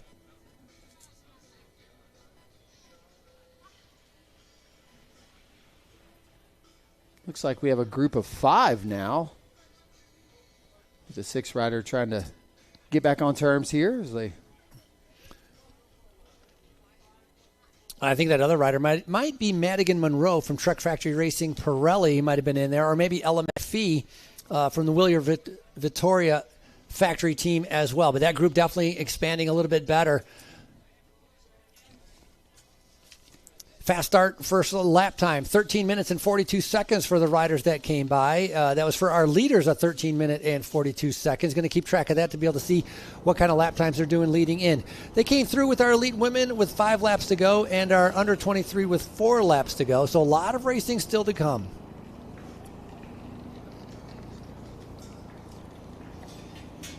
We've seen this elite field come down to some pretty exciting sprint finishes over the years, and so from the looks of it early on, at least here in Fayetteville, we may have another exciting, exhilarating sprint finish here on our hands, or at least one in the works today, Frankie. All right, Frankie, I'm going to step away. I'm going to go call some podium awards for our junior men, and I will be right back.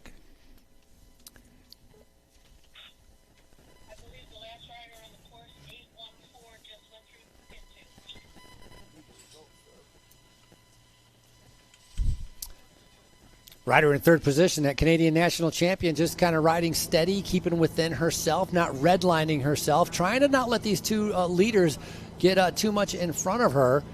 Little glance over the shoulder, she's looking back to be able to see who's coming up in 4th position behind her as Kate Courtney really finding some good form. Look at her almost sliding out right there, taking some risk, trying to be able to keep that pace going.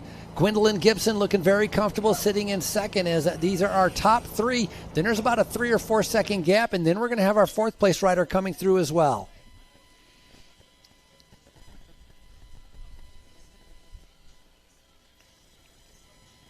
Now, we talked about the combination of riders with our Bailey McSpadden, our top under 23 rider. When she came through, she was top 10 a little bit further back, but she's coming off a bad crash at the end of 2023. It took her a little bit of time to be able to kind of get back into good form. Bailey McSpadden has definitely found that form, heading down to Puerto Rico for some of those UCI races down there where she picked up a third. Last year, picking up a 7th place at Nationals. And so Bailey McSpadden, last lap, finding herself in the lead of our under-23 competition here as our 3 leaders. No change at all, definitely picking a different line right there as Jennifer Jackson takes that right-hand side behind Kate Courtney. And on the left-hand side, a change in lead as we see Gwendolyn Gibson finds herself in the front. A little pressure on the pedals, trying to be able to get a little bit of a gap as Gibson decides to be able to test the legs, trying to be able to see what Kate Courtney can do. Kate Courtney could be riding on the front, trying to be able to control that tempo at a pace that's comfortable for her, or she might just be riding, trying to be able to see what everybody else can do. But here's a great shot of them trying to be able to come up that hill as it's being led by Gwendolyn Gibson. Again, a 3rd place at the National Championships, coming off of Puerto Rico where she won 5 days of racing down there, picking up a whopping ton of UCI points. So that is, again, Madigan Monroe, Trek Factory Racing Team, sitting in 4th place, doing a fantastic ride, bridging the gap up to the 3 leaders, so the 3 will become 4. And now maybe they have a little bit of an advantage as there's 2 riders from Trek Factory Racing, rider in 1st place and the rider in 4th place. A little bit different riding styles. You see Gwendolyn Gibson bopping up and down. That's the way she's comfortable. Kate Courtney like rock solid on the top, and then also bopping up and down is Madigan Monroe. Look at the different riding styles. You can see the way they're riding, using their upper bodies to pedal, and other riders keeping very steady as they're making their way up. Number 17, Marin Lowe, currently now that's going to be sitting in 5th. Marin Lowe with a Live Factory Racing Team trying to be able to get up to those leaders. They just need them to be able to slow down a little bit, maybe be able to hit that wind and not want anybody to be able to do any kind of work. And that would be a good opportunity for Marin Lowe to be able to get back into the lead.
We're just letting our junior podium take place over there. Congratulations to all of our top 5 for our junior podium.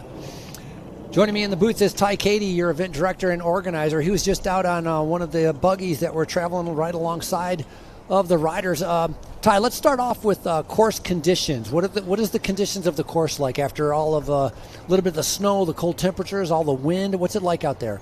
It's actually drier than I thought. I thought a little bit of that moisture might pack down some of that dirt, but what I saw out there is it's still actually kind of breaking up, a little silty in spots. So you got to be kind of careful in some of these flatter corners. But it's running fast. The girls have got a good groove out there. We're in the buggy chasing them with a camera, and these 3, Kate and Jen and Gwen were out there, and it looks like someone else's little group has latched back on. But I think they're just pacing themselves. They're taking turns in the wind. I don't think anyone's really just gone full throttle just yet. How big a difference is it when you out here, you're out in this field, you're out in the grass, you're cutting across, and then when you get back there into the trees, does the wind completely die off? Is there any wind back there in the trees? And I'd say 80% of the course is buried back there. What's it like back there? Yeah, it's a lot more sheltered in the trees there, and you got this natural shelf. We're up on top of here, so this is where the wind really accelerates. So this flat field is very tactical. And then you get down in the trees, and it's much quieter. I'd say it's 10, 15 mile an hour quieter on the winds and stuff. So you can tell they're just all kind of sitting up here and just kind of taking turns and not wanting to waste a lot of energy. I almost felt like they were out there having a conversation. They're dead quiet, but no one was on the rivet just yet. So they're going to let this thing come down to the wire here, and sooner or later someone's going to launch an attack. Yeah, they're going to wait for a little bit. Still got, when they come through, it's going to be 4 laps to go. So a lot of racing still to go. An excellent job, though, by Marin Lowe trying to be able to get back up in there. But Madigan Monroe made it in there, the rider on the back from Trek Factory Racing. How much of it is it an advantage with the mountain biking if you have 2 teammates that are in the front? But you can see that wind slowing down the first 4, giving an opportunity for the riders, the 2 in the back, and another one in the back to be able to get back up, because this is the hardest part of the course when it's open on that grass field. But what an opportunity for those riders that are off the back to get in with the leaders. Yeah, I think what you're seeing here is, look, Gwen's looking over. None of the top girls, Kate, Gwen, and Jen really want to do any extra effort, because I think those are going to be your 3 winners. I think it's going to come down to those 3. And what it allows Marin Lowe and the others to get back on. So that rubber band stretches, then it comes back together again because this wind makes it so tactical. So you'll see this group kind of, swell up a little bit here, Frankie, in the field, and then it'll kind of get stretched out. And then it'll swell again, and then it'll get stretched out. Sooner or later, I think that rubber band's going to break, and if I had to make a prediction, it's Kate, Gwen, and Jen, I think, are going to be the final when all the dust settles. Which one of those 3 win this, I don't know, but my calculation is probably those are the top 3 women with the best chance to win this opening round here. Well, they showed they were the 3 strongest on lap number 1, and so now it became a little bit of a tactical game, a little bit of strategy. They tested each other, and they saw who could respond to that, and so now they're easing up a little bit, trying to be able to see what's going to happen next. Obviously, with all the racing still to go, tactics and strategy definitely take place, as we can see Kate Courtney just coming around the corner, leading them through. Once again, they're going to be seeing 4 laps to go. Riders, Elite women, 4 to go. Elite women, 4 laps to go. 4 laps to go. It's our under 23. We'll have 3 laps to go. 4 to go. 4 to go. Look, Jen's trying to up the pace. Look, as soon as she felt it go down, I think she doesn't want this group to get much bigger, and I don't think she wants to tow people around. So she's the first one to kind of light a match and say, okay, you know what? Let's whittle this down a little bit. Again, it's getting too big, and she's already got two riders on the back foot right there trying to get back on. So they're going to play some games for a while, Frankie, but sooner or later I think we're going to see some separation here.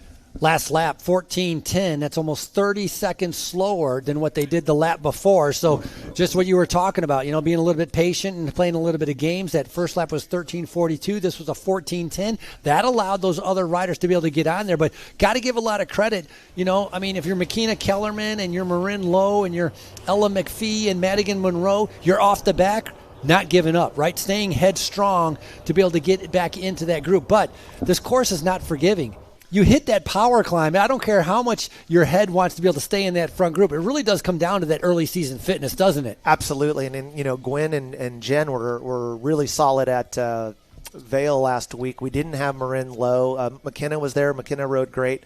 But it's definitely, like you say, early season fitness. It's going to show who's done their homework in the off season and who still needs a little bit of sharpening. Yeah, your winner in the cross country in California was Kelsey Urban, who didn't come here. But Jennifer Jackson, second in California. She's obviously up there feeling pretty good. And, of course, we have a Canadian national champion, Jennifer Jackson, obviously very well known and had very good success last year, dominating here, really winning both cross countries and the short track here last year in 2024. But right now finds herself with those top 3, actually top 6 riders, because they've been able to separate themselves. Again, Kate Courtney, Gwendolyn Gibson, Madigan Monroe, Ella McPhee, Jennifer Jackson, and Marin Lowe all find themselves in that front group. Makina Kellerman is in there as well. Bailey McSpaden came through. She's still our top under 23. I talked about her recovering from that bad crash in the end of 2023. Picked up a 3rd place at Puerto Rico. A strong rider. And in last year, she was 13th and 12th in the 2 cross-country divisions. So looking to be able to have a little bit better result as she's out here, a combination of the 2 different categories racing together. Well, she was solid at the Orange Seal Pro Cup out in Temecula. She actually, I think, won that round in the U23. So it looks like she's on great form. And then I think I just got a shot of Jen in the woods while we're talking. Look, she's attacking. She didn't want this group to get any bigger, so you could tell she's now putting some effort into this and trying to make it a 3-rider showdown. Looks like she put Gwendolyn Gibson into a little bit of difficulty, and so Gwendolyn's going to have to kind of redline herself a little bit to try to get up here. On a course like this, I mean, you used to race mountain biking, so you're a previous national champion and stuff like that. Do you bomb the descents like that to make up the gap, or do you make up the gap on the uphills? It's a little bit of both. I mean, I think you start realizing where you're better and where you're not, and maybe Jen feels like she's a little faster in Kate in the technical stuff, and can maybe stretch it out, and then maybe pace herself on the climbs a little bit and use that descent and that technique to get some free time there. But it's still going to be one on the climbs, and it's going to be one in the flats here just with the wind today. So fitness is going to be a big factor. But obviously Jen is just on rails right now. And then, look, I mean, she's got Gwen on the back foot, like trying to get back on. So this is great racing, Frankie. These women are really just throwing down right now. It's awesome to see. Once again, speaking with Ty Katie, our event director and promoter who's been putting this on since 2021. It's the 5th year for having this event. Next year, are we coming back? Yeah, let's hope so. Let's hope they invite us back, and let's make it 6 in a row. And I think every year we get a little better. I mean, obviously there's some challenges with the weather out in this part of the country, but that's just part of the game. I think the crew with it's produced by Ozark Foundation this year, did a phenomenal job with what was thrown at them. I mean, we got a beautiful day now. If people knew what happened the last 3 days and what we dealt with. Yeah, it was havoc, but we put it all together. We're out here 5 in the morning. We all band together and make this happen, and we got a little small village of people, and couldn't have done this without the Ozark Foundation stepping in and taking over production this year. So yeah, totally excited to be here, and we got great racing, and this is only day 1, Frankie. We got short track tomorrow, and then we got cross country and amateurs Sunday. So this is just the tip of the iceberg. Yeah, just getting things kicked off. Before I let you go, I'd like to be able to ask you about your the U.S. Cross Country, the Open Series. You expanded it this year, so how did that come about? Yeah, so we ended up partnering with a few other promoters across the country. Ben Agnew up in runs Inglewood, and then we have Sean over in Missoula, Montana. So that was the original 4. And then Soho came on, and Soho's been a part of the overall USAC circuit for a few years, just hosting UCI events. And then we brought on Washougal, Washington, and that's a brand new venue, and we're looking to develop that into possibly a UCI round in the next few years. So we're thinking long term, and we're looking for venues that are able to grow and try to provide a high level of racing that we're trying to accomplish. So at these other venues, obviously right now we're watching the elite, the pro women, we're watching the elite pro men, but at your other venues that you're going to be part of this U.S. Cross Country Open Series, if you're a beginner mountain biking, do you have a category for them? Can someone come out to that region in that area? Do they have an opportunity to be able to race their mountain bike if you're a beginner? Yeah, 100%, and I think that's something we're trying to work on too, is that everyone sees U.S. Pro Cup, or we see the UCI and the high importance we place on the Christopher Blevins and Kate Courtneys, but at every round we offer categories for almost every age and skill level on Sundays with USA Cycling Points. And so I think that's a message to get more amateurs out at this event. I think it's a little intimidating. I think it's a little, little intimidating for them. But no, we have everything from a Cat 3, which we'd call a beginner or a novice, and then we got Cat 2s, would be an intermediate level person, and then we have a Cat 1, which is an expert, and we've got everywhere from 12 and 10 and under all the way to 70 plus. So there's pretty much a category for you if you're an amateur cross country or short track racer. The U.S. Cup is the place for you to go. What's the website?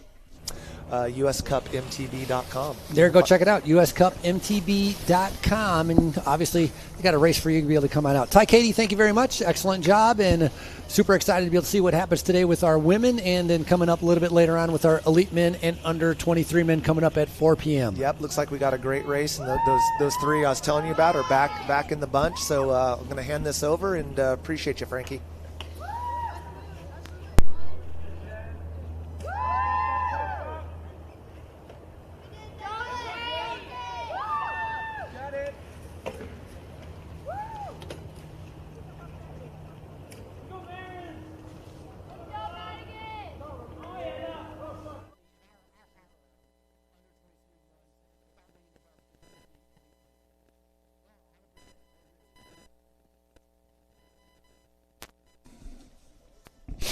All right, Frankie, and I'm back. Great conversation between you and race director Ty Katie, kind of breaking down what this professional season of cross-country mountain bike racing looks like here in the U.S. How were the juniors? Were they excited with their podium placings over there? Yeah, absolutely. Shout out once again to Oliver Welker taking the top step in our junior men's 17 to 18-year-old race just earlier this morning. But you got a race going on here. Look at this. Still Kate Courtney setting the pace. Jen Jackson right there. I saw Trek Factory racer Gwendolyn Gibson trying to stay on terms. It looks like she's falling back just a little bit. Yeah, struggling a little bit right there. I thought Gibson was doing a pretty good job. I got to say, who looks pretty impressive is Kate Courtney, controlling the front, really controlling the race. We talked about the slow sections and the tactics and strategy that's taking place, but Kate Courtney seemed to be able to find her groove back once again as your previous winner here in 2023. Yeah, she didn't join us in Vail, but I did see just right around that time, I think she went out and won one of the races in the Grasshopper Series, the gravel series. So has been doing some early season gravel miles maybe. It's hard to be able to tell, but Kate Courtney seems to have a little bit more comfortable on the downhills, a little bit more speed, be able to a little bit more maybe comfortable with the technical aspects of this than Jennifer Jackson. Jennifer Jackson doing a great job. Obviously, both of them very familiar with this race course. They know how to be able to handle it. And, they're going to start pressuring each other at different points along this course. One thing for sure is mission accomplished, right? They got rid of Gwendolyn Gibson from the Trek Factory Racing. And so that's one less person they're going to have to worry about. Gwendolyn, though, now in no man's land, meaning she's all by herself out there. And if she's all by herself out there, she's going to have no help. And right behind her was that small group of Madigan Monroe, Ella McPhee, Marin Lowe, Makina Kellerman. They all get together. They're going to be able to swallow up Gwendolyn Gibson. And so that third place for that podium spot could be up for grabs as well. But right now, these two riders going away from each other. When they come around to our start-finish line, they're going to be seeing 3 laps to go. Bailey McSpadden, your winner in California, which was race number 1 of our U.S. Pro Cup. She continues to be able to lead here in this mixed division with our elite women in the under 23. So Bailey having a fantastic ride once again, riding for that Bear national team.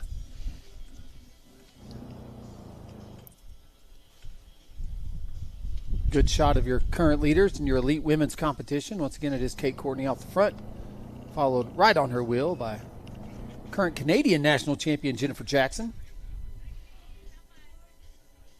And you're right, they have Gwendolyn Gibson no longer in the shot, if you would say, as they look to put some seconds into the rest of the field. But back in that field, as you were talking about that chase group, Gwendolyn does have a teammate in Maddie Monroe, both representing Trek and that Trek Factory team. And so be interested if they can't possibly hook up as they lead a swap positions here, as it looks like Jen Jackson comfortable to take up front and maybe potentially take a pull. You wonder if Kate and Jen aren't working together a little bit to keep this pace high to make sure that that chase doesn't happen. Yeah, that's a great point, especially during these windy sections. Once you get up here to the field in the grass, this is the hard, because it's so windy, it's like a headwind. But, yeah, taking turns and trying to be able to keep that pace high, try to keep Gwendolyn, Gibson off their wheels, and that's going to be part of the strategy that's taking place right now. Both of them looking extremely comfortable. Look at them turning the gear. Very similar kind of cadence that they have out there. And again, in second place, Kate Courtney is the one rider in the black jersey with the Red Bull helmet. Jennifer Jackson with that maple leaf on the back of her jersey as Canadian national champion. Jennifer Jackson swept all the events here last year in 2024, winning both of the cross-country days and the short track. Now finds herself up in that front group once again with an opportunity to come back and win again on day number 1 of our U.S. Pro Cup presented by Walmart. Looking to be able to see a little bit more what's behind them as we're going to have 3rd, 4th, 5th. Is Gwendolyn Gibson by herself, or has she been brought back in by some of the other riders like Lowe, Kellerman, Siopa, Bradbury? A lot of riders out on course right now as our leaders are getting ready to see 3 laps to go. Yeah, both these athletes, Frankie, on new rides. Mentioned Kate moving over to the Allied stable this year. She's on that BC40. And Jennifer Jackson moving over to Orbea this year. So brand new rides for both these athletes. And looks like they've both found comfort early season on these new bikes. Last lap, 13 minutes and 42 seconds. And more. 3 laps to go, riders. 3 to go. 3 laps to go. 3 to go. So that lap a little bit quicker, 13:13. That's actually faster than what they did on lap number 1. And so they are coming through. Gwendolyn Gibson is going to be our next rider coming through. The 2 riders separating themselves. That's going to be Kate Courtney and Jennifer Jackson. And then waiting for Gwendolyn Gibson. In this win, that's a bad place to be hung out. And here comes that chase group you talked about, Frankie. They've just hit that tarmac themselves. It looks like it's a chase group of 4. Trying to reel in Gwendolyn Gibson. And they're going to have a good chance to be able to reel in Gwendolyn Gibson. 26 seconds back on the leaders, only 5 seconds back on 3rd place. And that is going to be Monroe, McAfee, Lowe, and Kellerman. Yeah, again, podium's going awarded 5 deep here today. And so there's a lot of racing for steps there in that front group. We got some riders here. They've had maybe got twisted up a little bit. Bailey Siopa now coming through in our line. It's going to be 3 to go, 3 to go, 3 laps to go. Got some riders.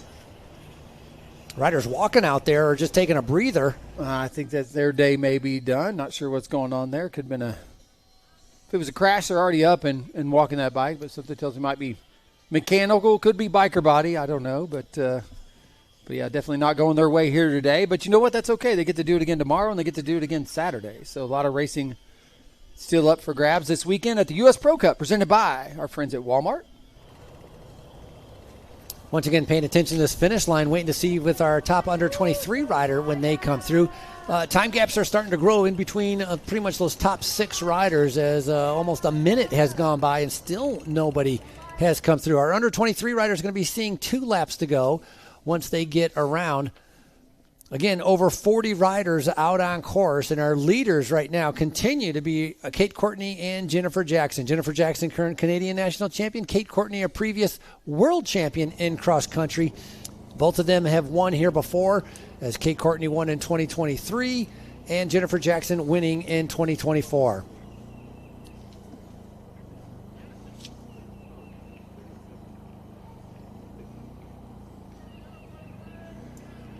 Kate taking the privateer route this year, now racing for, she's titled She Sends Racing, and so new bike, new kit, same helmet, Red Bull coming along with her. Here comes our first under 23 rider is Bailey McSpaden, coming off a win at California, now making her way through. Under 23, you're going to have 2 to go, 2 laps to go, 2 to go for under 23, 2 to go. Oh, and I'm just noticing she's all by herself, not out there riding with anybody else. It's only her coming through right there. That's Lori Arsenault. Lori moving up 1 spot on that last lap as we go back to our leaders on camera. And again, pushing it on the downhills, the technical aspects of it. It's Kate Courtney. All those years of racing, Obviously, we talked about her being a world champion and leading up, right? You don't just jump into world champion status. There's a lot building up to get to that point, but you got to be able to go uphill well and downhill well, and that's exactly what Kate Courtney is demonstrating right now. Well, and this course favors exactly that, the all-around athlete. It's got some punchy technical climbs, some pretty rowdy technical descents, and so she seems to be right at home here today in Centennial Park, Fayetteville, Arkansas. Again, this purpose-built venue for you guys, for those just tuning in here on InsiderMTB.com. You're tuned into some action of what is Centennial Park, which is a purpose-built venue located in Fayetteville, Arkansas, second biggest city in Fayetteville, located in the northwest corner. It's a 228-acre public park that's seen an investment in both professional XCO-style cross-country mountain bike racing as well as cyclocross. This winter, going to host the 2025 USA Cyclocross National Championships at this same venue. Yeah, big thank you to many of our partners, including Arvest Bank, Ozark Foundation, UAMS Health, our medical team doing a fantastic job over there. Hopefully they haven't been too busy. Lewis Automotive Group, Orange Seal, and Violic Farms. Here's another under 23, Marie Faye St. Onge. That's going to be fitting in second. Just in front of you a second. Here's another under 23 coming through with Lily Boucher. So that second and third definitely up for grabs right now.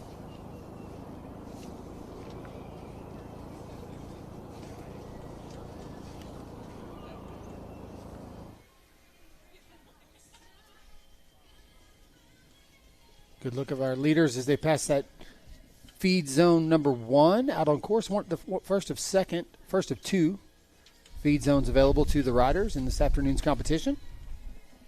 Go up and over this flyover, and they'll drop down on this is shared portion of the course that shares a section called Chasing Gold, which is that purpose-built cyclocross race course out here at Centennial Park. And then as they make their way down, they'll snake their way down through here, and you'll see them dive off back into the single track.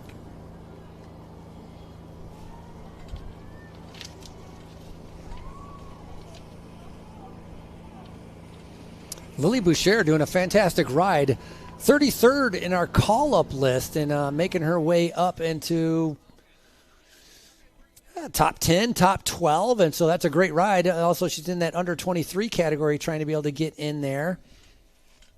Again, second and third only separated by 4 seconds. Only 4 second difference is Boucher sitting in third. So she's waiting. Again, they're seeing 2 laps to go. Again, for our elite women, 3 laps to go. Under 23, all of them seeing 2 laps to go.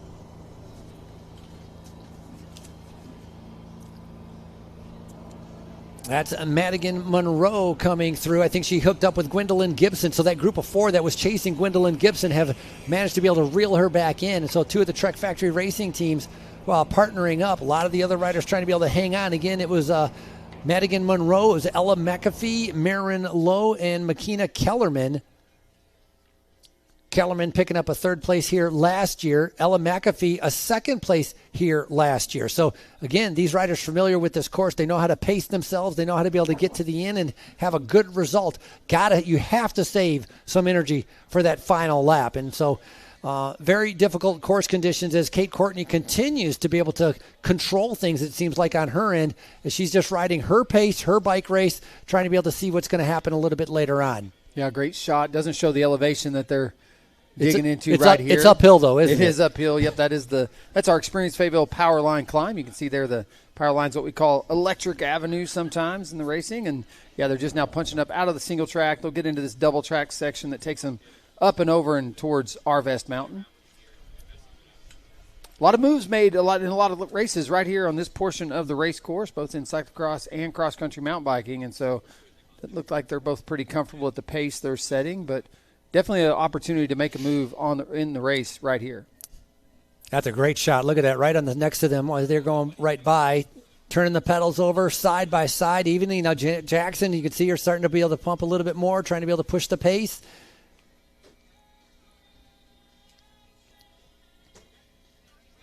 This is the approach to. They'll go up out in the field a little bit. There's a little kind of lollipop section they do out here before they approach what is being coined Arvest Mountain this weekend.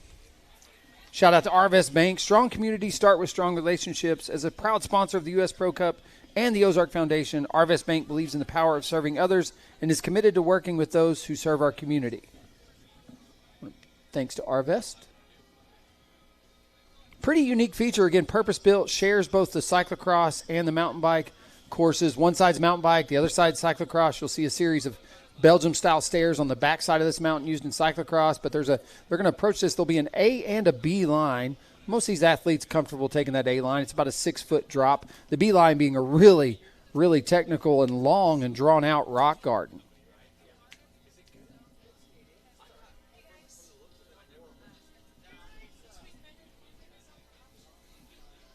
Here you go. This is they're approaching that Arvest Mountain, as we talked about. A little technical kind of step up there is to get into the, call it the gate here, and then it's rider. They choose their line right here. They either send it down the rock garden there on the right or left, or like Jen Jackson did, just make it look easy and hit that little drop. And that sends them into what we call the Orange Hill Speed and Style section. You'll see right there why is there's several purpose-built cinders out here in the woods that are, well, they're a lot of fun to ride, Frankie.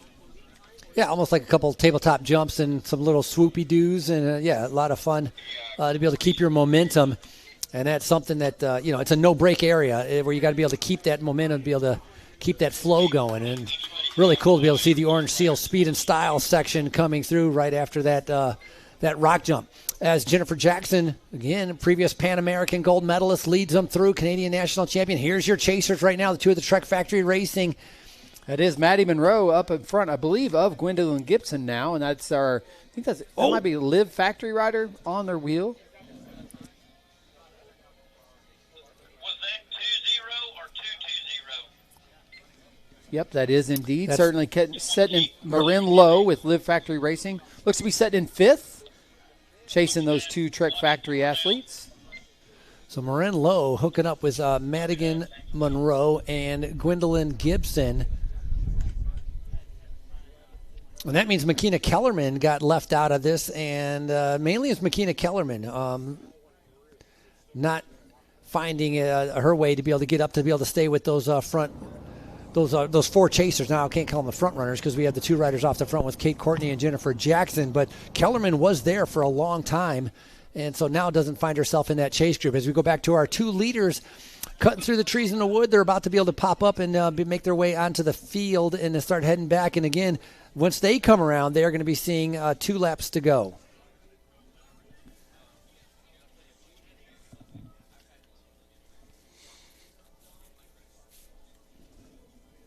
They're applying 80% to both classes in the women. The men will be off the leader. Good look at our leaders there. You got Jen Jackson now setting the pace in front of Kate Courtney. A lot of up and down in this course, Frankie. They come off the top of this mountain a couple different times. It's the last time up as they go over these cobblestones here, and they'll go over this flyover, and that puts them back into the wind like we've talked about. We got about a 20-mile-an-hour crosswind here, but it's a headwind when they make a right-hand turn right up here. So they'll go over this flyover and then right into the wind. This is a feed zone, so an opportunity to grab some nutrition or some hydration as they make their way through.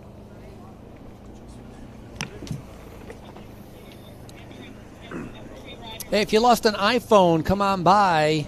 Got a notification from Malachi Orenholtz. And look again, if you lost a iPhone, your dad's iMessaging you, so you might want to be able to do that. Or Braden McMurdy, just throwing out some names. Come on by, have your iPhone. 264, she's about to be caught by the leader. She might get 80%. All right, looks like we got a rider there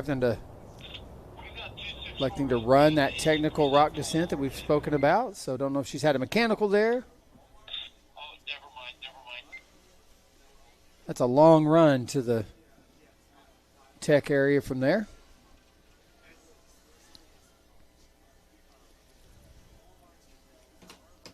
Leaders make their way back here into Stonehenge, where it's in this unique double horseshoe design. Never seen anything like it in bike racing development, where they enter below, they finish above, and, well, the fans, they get to hang out in the middle. And sure, we'll see some fans hanging out there this weekend. Saturday's race conditions just going to be absolutely beautiful here in Fayetteville in northwest Arkansas. And so something tells me the park here will be bustling for sure with race fans. Oh, yeah, going to be a lot of spectators coming out here again.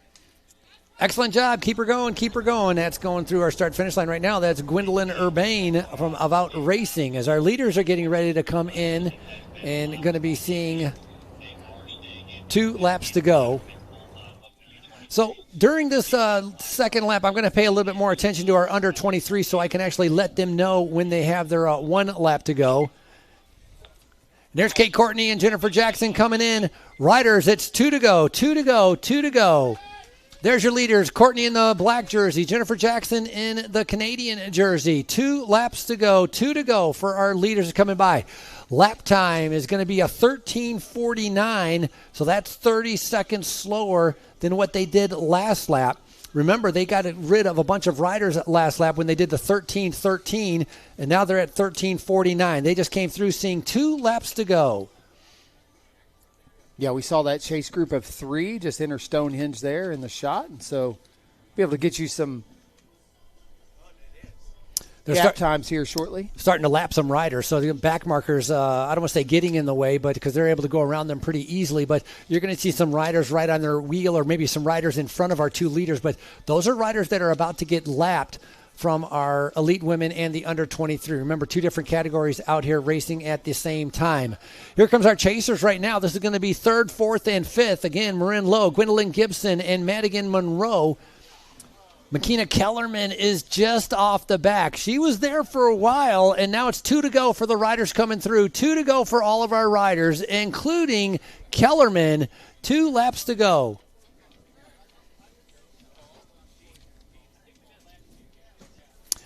Makina, excellent job. 2 to go. Now we're going to have about a minute gap on our start-finish line until we're going to have our first other riders coming in.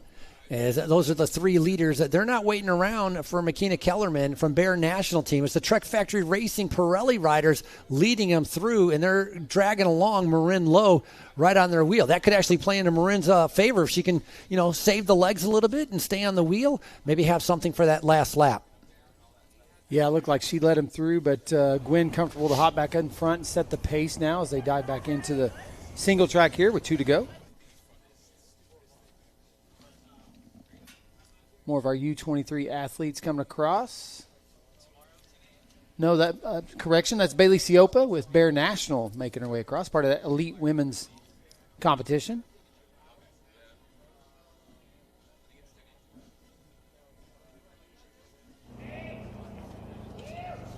Look at our leaders there. Great shot through the woods. Sticky, they told me it was out here when I asked. They said that just means that. Well, you can tell what that means. If you're a camera operator, you look out in there and you can see through the woods like that. It's appropriately sticky, but we love it because it allows us to grab some shots like this. A month from now, this whole forest is going to be leafed out and full of green, and so great opportunity to provide some spectacular coverage this weekend on InsiderMTB.com. Reminder, if you like what you see and you're sitting at home and you're tuned in live for free, compliments of our friends at Orange Seal, consider hitting that donation button. These productions don't happen for free. We'd love to make a donation. We'll give you a shout-out on the broadcast today, Frankie. It's kind of interesting. Jennifer Jackson doesn't have any water on that water bottle. Kate Courtney has a full bottle. Well, she has a water bottle on. I don't know if it's full. But the point is that Jennifer Jackson doesn't have it. It's, when you're out here putting in a pretty good effort like that, staying hydrated make a big, big difference. The moment you get a little bit dehydrated, it reduces your performance by a pretty decent amount, and so that's not something you want to be able to have to go through. So definitely you want to be able to stay hydrated, and Jennifer Jackson with that Canadian maple leaf on the back does not have any water on her, as Courtney, again, bombing the descent. She pushes the pace every single time on that downhill. It's going to be Nicole Bradbury coming through, and then Ella McAfee also coming through. The wind continues to blow. It's kind of turning into more of like a crosswind. You saw the stars and stripes back there blowing sideways in the shot there. And so, yeah, just whipping around is the wind right now, about 20 miles an hour. All right, here comes our first under 23 rider. Again, I'm going to be paying a little bit more attention to the under 23 so I can give them 1 lap to go. And this is going to be Bailey McSpadden. Talked about her having that bad crash back at the end of 2023, recovering from that, coming off 3rd place in the Puerto Rico. 1 to go, Bailey. 1 to go. You're leading our under 23. That's first place in our under 23 coming through with Bailey McSpadden, coming off a 7th place at Nationals. She won California just a couple of weeks ago.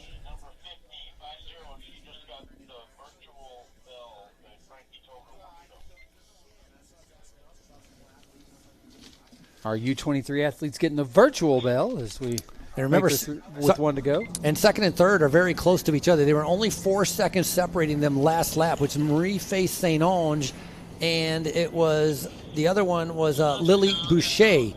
So going to be paying attention to them as they get ready to be able to come through to be able to let them know it's going to be their final lap. You know, elite women, they're all seeing 2 laps to go as we're looking at our leaders on screen right now. Again, great ride by Kate Courtney as she continues. She's controlling this race, really setting her own tempo at her own speed, waiting to be able to see if anybody's going to be able to attack. And if I got a feeling like if you're going to attack, you might wait for that last half lap. You don't want to go out too early, partly because of that wind. And I think they're a little bit worried about the strength of each other, the strength of the other, right? They're not sure, you know, how deep they're going into the arsenal to be able to keep up with each other. Yeah, again, that game of cat and mouse, not wanting to give too much away. I think these two athletes are comfortable to take it, looks like down to the last lap at least, to see if maybe somebody doesn't throw a dart and it doesn't stick. But right now, the two of them seem to be comfortable working together at the pace that they're setting and, you know, kind of sizing each other up for that final lap of racing. Again, Kate Courtney definitely looking stronger on the descents. Marie-Faye, 1 to go, 1 to go, 1 lap to go, 1 to go. And here comes Lily Boucher. We talked about her sitting in third. Lily, 1 lap to go, 1 lap to go. That's second place right in front of you. That's second place right in front of you. 1 to go, 1 to go. One thing also is Kate Courtney did not go out to California, and so Jennifer Jackson doesn't know the form that Kate Courtney has, and Kate Courtney does not know the form that Jennifer Jackson has either. Lauren Aguilera, keep going, 2 to go, 2 to go, and under Annabelle Drouin. Annabelle, 1 lap to go. Here she comes right now, coming right through there. Sibior Quiro, the Canadian, 1 to go. Annabelle, 1 lap to go, 1 to go. But, yeah, going back to Kate Courtney and Jen Jackson battling it out, this is not the first battle they have done. Those two athletes familiar with one another, familiar with one another's riding style. They've been racing each other for the better part, at least the last 5 years, off and on here at the U.S. Pro Cup. It's just early season form, right? You're not sure who's going well and who's not in 2025, right? They're a little bit familiar with maybe what's going on with 2024 and 2023. But you're right. They've known each other for a long time. And well aware of the results that each of them have. Juliette Tretreau getting ready to be able to come through. 2 to go for Juliette, 2 to go. And Ayana Gagne, under 23, coming through. Still in the top 5 for Ayana. Making her way down as another one of our Canadian riders. Ayana, 1 to go, 1 to go, 1 to go. Ayana, 1 to go. Top 5 right now. Congratulations on that.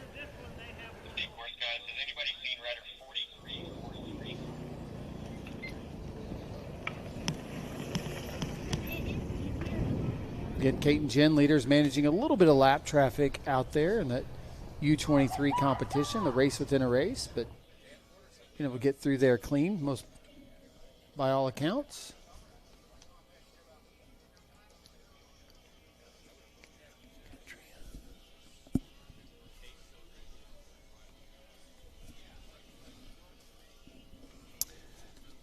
Two under 23 riders coming through right now. Catriana, 1 lap to go. Catriana Marcotte, 1 to go, 1 to go. Right behind is going to be Lucy Hillstrom.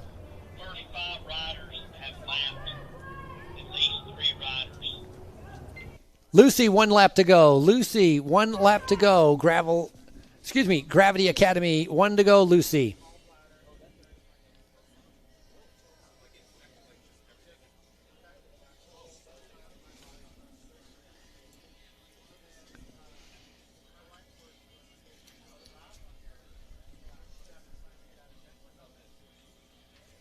Kate Courtney leading Jen Jackson back into the what we call RVS Mountain here. Little technical step up right there. That looks so difficult. They hit those first rocks and it just stops you dead. And that would take so much force to be able to like continue that momentum. You know, it saps you without even having, because you're not going anywhere. So very difficult right there. As you can see, they nail that. And then again, Courtney taking advantage of those downhills and those sweeping turns, using her skills to be able to get across that. And Jennifer Jackson following no problem as that Canadian national champions matching pedal stroke for pedal stroke so far really on every single lap here. really this is going to come down to a race of nutrition, or to see who's got the power on that final lap. Yeah, and you just have to wonder, are these two comfortable taking it to the line, or at some point someone's going to make a move? Madeline, 1 lap to go. Madeline, 1 lap to go. 1 to go. This cat and mouse game can only go on for so long, Frankie. And so at some point, again, somebody I expect to make a move here. Is it going to be Jen? Is it going to be Kate? Who's saved a little bit in the tank? Who's got what's left to take them a win? Race 1 of 3 for these elite women athletes this weekend at the U.S. Pro Cup. Yeah, you don't want to wait for a sprint, do you? I mean, that's, why take that risk? If you can win solo, that's always better than waiting for it to come down to a sprint. Because going around those circles on Stonehenge, you can easily get cut off. You can clip a pedal. A lot of things can happen. So it's a little bit tricky. Riders, 1 to go, 1 to go, 1 to go for Grandmont and Paternoster and Vaznak. 1 lap to go for Viznak. For Grandmont, where are you? You coming through? Here you go, Grandmont. 1 lap to go, 1 to go. Paternoster, Sam, 1 lap to go. Come on, Sam. I think there's a good shot of current leader in our U23 race.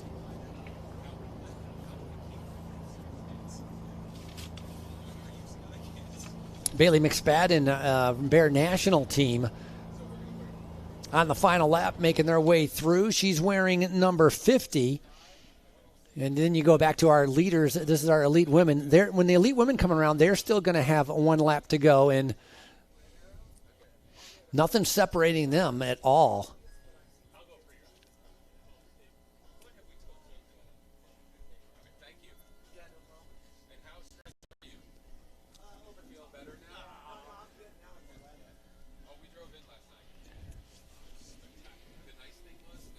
Just some spectacular coverage here is what it looks like to be. It's just a beautiful bluebird day here in Fayetteville. A little chilly, though, high right now of about, I think it finally crested 50 degrees, but the wind chill is still in the 40s, and windy it still is. We've had really an unprecedented 10 straight days of wind here in northwest Arkansas that it's not characteristic for the region, I will say that. We get some windy days here and there, but what we've seen over the last week and a half, really unprecedented. We've seen fires across Oklahoma move into Arkansas, smoke, just really making not only just race conditions tough, but just life tough across the central part of the United States, the south central part of the United States.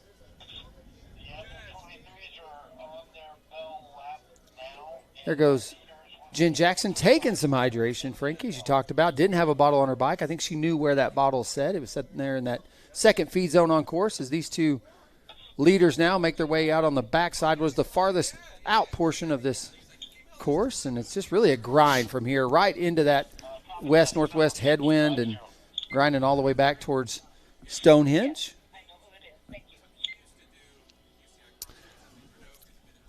Once again, real quick for our spectators, if you lost an iPhone, come over here and get it. Got Malachi Arnholtz replying to you. For our elite women, this is going to be bell lap. Yes, 1 lap to go, getting ready to be able to come down. Going to holler at the officials over there, make sure they know it's bell lap.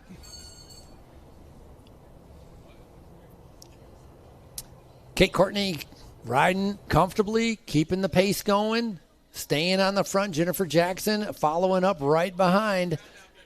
So all riders now coming through, not going to have to keep track or separate them. Everybody's going to be getting 1 lap to go.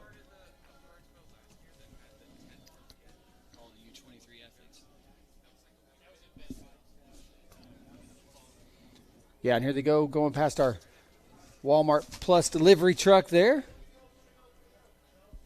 1 to go, 1 to go, 1 to go, ladies. 1 more to go. Kate Courtney setting the pace, looks over her shoulder. Jen Jackson sitting right there. Second wheel.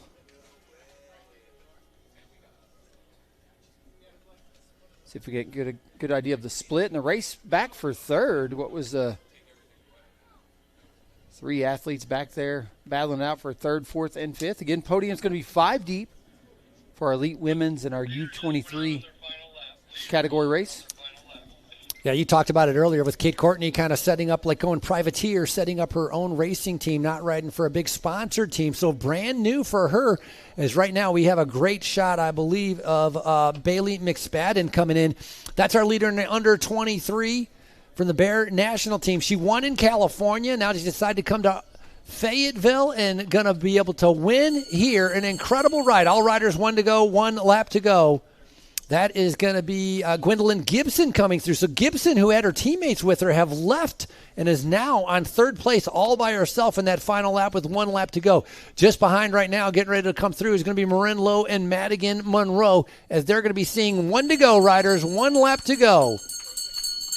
Yeah, again, a lot of UCI points up for grabs here this weekend. Today being UCI C1, tomorrow being a UCI inscripted short track race, and then Saturday that HC or above category race right here. The only HC category race in the U.S. this year, Frankie.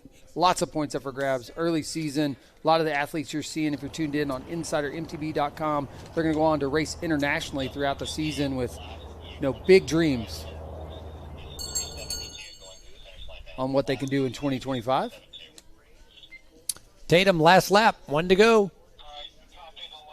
Here comes Makina Kellerman from Bear National Team as well. Kellerman was in that group for a while. That was a 4-rider chase group. Riding for the Bear National Team coming through. 1 to go. 1 to go for Makina Kellerman. All right, so we got to get a look back over to the leaders of this elite race. There they are, still wheel to wheel, Frankie. Battling it out, as is Kate Courtney and Jen Jackson. Kate in the black. Jen in that Canadian Maple Leaf jersey, your current Canadian national champion.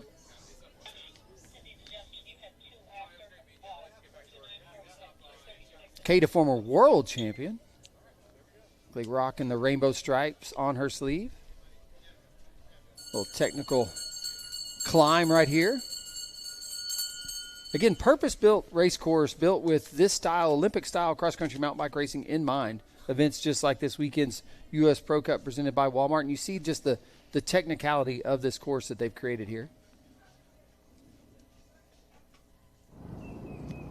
But lots of options to also just, like you see right here, just stand up and take a breath and recover on the bike. Yeah, I mean, a lot of downhills, a lot of uphills, but those downhills, you got to have that technical aspect to be able to handle it, and especially how dry it's been and how, like with the other races coming through, it's been chewed up a little bit. So it's a little bit, silty, it's a little bit drifty, and the riders have to be able to handle that, and so these two, obviously, with all the mountain bike experience they have, it's not much of a problem, but yes, it's very much like intervals. It's an effort and then recover, an effort and then recover, and it can be from a downhill to the uphills. And so there's a lot going on out there as our two leaders are kind of challenging each other to try to be able to see who can be able to win here in the 2025 U.S. Pro Cup. It's day number 1 as this race presented by Walmart, as we see our under 23 Bailey McSpadden making her way up and around, trying to be able to come in.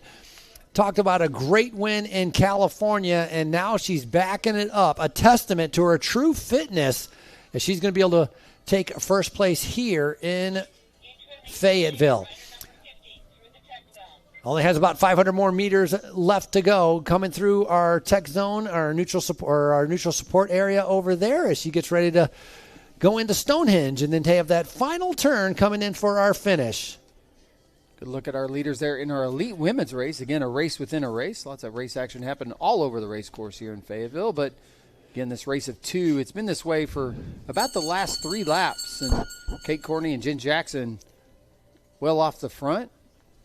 Last time through, we did see Gwendolyn Gibson, Trek Factory racer, make a move and looked like she was not comfortable with being back there in a chase group and was able to create some separation between her and 4th and 5th. As we look at Bailey McSpadden making her way into Stonehenge for the final time of the day in this U23 women's race.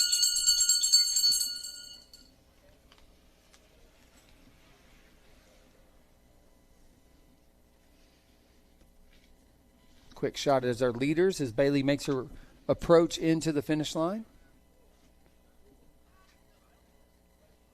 Again, no one making a move yet, Frankie. I have to imagine they're going to run out of racehorse. That's the feed zone 1, so still a lot of distance left on this final lap. But at some point, someone's going to have to make a move. And here comes. Moving back to our finish, it's going to be our winner of our under 23.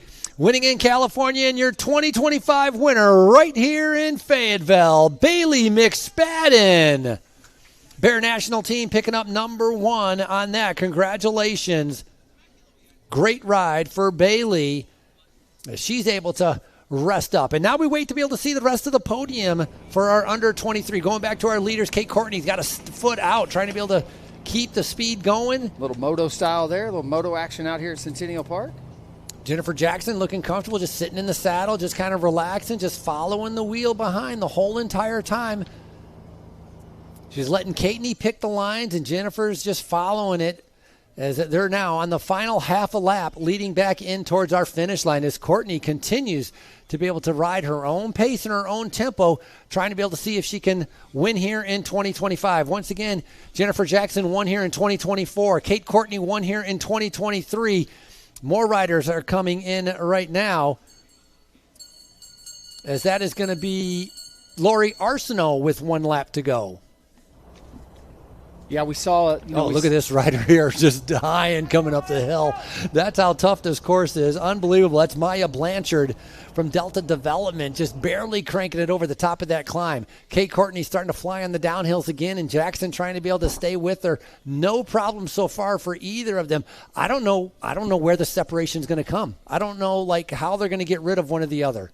Well, we saw it in round 1 of the USXC Open presented by Orange Steel out in California. This race, our elite women's race, came down to a sprint finish between Kelsey Urban and Jennifer Jackson. So something tells me she's ready for a sprint should it come down to that. But right, so if you're Jennifer Jackson and you lost a sprint to Kelsey Urban, why would you want to go through that again? Well, but we talk about this early season fitness. Kate Courtney looking like she has found that fitness early on in the season on that new Allied ride. And Jen may be giving it to her and just not able to make the pass. No, I mean, Kate might be giving it to Jen. Yeah, exactly. I mean, it's just the pace is going. And sometimes, right, in your head, you want to be able to do a certain move or be able to do something, and you just can't. And that's what's happening. Here's second place. Congratulations, Marie-Faye St. Onge. She managed to be able to hold off Lily Boucher. So unbelievable. There was only 4 seconds between the two last lap. So Marie-Faye St. Onge picking up second place in our under 23. And Lily Boucher coming in with a third place unofficially. Great racing out there on the course as our leaders in our elite women's competition just crested the Experience Fayetteville Power Climb for the final time of the day. A few little bonus meters out here. Stretch the course out a little bit before they approach Arvest Mountain for a final time. From there, it's that Orange Seal Speed and Style section directly into the Dell Descent. And so still a lot of racing left, about a half lap of racing left. But, well, anything can happen in a short amount of time out here at Centennial Park. Lauren Aguilera, 1 lap to go. Annabelle Drouin, this is your finish. Coming in, another one of our under 23s, making her way around the Talladega turn and now making her way back in. Unofficially for Annabelle, it's going to be a 4th place. Congratulations. Excellent job. Good look at Kate Courtney and Jen Jackson approaching that Arvest Mountain for a final time. You can just see how technical that entrance is into this feature.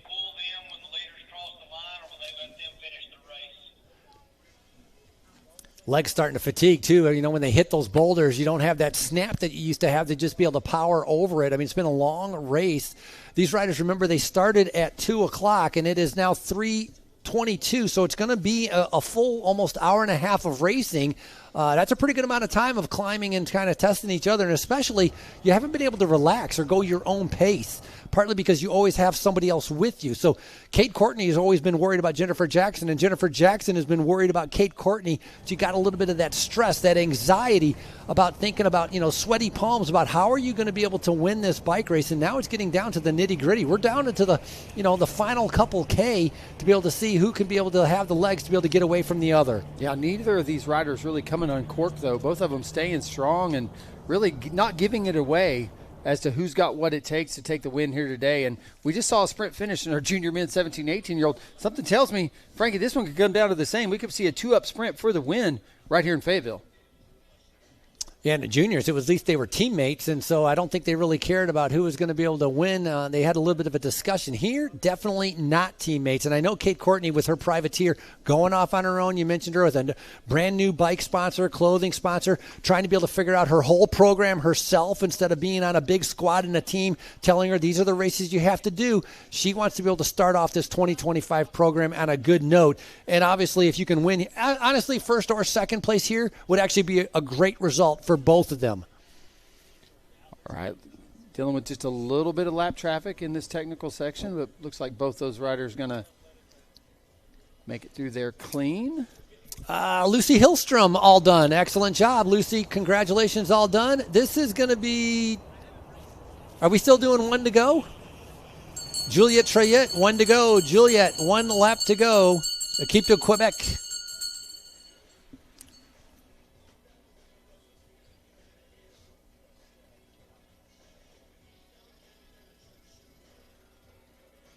I would say Kate Courtney has led 85% of this bike race. I was about to say the same thing. At some point, is Jen just sitting back there and wait, saving the watts, saving the energy, just waiting, just letting Kate comfortable, letting her be off the front? Is that little cobble section featured in the cyclocross course? They're going to go up and over this flyover for the final time, and then they're going to make a right-hand turn right into the wind. At some point, all bets are off, and they got to win a race. Couple little humps right there going over some of those tunnels as Kate Courtney is now leading him through. Now a little glance over the shoulder trying to be able to see which side the wind is coming from and which side the rider is going to be sitting on. And again, once you get to this roundabout, twisty stuff, if you dive on the inside, you can definitely surprise somebody. And so they're going to be thinking about that. They have one little kind of hump that they're going to go over, and then they're going to go into Stonehenge, and that's when they're going to start curving around. This attack by Jen right here on the climb. That's the hump that I was talking about with an opportunity, and so she wants to be in first position coming around here. Kate Courtney, look at the shift. She's in a lot bigger gear right now, as now they're starting to go into the roundabout and the twisty areas here, and this is the gamble I was talking about with the sprint, as Jennifer Jackson, winning here in 2024, right now finds herself on the front right now. It's a battle between Jackson and Courtney. Yeah, Jen was second wheel into that sprint in California 2 weeks ago. Looks like she's going to be much more comfortable being off the front to start the sprint here in Fayetteville. Couple more turns, and then this is that Talladega-like turn. And Kate Courtney on the inside makes a pass. Courtney diving on the inside to get that hole shot. Jennifer Jackson has to be able to respond to it. This is the Talladega turn. It's the final turn. What kind of speed can they have coming off of it as they're going to shift right now to get into the big gear? Kate Courtney trying to be able to come into the front, out of the saddle, the final meters. Your 2025 champion is Kate Courtney. Jennifer Jackson finishing in second as Courtney comes through first place here at our U.S. Pro Cup presented by Walmart. Man, what a move. Waited the last minute there. Jen Jackson making the move on that flyover feature that you mentioned. She made it. It didn't stick. Kate Courtney able to stay on her wheel. And then with 2 turns to go on the inside, dips low, makes the pass, and carries it across the line. Hats off. Great race, both these ladies. Little MotoGP style. I liked it. Diving on that inside. That was exciting. And being able to finish like that.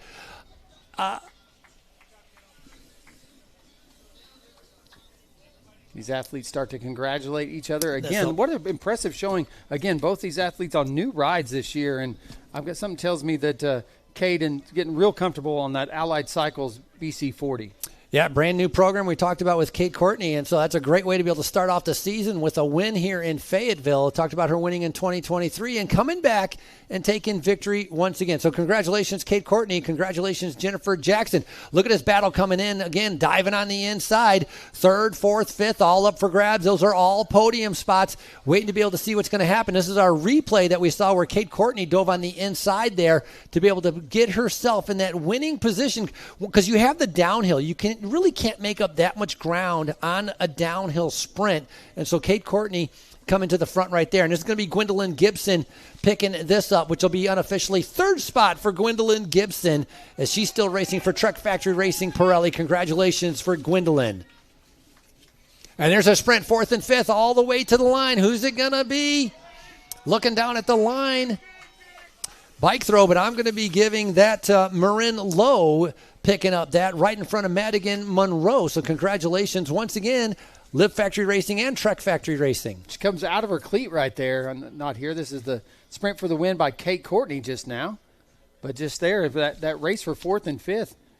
Lowe actually came out of her pedal, was able to get clipped back in and sprint her way into 4th. Both those athletes, though, going to round out our top 5.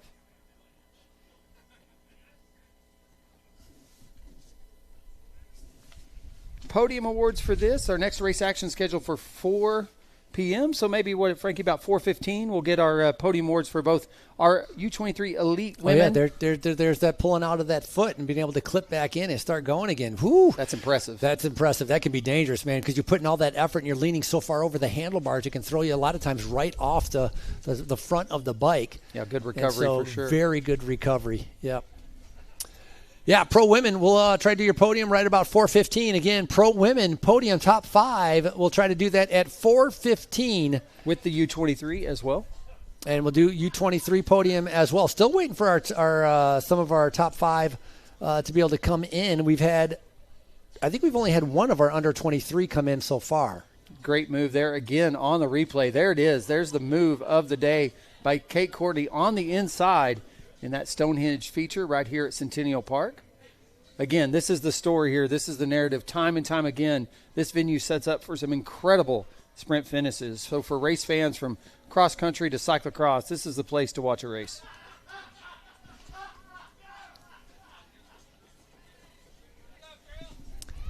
Hey, nice job. Congratulations, Makina Killerman making it back in. And looks like Maya Dixon on her way in with Dirt Camp. Going to be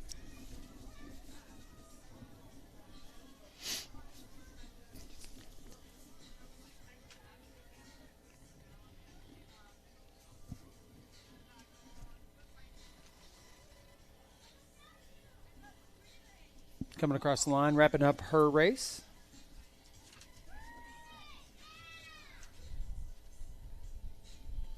Bailey Siopa coming into that elite women's race. Looks like she's going to round out maybe our top 15. No, correction, sorry.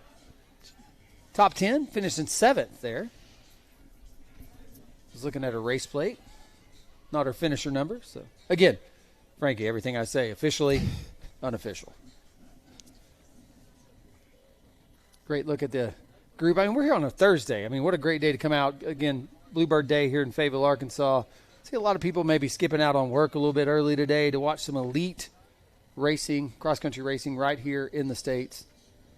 I imagine these crowds are only going to grow as the weekend continues. Tomorrow, short track action. Some of my favorite style of racing. It's fast and furious for 20 flat-out miles. And tomorrow we actually combined all of our amateur athletes and our professional athletes on one day. So it's a big day of racing. We'll have most of the athletes will be in the venue at one time is tomorrow. So big day of racing on the schedule. Everybody represented from, as early as 11 and 12-year-olds up and through our elite riders. Again, we're televising all of them covered this weekend on InsiderMTB.com, not just showing the elite races, but covering all of our races all weekend long, being brought to you free by our friends at Orange Seal. Quick shout out to Orange Seal, our title partner for this weekend's for the televised event on InsiderMTB.com, but also the title partner for the 2025 USXC Open Series and official sealant of the U.S. Cup. Orange Seal, trusted by more pros than any other brand. If you don't know John, swing by the Orange Seal tent out in Expo Land this weekend. He makes a mean cup of coffee in the morning. Rolling through the line just a minute ago, Ella McPhee. Congratulations on a top 10. That'll put you in 8th place, riding for Willier Victoria Factory Racing Team. Waiting for 2nd and 3rd still to come in our under 23. And actually, they would have already come through. They came through last lap. So we're just waiting for more of our riders to come in our 9 and 10th and to be able to continue to be able to make their way in. Lots of riders out on course. And again, so we're coming up 4 o'clock is going to be our elite men and under 23 men. Again, elite men and under 23 at 4 p.m. We're going to figure out those call-ups, but plan for about 15 minutes. 15 minutes should be first call to staging, and about 15 minutes first call to staging. In the meantime, we're going to take a little bit of a break, and then when we come back, it's going to be our final event on day number 1 right here at the U.S. Pro Cup presented by Walmart.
Factory Racing, Riley Amos.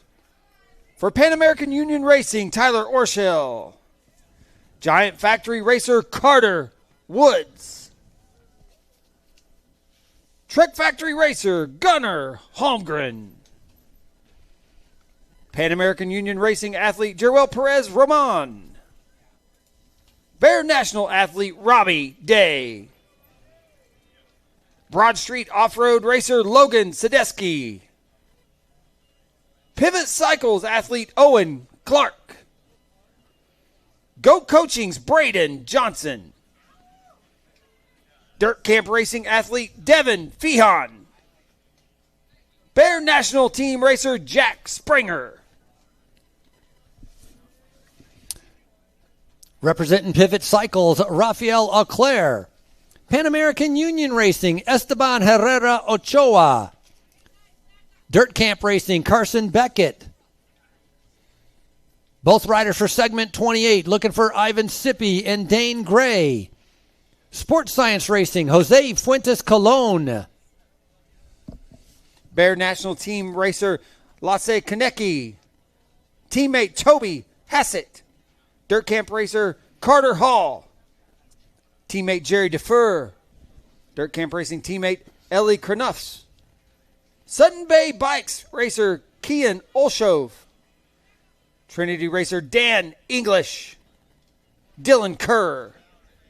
Bear National Team rider Brady White. Racing for Hart Cycling, Samuel Elson. Dirt Camp Racing athlete Will Mertens. Team Winston-Salem racer Josh Foley.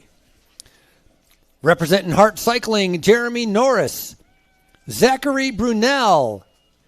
Ryan Johnson. Raphael Pichet. Competitive Edge, Eric Bruner. Bryson Perry. Bike Barn Racing, Christopher Lauro and Liam Graves Van Gilder for the Elite Men. All right, now we'll begin our call-ups for our U23 men athletes. For segment 28 racing, it's Carson Beard. Trek Future Racing athlete Ian Ackert. Mika Kamenuk. Pivot Cycles athlete Maxime Seonge. Charge Racing racer Cam McCollum. Massimiliano Ambrosi. Nicholas Konecki. Ride with Rendell racer Alexander Woodford. Bear National Team athlete Ratulia Gutierrez. Charge Racing athlete Soren Westlake. Riding for North Peak, Adam Moat. Segment 28, a pair of riders, Owen Deal and Austin Beard. Coming out of Canada, Felix Antoine Leclerc. Douglas Gambarota. North Peak Racing, Preston Johnson. Segment 28, Landon Dindy. Jacob Roy. Jordan Porter. Angel Rodriguez Morales. Racing for Charge Racing, Rhett Bates. Julian Desjardins. Griffin Hoppin. Colin O'Neill. Miles McClecky. Donovan Racing athlete Teague Jackson. Noah Ginn. Ned Brisma. Mathis Duvall. Max Bem. Roulaire Devo Team, Carter Buck. Alex Brunel. Samuel Marsteller. Lucas Gortz. Aiden Brown. Gravity Academy, Isaac Anzalone. Dirt Camp Racing, 3 riders, Hayden Fisher, Kevin Verreek, Daniel Albarasan. For the Gravity Academy, it's Jack White. Shama Cycles athlete Corbin Kugel.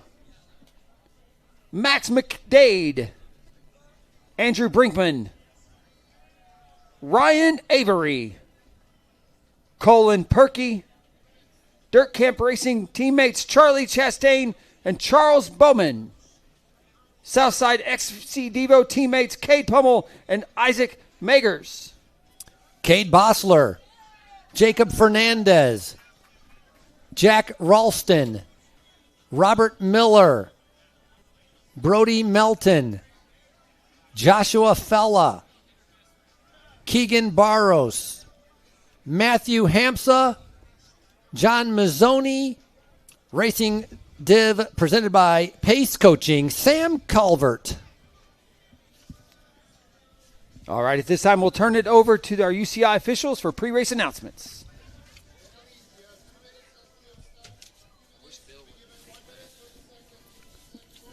I know we got this, but it's nice because, I mean, let's be clear, those are stacked by, it's okay. Those are stacked by the field. It's only going to be, oh, wrong way. Sorry, my bad.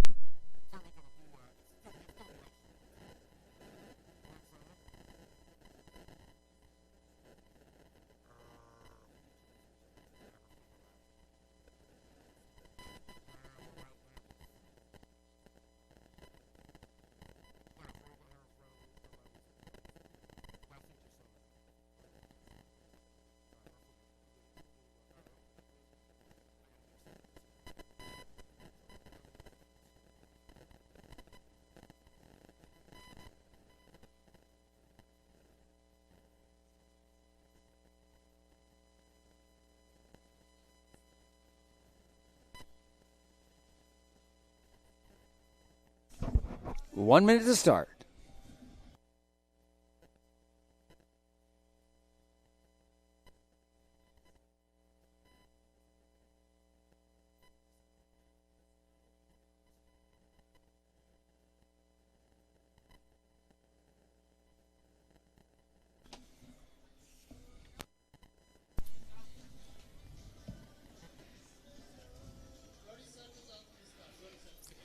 Riders 30 seconds as we're getting ready again for the U.S. Pro Cup presented by Walmart. It's race number 1 for our men's cross country.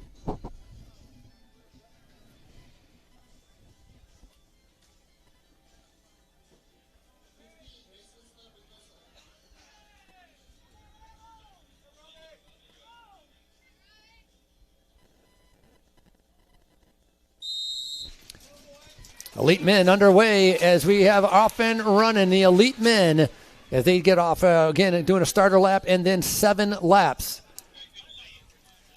Under 23 to the line, Again, 1 minute gap between our two, about 1 minute.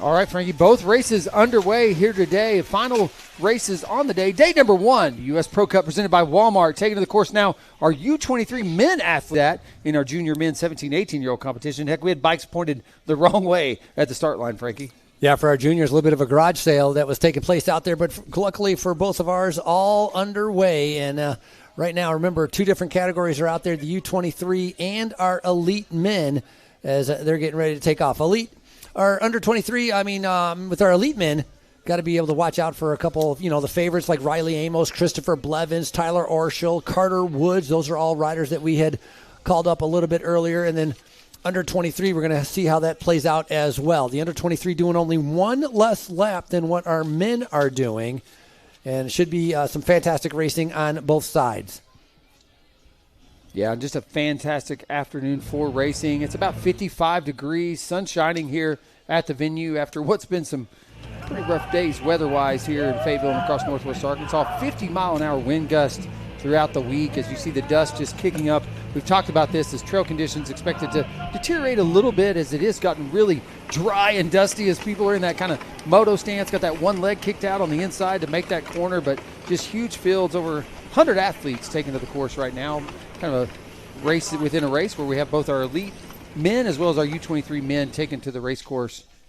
They look to finish up their, it's called a start lap, short little lap to just get the race underway, let them kind of, we said, for self-select where they want to be before they dive into the single track for the first time. So this is our elite men coming through. It's going to be Riley Amos setting the pace early. Christopher Blevins on his wheel, kind of a reminiscence of what we saw 2 weeks ago in California. California, Blevins showed a lot of patience, sitting in and waiting and kind of keeping the group together until, a couple laps to go, decided when he wanted to take off. And when he did decide to take off, it was a big difference. Short lap being completed as they're coming through. It's going to be 7 laps to go, riders. 7 to go. 7 laps to go. Little glance over the shoulder as Riley Amos wants to see who else is on there. And it's a long group. Pretty good job. Riders need to be able to get up there to be able to make attachment to them. Don't want to lose the wheel. All of our elite riders, 7 to go, 7 to go, 7 to go. Yeah, Carter Woods up in the mix there in the bib number 9, now setting the pace.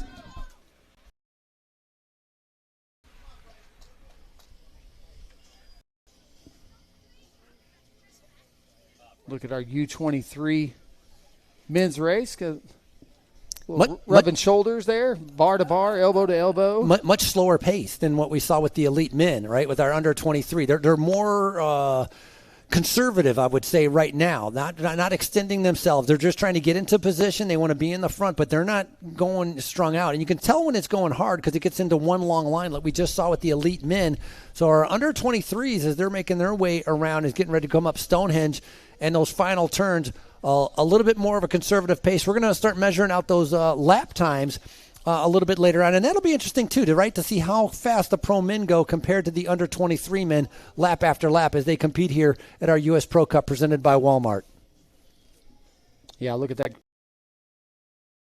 Southern California, I believe, is Rolito Gutierrez with Bear National Team taking the win in this U23 race. Be interesting to watch him where his form is now 2 weeks later into his season. Leading our under 23s through is Cam McCollum with Charge Racing. He was the first rider coming down the hill as they're making their way through. So those riders coming through with 6 laps to go. Under 23, 6 to go, 6 to go, 6 laps to go. Yeah, if you're just tuning in on InsiderMTB.com, thanks for joining us, providing this coverage for you free all weekend long. Compliments of our friends over at Orange Seal. Great opportunity to showcase what is some of the best mountain bike competition in North and South America. We're here at beautiful Centennial Park, Fayetteville, Arkansas, round 2 of the U.S. XC Open presented by Orange Seal. Look like Christopher Blevins now setting the pace. And again, we talked about this. We saw this a couple weeks ago in California, SoCal. Chris was comfortable setting in for a couple laps, but really when he wanted to go, he went. And I will tell you, early season form, it was there. Nobody went with him. Carter Woods, Riley Amos right there as well. Yeah, Christopher Blevins, you won both days in California. Also, has pretty much practically swept almost all the days that they've had here in Fayetteville. Riley Amos picking up the HC win last year on Christopher Blevins, and so Amos picked up that victory. But other than that, Christopher Blevins has won almost every single day here in Fayetteville as well. So, these guys are ultimate competitors, and they know each other pretty well, and so we're definitely going to see them in that front group. Carter Woods has been up there many, many times as well. He was second here last year, and so look for him to be able to be up there as well. Carter Woods in that kind of all white kit, riding for Giant Factory Off-Road Racing Team. As this very first lap, again, lap times are going to be critical. You're going to be able to tell from the lap times on how strung out and how broken apart these groups are going to be by how much pressure the leaders are actually trying to be able to split this race apart. A lot of racing still to go. When they come around again, our leaders are going to be seeing 6 laps to go.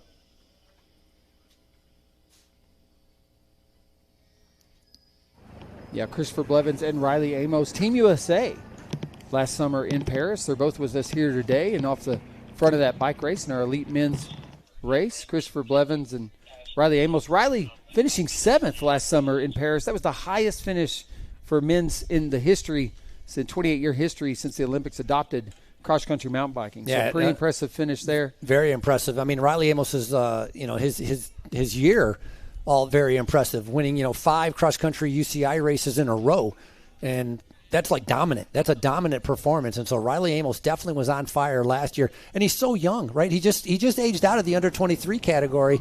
He's still got he has a long ways to go, and he's only going to continue to improve. Yeah, first year making the jump to elite this year. And so, yeah, excited to see what he's got, and what he's got is a long, bright future in front of him for U.S. Racer.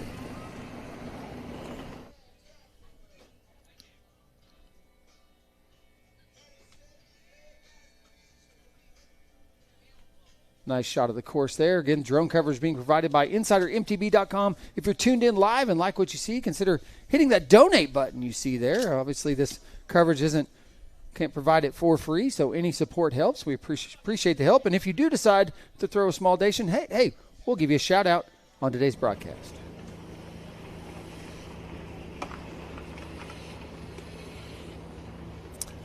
Right there's leaders, 1, 2, 3, maybe 5 riders starting to separate themselves off from everybody else. Couple riders seeing if they can't get back on terms. But, yeah, there you go. There's definitely some separation about half a lap into this race. So pace is picked up early. I think it's Blevs off the front and, setting the pace.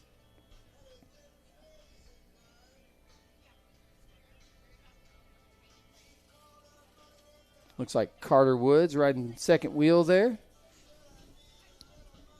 Riley Amos in the mix there in third. See if we can't pick out that top 5 here in a minute. Carter Woods is another young one, only 23 years old. He's got a big upswing in front of him as well, and he's already, a 5-time Canadian national champion.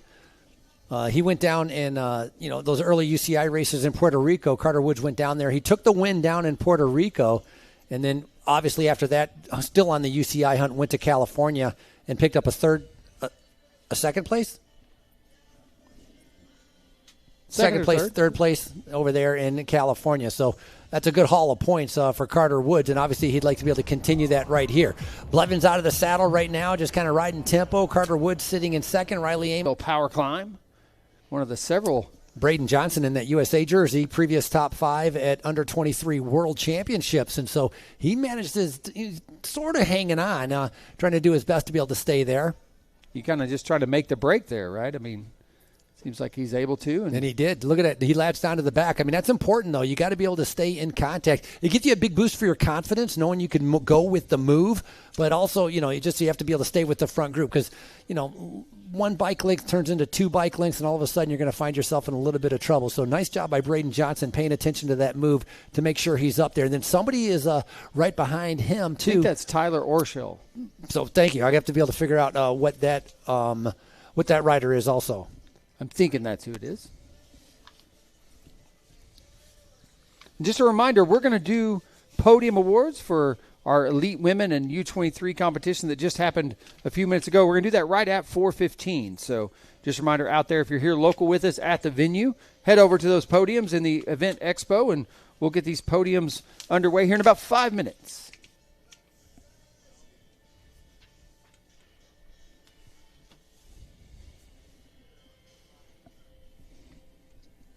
In our elite women's event, we were talking about Pan Am champions. Blevins also is a Pan Am champion in the short track and the cross country, winning both of those. Talked about previous world champion as well in short track and dominating, pretty much the most dominant U.S. mountain biker we have over the last few years, and he finds himself on the front. He's very comfortable on this course. He's won here many, many times, and so very familiar with the course, even though course conditions do change, right? The sandiness, the dirtiness, the dirt, the way it's either packed down or loose, and all the different races that go before. So you got to take, you can't. These riders don't have a chance to be able to do a warm up on the course on the day of the race. They have to be able to take that first lap and kind of feel it out, or second lap to be able to feel it out, and then they're going to be able to figure out where they can and where they need to be a little bit more careful, because there's no preview on the day of the race because we have categories racing all day long. And so this here is, I believe, our under 23 group.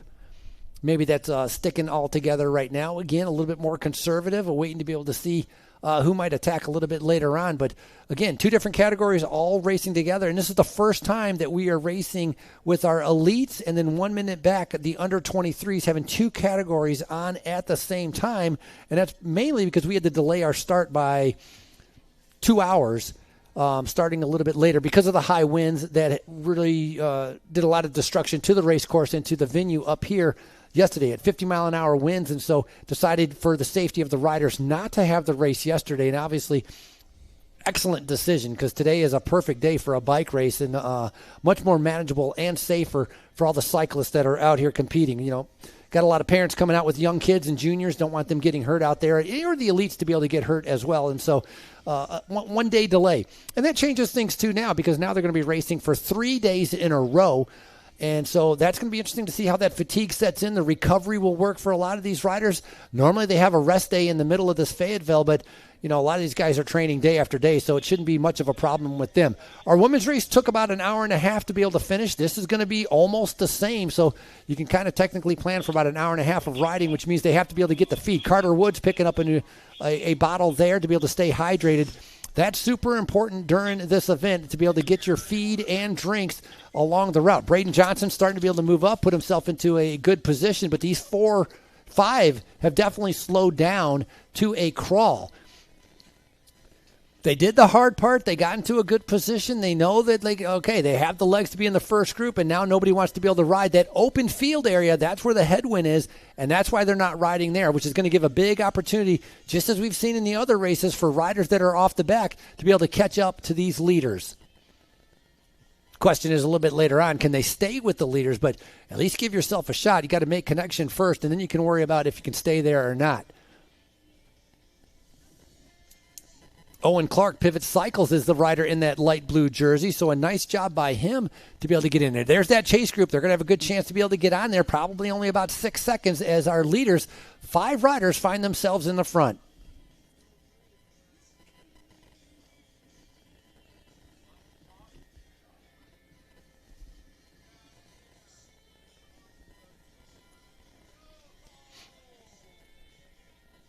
Oh, that is a massive group that is going to rejoin with those leaders, and they're only seconds away. They see them right in front of them. I think it's Bear National Team riders. Or no, it's some other dirt camp racing, maybe perhaps coming in. Waiting to be able to see. So Riley Amos coming through. Owen Clark talked about Christopher Blevins, Carter Woods, Braden Johnson. That's the first group. Now it's all back together. Jack Springer has got himself back up there along with Tyler Orschel as well. So a nice job. Lassie Konechny finds himself in there, and Logan Sadesky. So a good group of riders coming through, and that lap is going to be an 11:53 for that first lap for our elites.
On the front, different riders coming up to be able to attack you. Our under 23s coming through, and they just saw 5 laps to go. Our elites saw 6 laps to go as they make their way through. Riders starting to get spread out along throughout the course. Riley Amos now coming up to the front wearing that number 1 badge. Picking up a win here in the cross country. Blevins sitting in second, that light blue jersey. Nice job. Again, I think that's Owen Clark from Pivot Cycles. And Ruts Rider's not that far off. It's a little bit about positioning. Sometimes if you're starting in the third row, it just takes some time to be able to move up and get into a good position. And so once they slow down in the front, that's like a godsend. That's what you're hoping for and praying for. And a lot of racing still to go as our U23s continue to be able to make their way through and our elites are underway.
U23s right now coming through as they're starting to be able to make their way through some of the back markers of our elite riders. Again, you know, some guys are going to have a puncture or have a problem or maybe a wipeout or a crash, and so flying around those turns, making it look easy.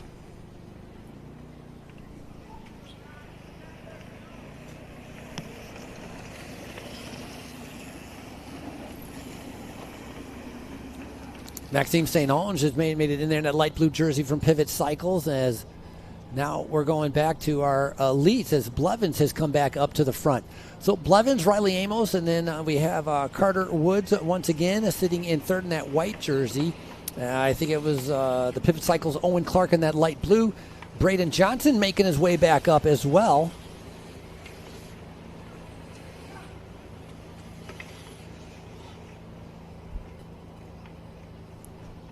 Braden Johnson, previous top 5 at under 23 World Championships.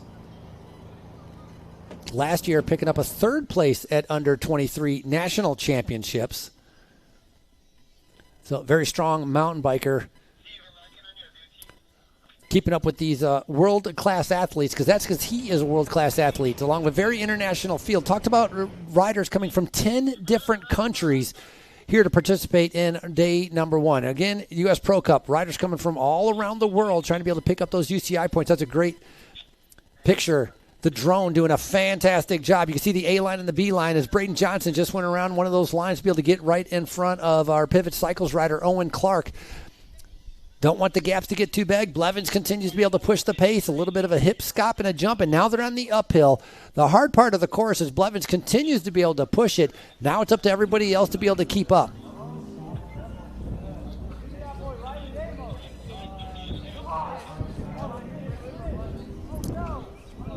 So I'm going to take a little pause in my commentary while we allow our podium for our pro women, elite women, and under 23 women to take place. Push, push, push! Get that gap! Get that gap! Let's get it, bro. Oh, shit! You're still coming right back!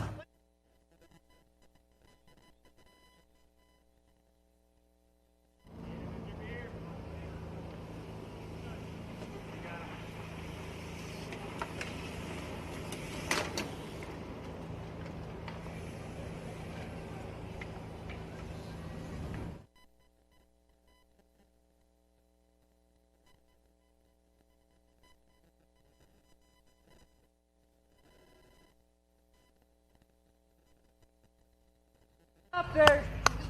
Try to be flatted. Don't catch him. Come on, Jay. I see you push it.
Congratulations to all of our elite women and our under 23 women.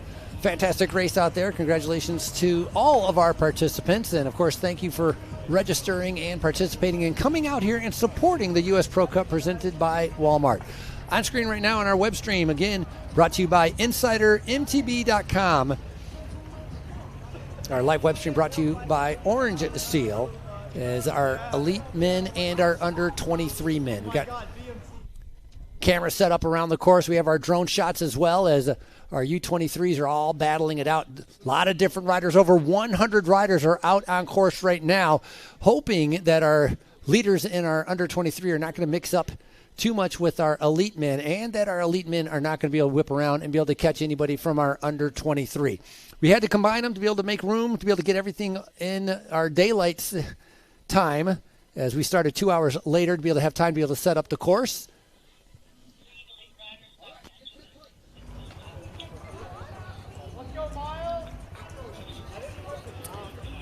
So once again, I'm going to take a little bit of pause while we have our under 23 podium.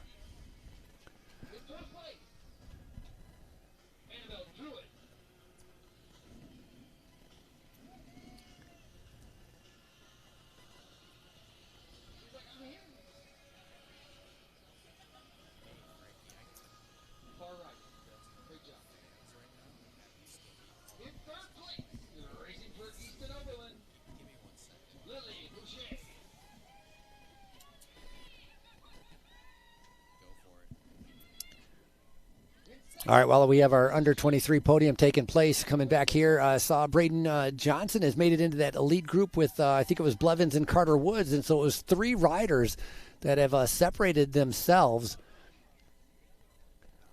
Waiting for them to come around. When they do come around, they are going to be seeing, once again, it's going to be 5 laps to go for our elite.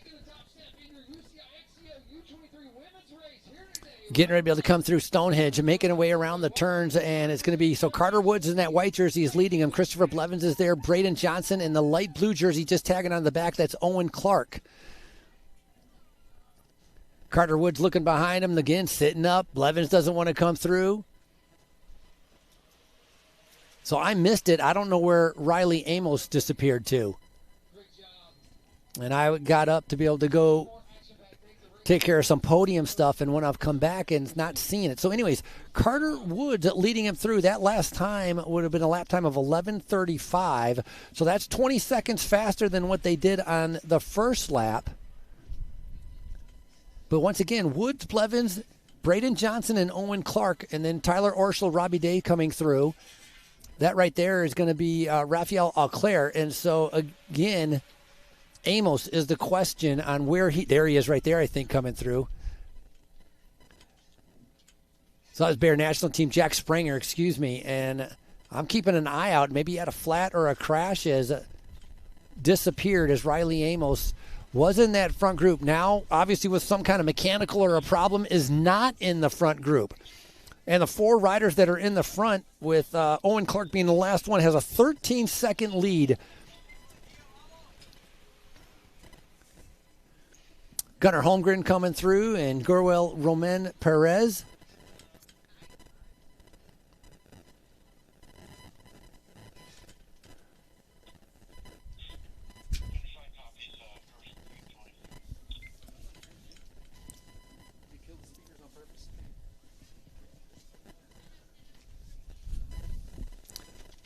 So we can go back out to the crowd as podium is done, completed with our under 23 and our elite women podium finishing up.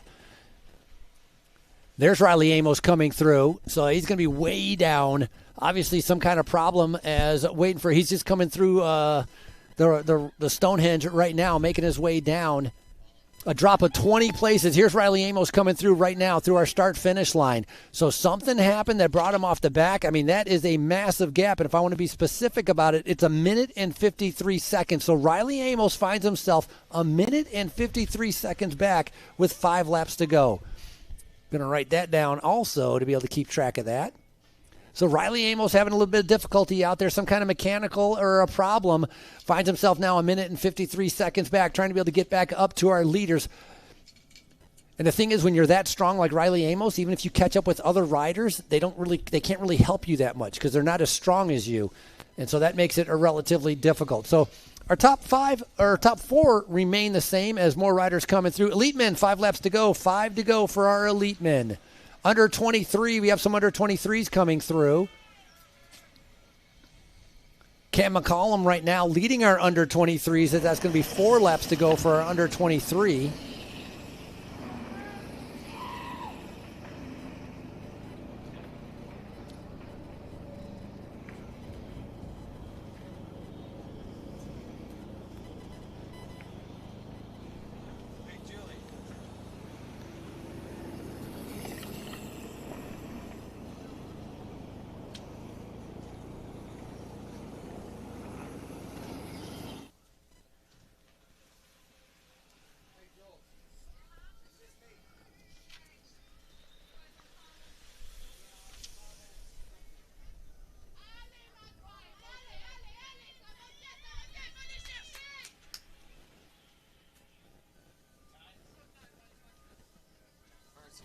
So right now our top 4 in our under 23 is Cam McCollum coming through. And then second place is Mika Komeniuk.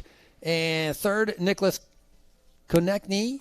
And fourth, Maxime St. Onge. That's your top 4 in our under 23. Under 23s, once again, you're seeing 4 laps to go. 4 to go for the under 23s. Elites out on the course right now find themselves in the front. O'Reilly Amos off the back. Blevins is in that group along with Carter Woods. I'm looking here. It looks like they've created some separation. Join you back in the booth, Frankie. But, yeah, it looks like Chris Blevins and I guess Carter Woods now starting to create some separation. What was a group of 4. Well, it was Owen down to 2. Owen Clark and Braden Johnson were there, and so somebody attacked. And as I was trying to figure out that under 23 top 5 because they were coming through, looks like Blevins on the attack right now, and Woods is the only one that can respond to it and go with it. So Carter Woods having a great ride, the young 23-year-old, a 5-time Canadian national champion, pretty much going pedal stroke to pedal stroke with Blevins so far.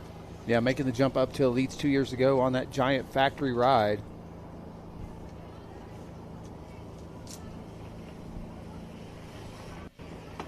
Chris racing for Specialized Factory. Out of Durango. You know, back in 2021, you were talking about this earlier, the World Championships. Won that UCI short track World Championship back in 2021. Finished that year with a World Cup win at the series finale. That was up in Snowshoe. That was the first American. Chris was the first American since the legendary Tinker Juarez to win a World Cup XC race. It had been that long. And so it's great to see Chris at this form early season. We know he found World Cup success last year, left this Fayetteville round, went down to Brazil, won the first round of the UCI World Cup calendar last year after a successful weekend here in Fayetteville. So I'm hoping, obviously, a lot of these races are by design on the calendar to allow U.S. athletes the opportunity to really ride themselves into shape early season, grab some of those all-important UCI points early, and then head overseas to ramp up that UCI World Cup calendar.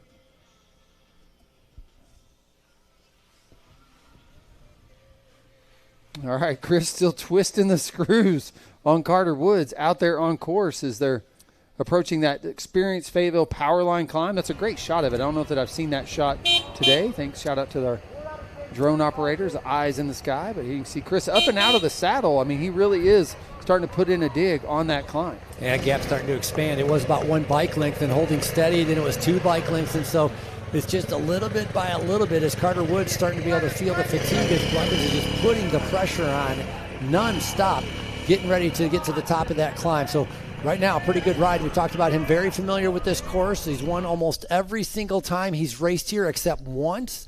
And rumor was it that on that time that he did lose, which was last year, he went out on a 3-hour bike ride before he came to do the HC race. And when he finished, he was all covered in salt. His jersey, everything, he was completely wiped out. So not taking any chances this time, looking very comfortable and within himself. And when he gets ready to come around, our elites are going to be seeing 4 laps to go. So still a lot of racing to go. Now, Carter Woods needs to be worried about getting caught from the guys that are behind him, like Owen Clark and Braden Johnson, because everybody's going to be out there all by themselves, kind of just riding at whatever pace they can do. So if a couple riders get together, they might be able to track down some of the leaders in front of them. Yeah, Braden Johnson having a strong ride here today. Good to see that from that young athlete. He's got a long career ahead of him. There's a shot of Christopher Blevins on those steps. We talked about that kind of step-up, kind of entrance into this Arvest Mountain feature. And these guys have no problem making quick work of this 6-foot drop off the backside. Yeah, you know, talked about Riley Amos was 7th in his Olympics. I mean, Blevins was 13th at the Olympics, which is pretty respectable, and he had a flat tire, which took him a little bit, you know, out of contention, and so pretty respectable. You gotta be able to say.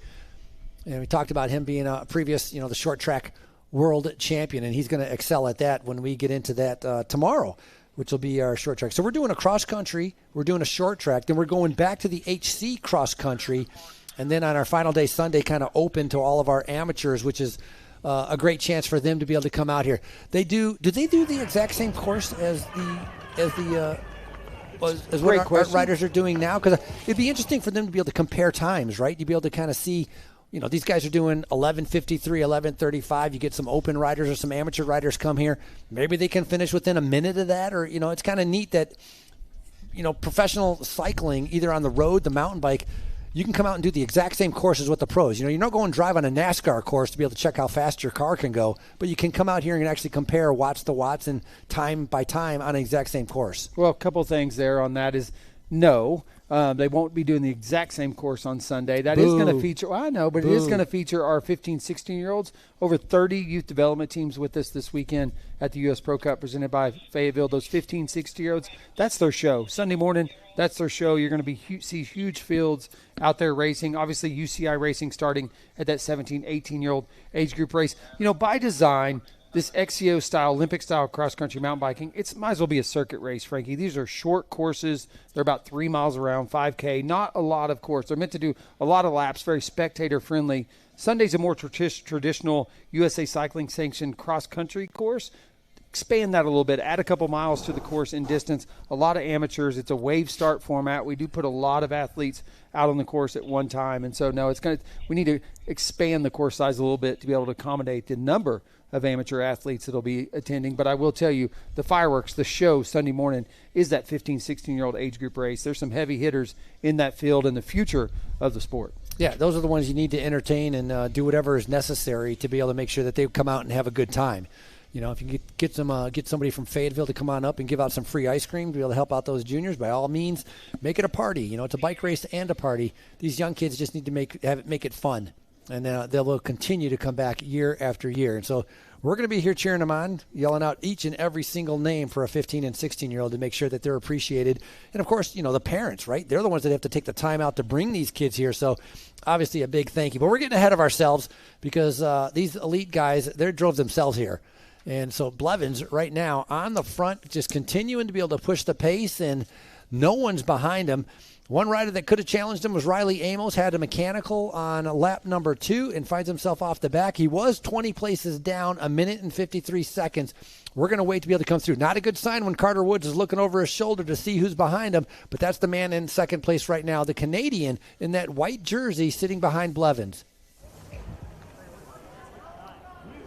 Look back at, I think, our U23 race right there. Some athletes making their way up that experienced Fayetteville power line climb. Pick out some bibs there. Good look at Christopher Blevins as he makes his way through. Looks like he's going to have 4 to go this time through. 4 to go, Chris. 4 to go, 4 to go, 4 to go. Blevins coming through. Very familiar with this course. 4 laps to go. 4 to go. So Blevins, 11:29. That is a faster lap again. That's almost 6 seconds faster than what he did last lap. And so now he's going to continue to be able to keep that pushing that pace. Here's Carter Woods coming up, second position on there. So Carter Woods, you're 21 seconds down. 21 seconds down. 4 to go, Carter. 4 to go, 4 to go, 4 to go. Here comes Owen Clark and Braden Johnson. 4 laps to go. They're going to be able to catch up to Carter Woods. Absolutely. I talked about being out there by yourself. These two guys are going to be able to get up. This is a great ride, though, by the Pivot Cycles Owen Clark and by Braden Johnson. Got to give them a lot of credit. So they're going to have a chance to be able to get onto that second and third spot. So that wasn't Tyler Orschel out there earlier, that light blue. It was that Owen Clark doing a fantastic job. More riders coming through. That's going to be Robbie Day. These guys are less than 1 minute and only 20 seconds off the leaders in front of you. Like Bear National Team, that's going to be Robbie Day coming through. Konechny coming through from Bear National Team as well. Lassie, and here comes Logan Sadesky, Raphael Auclair, and Ivan Sippy. Riders 4 to go, 4 laps to go, 4 to go, 4 to go. One rider looked over at the officials. He didn't like hearing 4 laps to go. Look at this group right here coming in right behind him. That's going to be Gorwill Roman Perez and Devin Feehan and Dane Gray. They're going to have a good chance of catching the riders in front of them. Man, it's a great race when you get back into that 10th to 15th position as all these different groups are trying to catch each other. And with 4 laps to go, that's still a lot of racing to go. Well, a lot of points on the line. I'm not sure how deep they award UCI points in this C1 race. It is pretty deep in the field, though, so a lot of points up for grabs early in the season. And so position, it counts. It means something, and it matters. And so, I imagine you're consistently try to race yourself into that top 10 in an early season race like this and try to go home with some points in your pocket. That's Riley Amos coming through. So let's see. He is showing 2 minutes down. He was 1 minute and 53 seconds down. Now he is 2 minutes down on the leader. Amos, though, did move up 4 spots, so he caught 4 people, but still that mechanical costing him dearly as he's trying to be able to make up ground. Big thank you to Orange Seal for allowing us to be able to have the live web stream. And, of course, all of our partners in being able to bring this race. Walmart, Experience Fayetteville, Dell, Arvis Bank, Ozark Foundation, UAMS Health, Lewis Automotive Group, and Violic Farms. Yeah, shout out to our host city sponsor, Experience Fayetteville. Fayetteville, Arkansas, home of the U.S. Pro Cup now for 5 years in a row, invites riders to explore over 100 miles of trail within city limits and over 1 million acres of national forest just out of town. At the end of the day, settle in on a craft brewery, bookstore, or one of more than 300 restaurants. Come see why we say Fayetteville is our favorite-ville.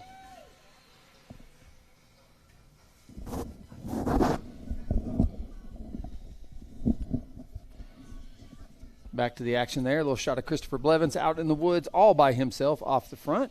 Oh, missed it. We had a couple of U-23s come through. Konecki has moved up. He was down. Let me take a look at this. Where was he? He moved up 2 spots on that lap. Yeah, so thank you. Right. He was in third, and so he moved up. So Konecki coming into the lead right there. And then Cam McCallum, that's who he caught. Cam McCallum was our leader in our under-23 as they came through. So they just came through with our under-23, seeing 3 to go, 3 laps to go for the U-23 riders. Yep. Max St. Onge, he was in there as well, rounding out your top 3. Looks like Soren Westlake, he came through as well in 4th. And rounding out your top 5, Rolito Gutierrez, our winner in California, currently sitting in 5th. Yeah, so Maxime St. Onge, he went up a spot also because he was in 4th. And so I'm thinking, pretty close competition going on with those guys. They're all relatively close to each other. Not much of a gap between those leaders in the under-23. In fact, 2nd and 3rd are together, and 1st place is only 8 seconds up on the rest of those riders. And so close competition in the under-23 is our elites as we're taking a peek through the woods as we're going to see Christopher Blylevens once again, rider in that red jersey, racing for Specialized Factory Racing, attacking and going off the front this time. Instead of waiting until the last lap and a half like he did in California, he went with 4 laps to go, trying to get his training in and trying to be able to make sure he can test his fitness. That previous Pan American gold medalist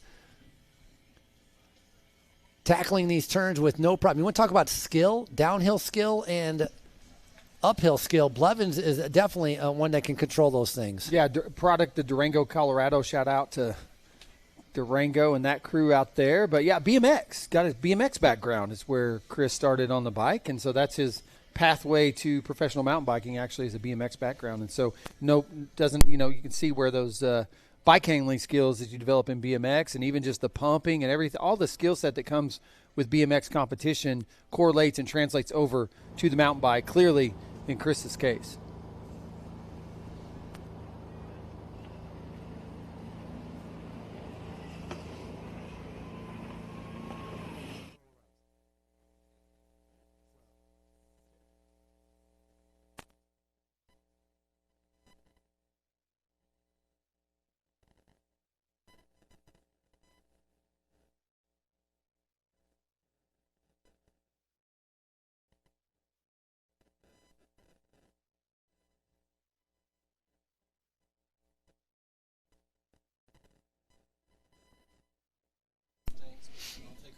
sit up there until 6. More riders making their way in. Jordan Porter, Aiden Brown, Alexander Woodford, Bryson Johnson. Under 23s, 3 laps to go. Under 23s, 3 laps to go. If you're elite, 4 laps to go.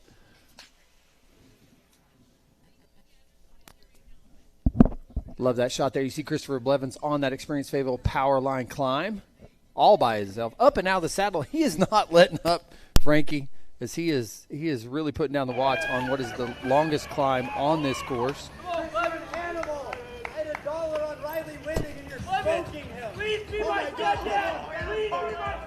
Great to see the fans out here on a beautiful sunny afternoon. Really the first sunshine we've seen this week.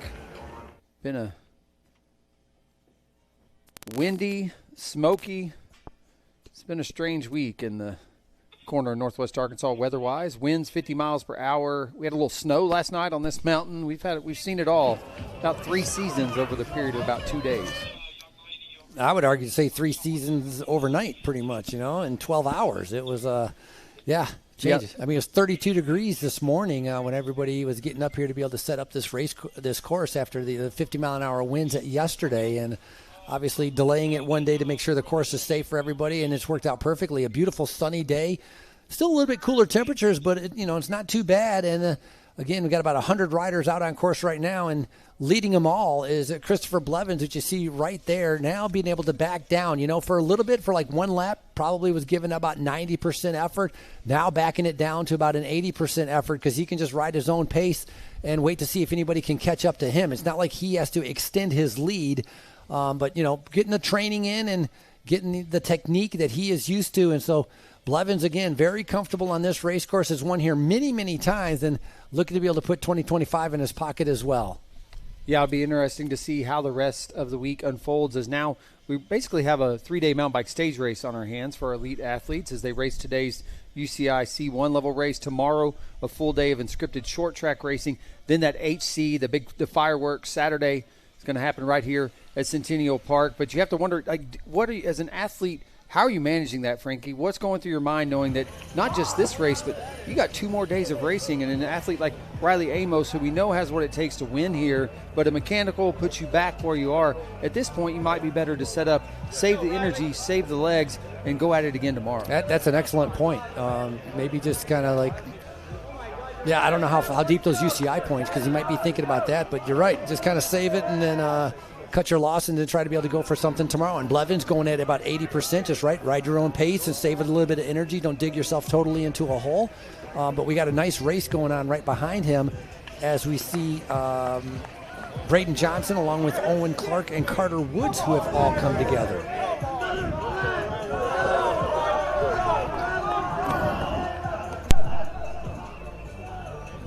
Little shot of the woods here at Centennial Park. Again, a pretty exposed flat top mountain, but then it is a mountain named Millsap Mountain. It's on the southwest corner of Fayetteville, sister mountain to Kessler Mountain, just south of here for y'all familiar with the areas. You look there at our U23 athletes making their way through Arvest Mountain.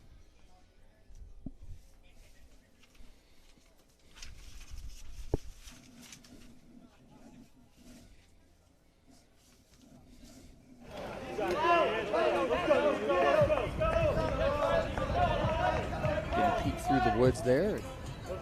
Some of the chase group in that elite men's race. Look back at our leader there. And similar to California 2 weeks ago, it was Blevins' race to win, and he's currently setting a pace here in Fayetteville. Round 2 of the USXC Open, presented by our friends at Orange Seal.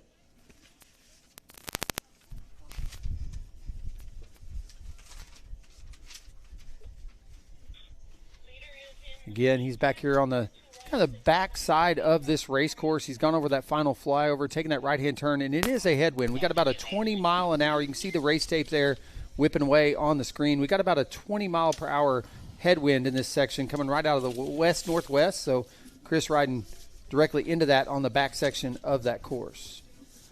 As he approaches Fayetteville's own Stonehenge, you'll see why we call it that, obviously. It's a really stacked rock formation built by Rock Solid Trail Building. Great crew, built a lot of the trails out here at Centennial Park. It's a double horseshoe design. Chris is going to enter below and finish above. And Saturday you'll see that's where in the middle is where the fans like to hang out. So pretty unique design as Chris makes his way around. This is right where we saw Kate Courtney in the last race make that final pass, that Nino-style pass she called it, as she dropped on the inside of Jen Jackson and was able to hold her off in that 2-up sprint for the win. I talked to her on the podium award just a minute ago, and I asked her about this now moving to 3 days, and she said, actually, most of the athletes are good with it. So they're excited about the opportunity to race their bikes 3 days in a row and everything that the way the weekend's shaping up for our pro athletes here at the U.S. Pro Cup.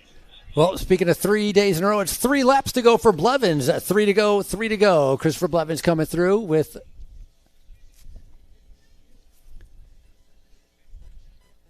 Steve. What's the lap card should read? Right, but it doesn't. Oh, I see. Somebody else is in charge of that? I got you. We're all good. I'll tell them. 3 laps to go for Elite, and then our under 23 will be coming in with 2 laps to go. Taking care of a little inside baseball there. Taking care of lap cards and stuff around here. So Blevins, let me check out his lap time. 11:46. So yeah, right? Last time was 11:29. And the lap before was 11:35. And so 11:46. That's almost 20 seconds slower. That's a big difference. Riders, 3 to go as they're coming through.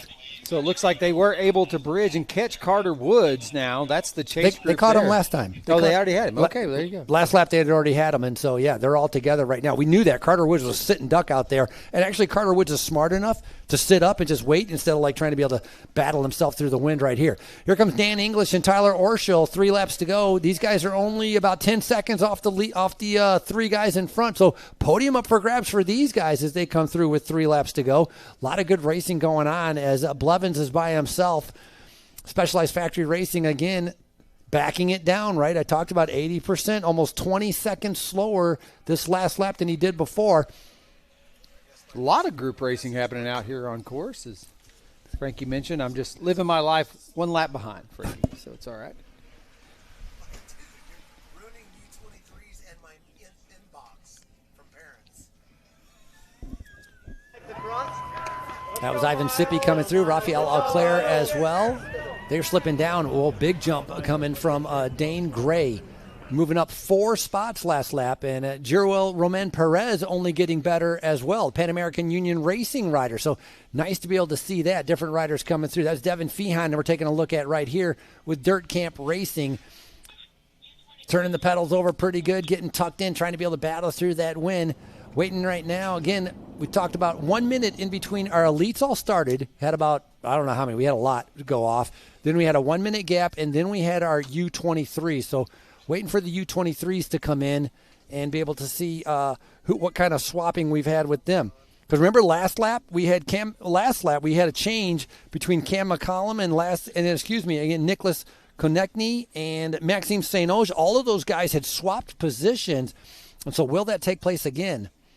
Well, we should be able to track them down out here on course shortly and see if we can't get an idea of where those athletes are at in that race within a race for our UCI C1 U23 men's competition. So we get a look at the current standings for this race, where everyone lines out currently with Johnson, Woods, and Clark, that chase group behind Blevins, but close to a minute off the pace. Kind of surprised, under 23, Raulito Gucci, the 19-year-old, won in Cali, the cross country, but I haven't really seen him in our stats as he's been coming across. We've kind of been looking for him. Well, he did jump up 5 spots in that last lap, so I don't know if it's just a slow start for him or what, but he did have a very impressive performance there in California for round 1. But last time through, he moved up 5 spots in the race. U23s, 2 to go. U23s, 2 laps to go, and they're 1, 2, and 3. They are all together as they come through.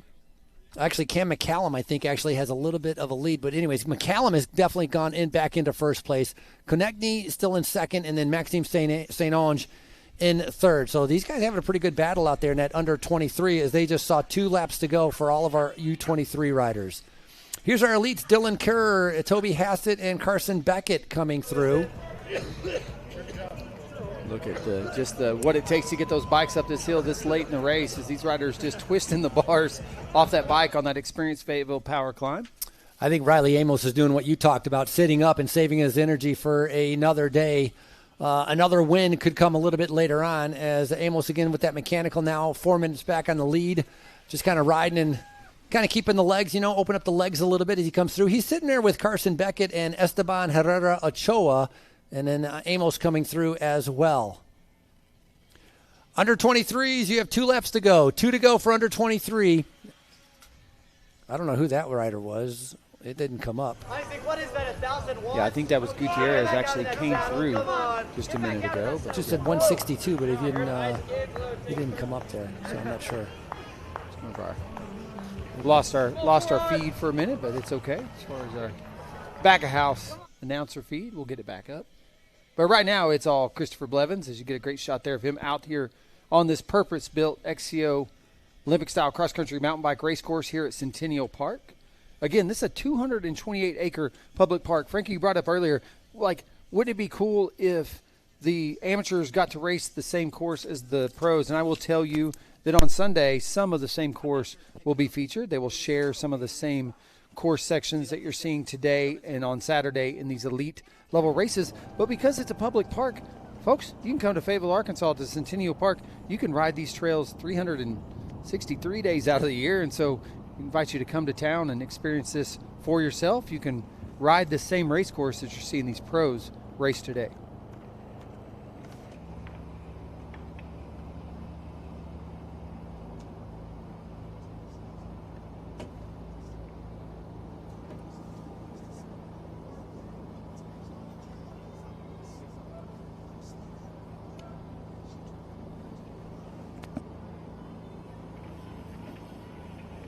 Yep, there we go. Good job, good job.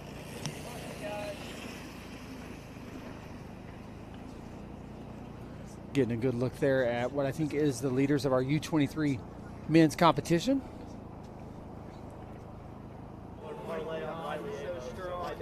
He's so strong.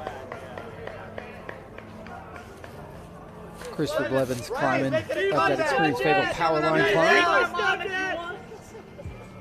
Still on the gas. Been that way since 4 laps to go.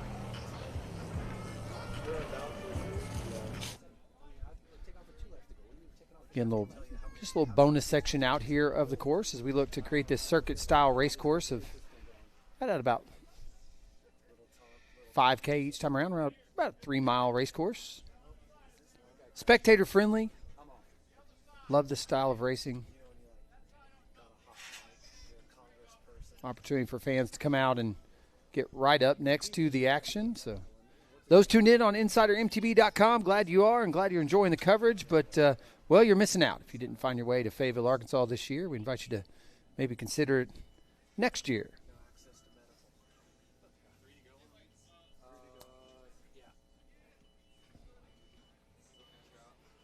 Looks like our leader going to see 3 to go next time through. As he approaches our Arvest Mountain and making quick work of that technical little step up there to enter into this purpose-built feature. You see just quick alignment so he can make that little 6-foot cinder and hits that catch berm and sends him into the woods. A couple fun features there as he throws a tail whip mid-race. Why not?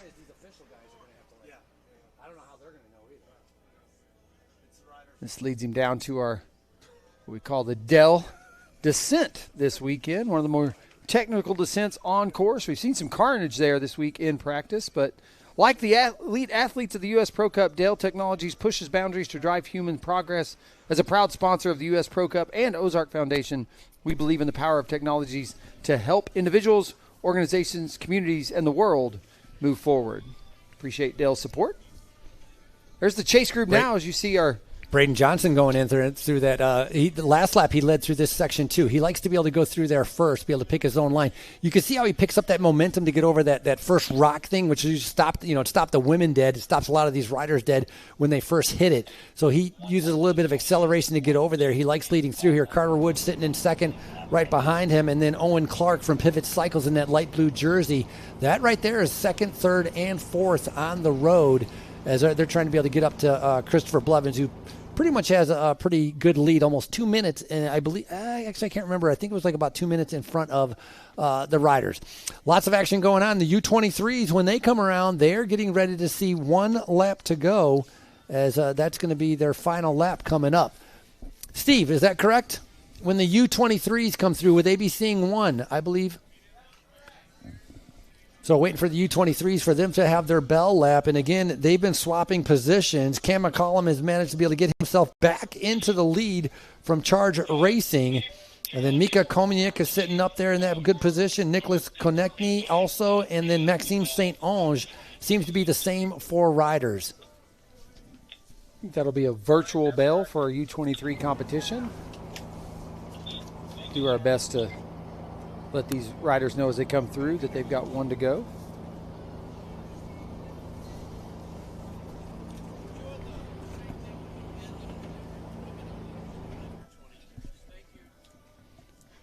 There's a good shot of Christopher Blevins coming up and over that flyover. Takes him right down into the second feed available on course for Chris.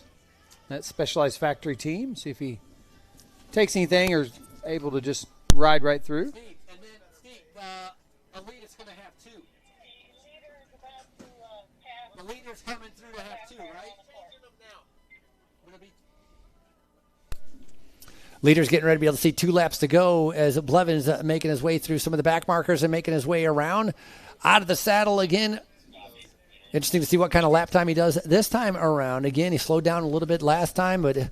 Yeah, you said 2 minutes earlier. I'm not sure it's still 2 minutes. I mean, I think last time. You mean the lead on the second, third, and fourth? Yeah, correct. I'm not sure what that's going to be. We're going to figure that out when he comes through. So, absolutely, you could see him kind of messing around there, like he was going to go off at that 80% cut, and kind of a little fun with our officials out there. So. Yeah, he's enjoying himself. You know, the sunshine is out. He knows he has a comfortable lead. He doesn't have to really worry about anything except just not making any mistakes. And, of course, with his experience, right, the guy's been racing mountain bikes forever. Coming from that BMX background, he's got crazy skills on the uphills and the downhills.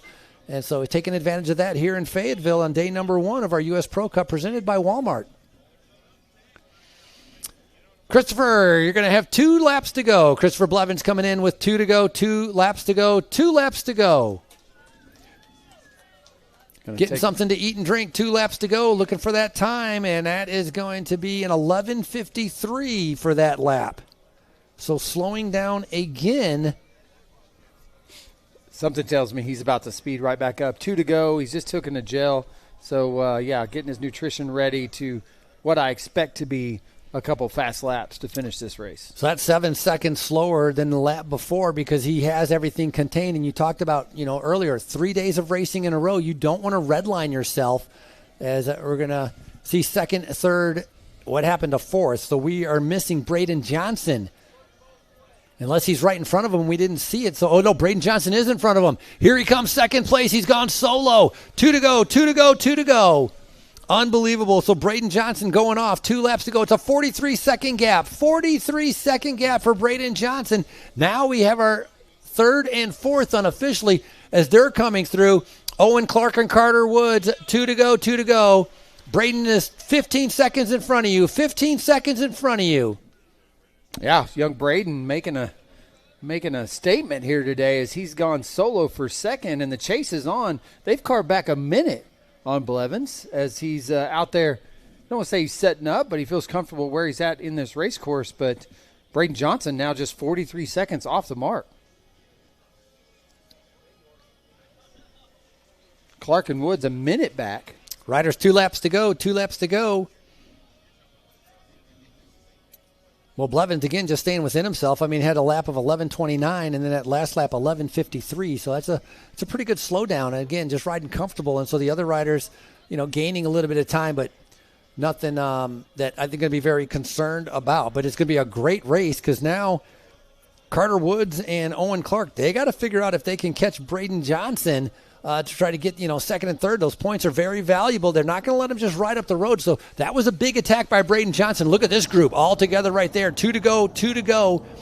Gorwell, Roman Perez, as Robbie Day, Dane Gray, Logan Sadesky, Ivan Sippy. They've been sticking together. They really haven't changed very much.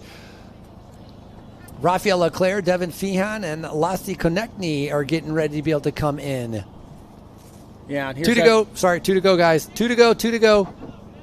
Here's that aggressive approach by Chris. It does look like he's picked back up the pace a little bit as he's back up and out of the saddle on every climb. It seems like his cadence is picked up in his pedal stroke. See if he doesn't create some additional separation when he comes back through. Next time going to be that bell lap with 1 to go.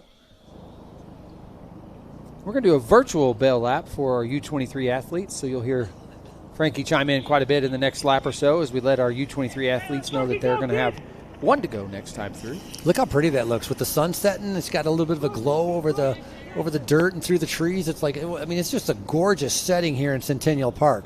It's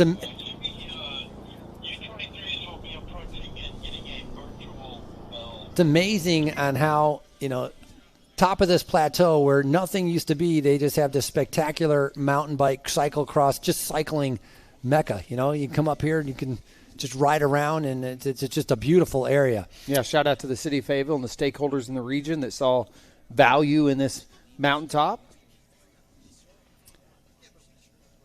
Trying to be able to find out. This could be our leaders in the U23. We're going to find out in just a little bit. It could be a group doing the chasing. Yeah, this is our leaders. That's Maxime St. Onge right there. Remember, they're all together. Riley Amos is in that group, but he doesn't count. Nicholas Konechny, Cam McCallum, Toby Hassett. 1 to go. U23, 1 to go. U23, 1 to go. Riley Amos on the front, leading them through right there. 1 lap to go. Think about that. You're a U23 athlete. You've watched Riley rise through the ranks in that U23 category race. We saw him win 5 unprecedented wins in a row in the 2024 UCI World Cup calendar as a U23 athlete. Here you are there in the U23 race, and you're chasing Riley's wheel. That's got to be kind of special for those young racers. How deep do points go? Today? Yeah. C1, 10 for elite, 5 for U23. But 10 for elite. 10 places. And what about when the HC comes around? 15 for elite, 25 for junior.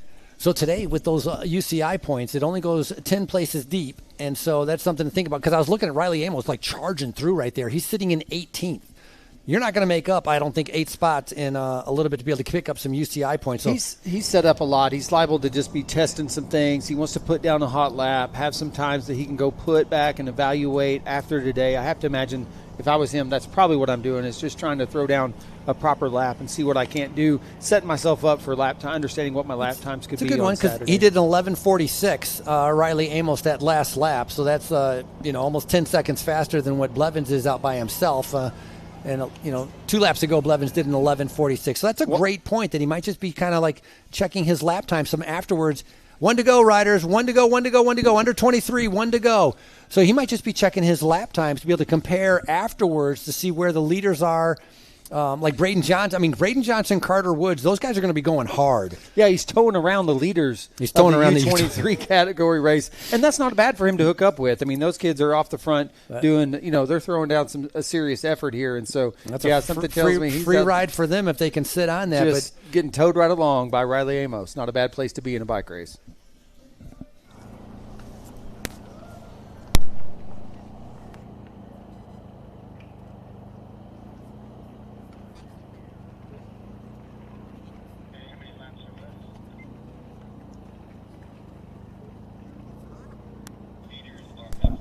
There's a shot of Riley. It does look like he's definitely putting down a dig here, and looks like some of our U23 athletes might be trying to go with him, Frankie. So when you get these races within a race, this can happen at times in bike racing, and so be interesting to see how this U23 race shakes out.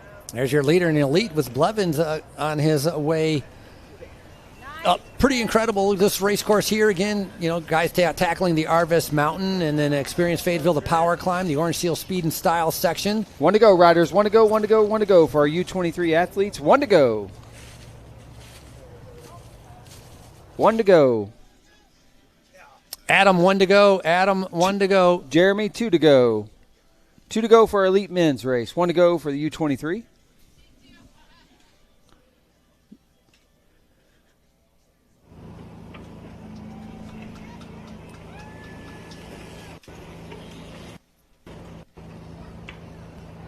Mathis and Julian, 1 to go, 1 to go.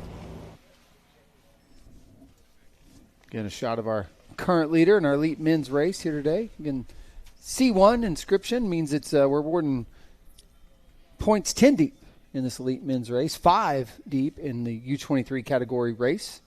That changes for Saturday with the HC category. That means HC basically, I think it translates to above category. It means it offers more points and prize money, Frankie, than any other race on the calendar other than a World Cup. So pretty special opportunity here in Fayetteville, Northwest Arkansas, for these elite athletes to, as we've spoken about, come in and gobble up some early season points before a lot of them have, aspirations for international racing this year. And I believe it's the only HC race in the United States. Correct. Only one I think there is one. Last year it was the only one in North America. I do think there is one in Canada this year as well. Canada came on board, which is a good thing, I mean, the more bike racing and more upper level cycling races, the better for many of these athletes as they continue to develop, to be able to race in Europe, to be able to race world championships, get ready for Olympics. A lot going on as more under 23, 1 to go, under 23, 1 to go, 1 to go. Yeah, large Canadian contingency here with us this weekend, as there is every year here with the U.S. Pro Cup, now 5 years running in Fayetteville, Arkansas. So Blevins not in that under 23 category, as when he's going to come around, he's going to have 1 to go, as Miles Moakley 1 to go and Rhett Bates 1 to go. Ian Ackert 1 to go. Carter, you got 2 to go for elite men.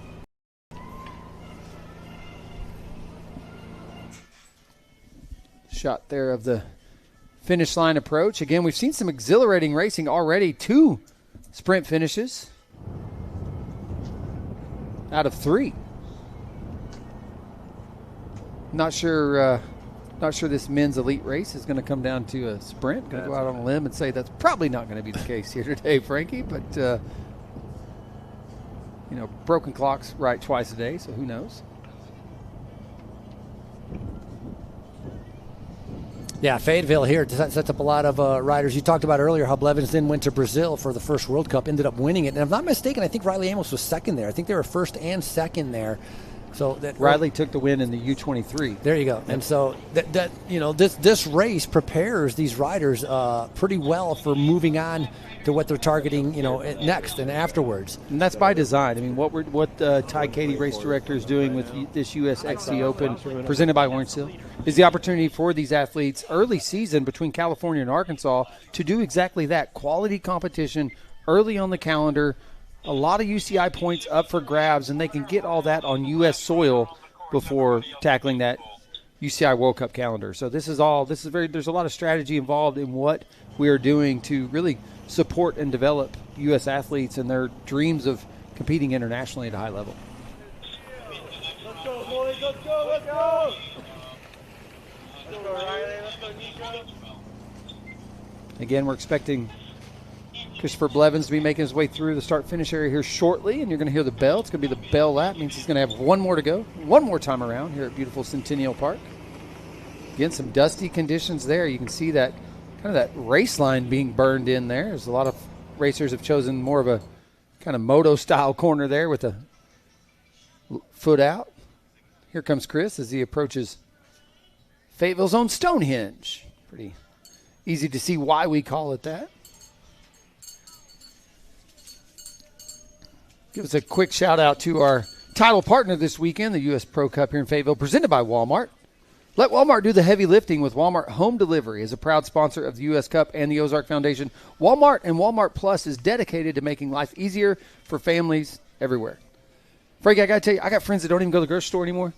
They just do Walmart home delivery. They don't even go anymore. And I didn't adopt that, during the pandemic. I know a lot of folks did, but I didn't. I still go to the stores, but I will tell you, they're big fans. They make it easy. Walmart. They make it easy for you, absolutely. Walmart Plus and Walmart Home Delivery making it easy for folks to grocery shop. All riders right now with 1 to go, 1 to go. All riders with 1 lap to go as Christopher Blevins comes through. He had a 1 minute lead last lap, and that time was 11:54, so pretty much the same time as he did the lap before. As he's just holding it steady. That's only a 1 second difference he had on lap number 6 and his final lap right now as he's getting ready to be able to head on out. So Blevins with a pretty good lead. Again, we're waiting to be able to see Braden Johnson, who was off by himself. Has Braden Johnson been able to stay off all alone in front of some of the other riders? And he has. And here comes Braden Johnson coming in. So everybody is going to be seeing 1 lap to go, is waiting for our leaders in our under 23 to be coming in as well. Braden, nice job. 25 seconds. 25 seconds is the gap. It's 1 lap to go, 1 lap to go. Carved back over 20 seconds, I think, just right about, maybe 18 seconds on that last lap. So Braden putting in a big dig out here as they're wrapping up this race. And I think Carter Woods now might have some separation for third place. We saw him enter at Stonehenge. I got a feeling he's going to be fourth. They were showing that white jersey, and I thought it was third place, but Owen Clark coming through right there. Okay, correct. There is Owen Clark making his way through. He's got the separation now. Looks to be potentially comfortably in third. And now we see Carter Woods on approach for fourth. Carter Woods, 5-time Canadian national champion, coming off a win in Puerto Rico. I don't know if that heat's taking its toll, but, man, he has a grimace on his face. You can imagine how hard he went early on, keeping up with Blevins, right? Because at a couple times, it was him and Blevins off the front. You pay the price for putting in that kind of pressure to be able to keep up with an exceptional rider like Christopher Blevins. And so I think Carter Woods right now is paying the price. Just behind, we got some more riders coming in as they're all together. And that is going to be Tyler Orschel and then Dan English.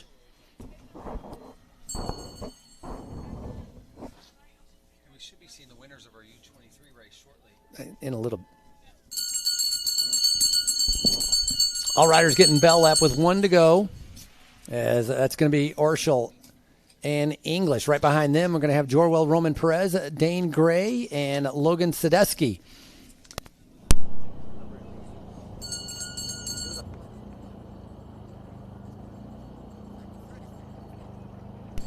Excellent job. 1 to go, riders. 1 to go. Our U23s are going to be finishing up once they come around, so we're going to keep an eye on that to see what's happening. Robbie Day comes through with 1 to go, Bear National Team. Blevins now on his final lap out of the saddle on that uphill. That's where he excels. He has so much power, able to just ride away from everybody else. No one's on his wheel, but right now he put in that extra effort early on, and so he's able to kind of pace himself in towards the finish. Talked about him being a previous world champion in the short track, coming off a 13th at the Olympics as well. Undefeated. Since we've had the race here in 2021, he's pretty much undefeated except for one time when Riley Amos took him in one of the races. This is going to be Ivan Sippy coming through, and then we're going to have Lassie Konechny and Raphael Auclair as they're just come on to the tarmac. 1 to go, riders. 1 lap to go. 1 to go. Tough race out there. Wind died down a little bit, but, man, the speed and the pace that these guys are going, it's unbelievable.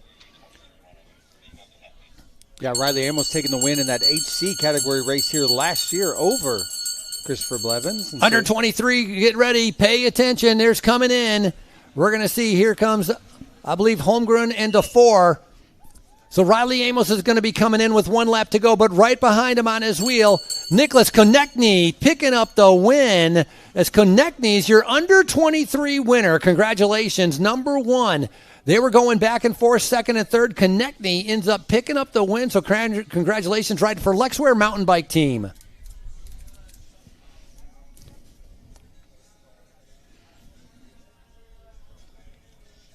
On the approach, this looks like this is going to be for second place in your U23 category race. Max St. Onge. Maxime St. Onge, second place. Congratulations.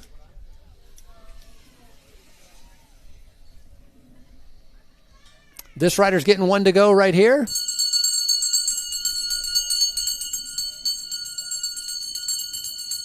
Cayenne, 1 to go, 1 to go. Racing for Sutton's Bay Bikes.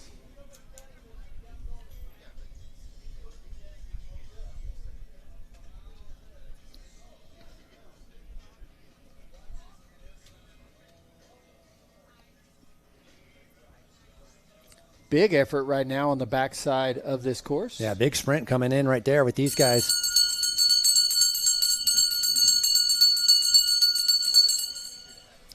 Cam McCollum is going to be finishing up right here as he's getting ready to be able to come in. He was in the lead for a couple laps and then a little bit of swapping of positions as McCollum finishes up. Cam McCollum, excellent job. That's going to be unofficially third on the road.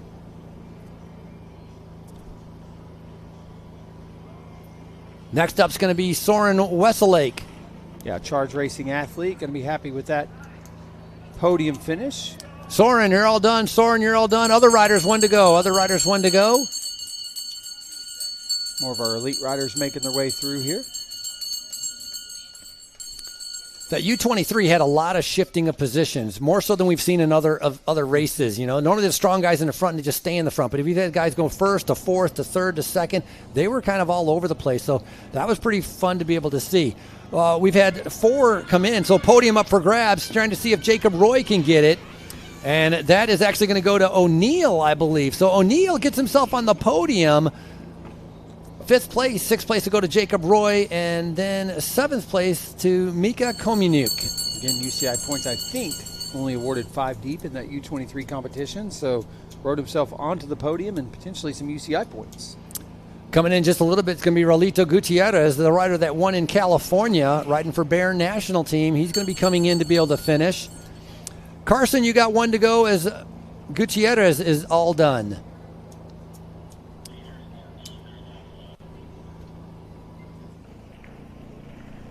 Yeah, we saw Gutierrez moving up in that race, but even that last lap dropping, looks like 2 positions, so might have come uncorked a little bit out there on course. So we look at someone who isn't on screen, Christopher Blevins, currently leading your elite men's competition here today. Round 2 of the 2025 US XC Open presented by Orange Seal. This is the US Pro Cup presented by Walmart. Yeah, pretty much our top 10 and our under 23 have all come in. Now we're going back to our elite, seeing our number 1 position with Blevins as he continues to be able to ride. The Specialized Factory Racing rider not slowing down for anyone. Attacked with 4 laps to go. Got a gap. And a couple times he had a different rider with him. The Canadian Carter Woods managed to tag onto him, but eventually that all changed and Blevins found himself all by himself. And so Riley Amos, definitely a rider that has beaten Blevins before and contended with him, had a mechanical someplace out on course and ended up losing a bunch of time, so he was not in contention. And, of course, Blevins taking advantage of that to be able to find himself by all alone, trying to be able to come in to be able to win. Again, day number 1 here of our U.S. Pro Cup. Chris making his way through that little pumpy section of the course, and this is his approach for the final time today for what we call Arvest Mountain this weekend.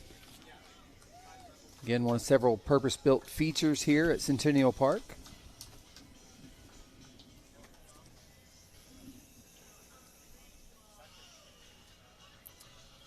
Accelerating into that first kind of like rock garden, you could call it. He's trying to be able to make sure they get the momentum to go over it. And then Blevins now going off that jump. Very popular attraction, right? When the spectators come out here, they all hang out over there at that jump, and it is fun to watch. It's pretty impressive, especially in the beginning of the race when it's one after another.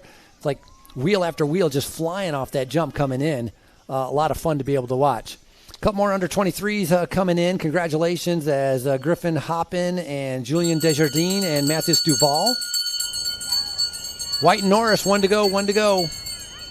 Yeah, some more shots of Christopher Blevins. And again, a repeat 2 weeks ago in Southern California. Similar story. It was Chris's race to lose, and lose he did not. And looking for similar results here today in Fayetteville, Arkansas. So he hits this Dell descent for the final time. Again, one of the more technical sections of the course. You see that really testing that short travel bike, but he makes it through there with ease.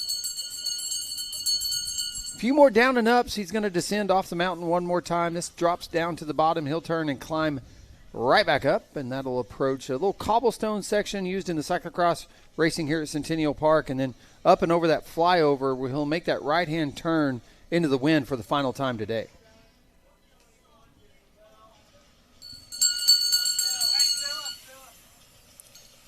One to go for Joshua Foley. Some of our U23 athletes wrapping up their day. I think that's a look here at Not sure. Maybe Carter Woods. I don't know who's out here in the woods on their own. I think that's going to be Owen Clark as he's coming through. So Owen Clark, remember, was just in front of Carter Woods.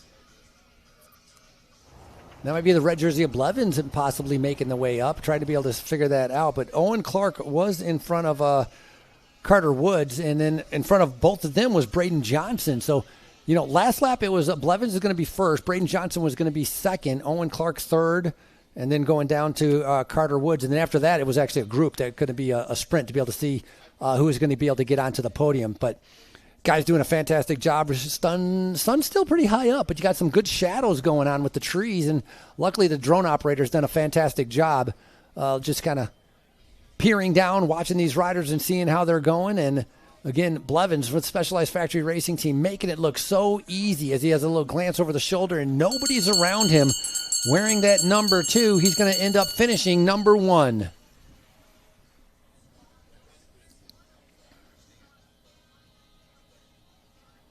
Chris stuffing his gloves in his pocket there as he makes his way through. Still just about 50 degrees out here, but in the sun like that, starting to warm up for sure. So kind of the heat of the day, we'll call it today. Conditions only expected to warm up throughout the weekend. Tomorrow and Saturday going to be considerably warmer. Approaching the 70s. I'm not even going to guess what his lap time this time is because it doesn't really matter. Not very important when you're going to be able to pick up the victory here on day number 1 of the U.S. Pro Cup presented by Walmart. He showed his dominance coming on lap number 4 when he broke away. Fastest time on the day, 11:29. It'll be interesting to go back and actually look to see what the fastest time ever, not ever, but like today was. And I think it's going to be part of that 11:29 crew that he was with. Fantastic ride as Blevins, once again, looking very comfortable. The technique he has on the downhills just allows him to be able to rest and be able to recover a little bit more than others. And then he uses that on the uphill. So there's a nice shot of Braden. Oh, you're going to have Braden Johnson coming in second place as he makes his way in as well. Time for a celebration and all smiles coming in. It's high fives all the way around.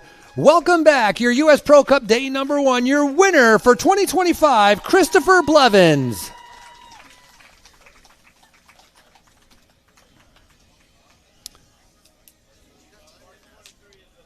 Great ride by Blev, still showing that early season form is, I'm not sure if he's not just mid-season form at this point, Frankie. He's won 2 of 2 now in the kickoff the 2025 US XC Open. Came out with a bang in California, absolutely. And what about this ride? Coming in, Braden Johnson, unbelievable. GOAT coaching, number 2 on the day. Excellent ride by Braden Johnson.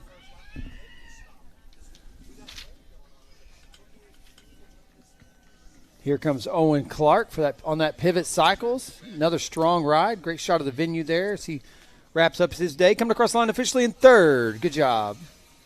Braden Johnson coming off a 3rd in California, moving up a spot to 2nd, and a great ride by Owen Clark from Pivot Cycles. Now we're waiting to be able to see if Carter Woods was able to hang on where he was, that Canadian rider in the white jersey.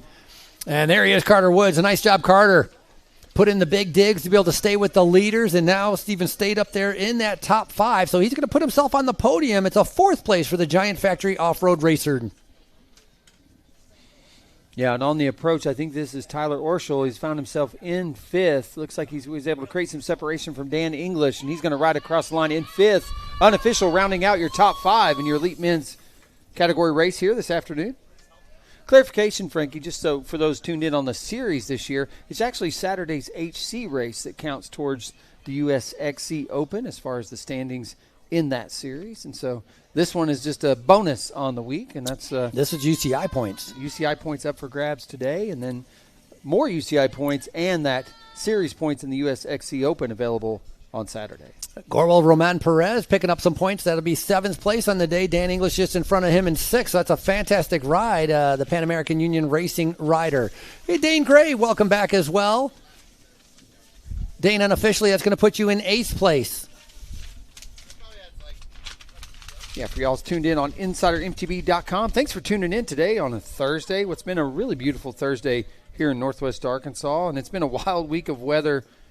Just want to give a quick thank you to the event production partner, the Ozark Foundation. They've built and rebuilt several parts of this course and venue this week, battling ever-changing weather that included, as Frankie mentioned, wind gust over 50 miles per hour. It's been a full day of UCI racing here as an XCO C1 level competition for elite men, women, U23s, as well as junior men and women today. Tomorrow, Frankie, a full day of short track racing. That's for junior men, women, as well as our 15, 16-year-olds. It's followed by elite men and elite women all taking to the short track here tomorrow. And then, as we mentioned, Saturday, that's for all the marbles, as they say. That's that HC category race. Again, the only HC here in the United States this year. You're going to see athletes from as far as Japan, Honduras, Colombia, Mexico, Estonia, Canada, Netherlands, Costa Rica, and, of course, the United States, and 41 states represented this weekend in the competition. So it's the who's who of racing, cross-country mountain bike racing in North America. We're wrapping up our final race of the day. We'll get podiums underway once this one's done, I guess about 15 minutes after, and send people into downtown Fayetteville for over 300 restaurants available here in this, what is the second largest city in the state of Arkansas.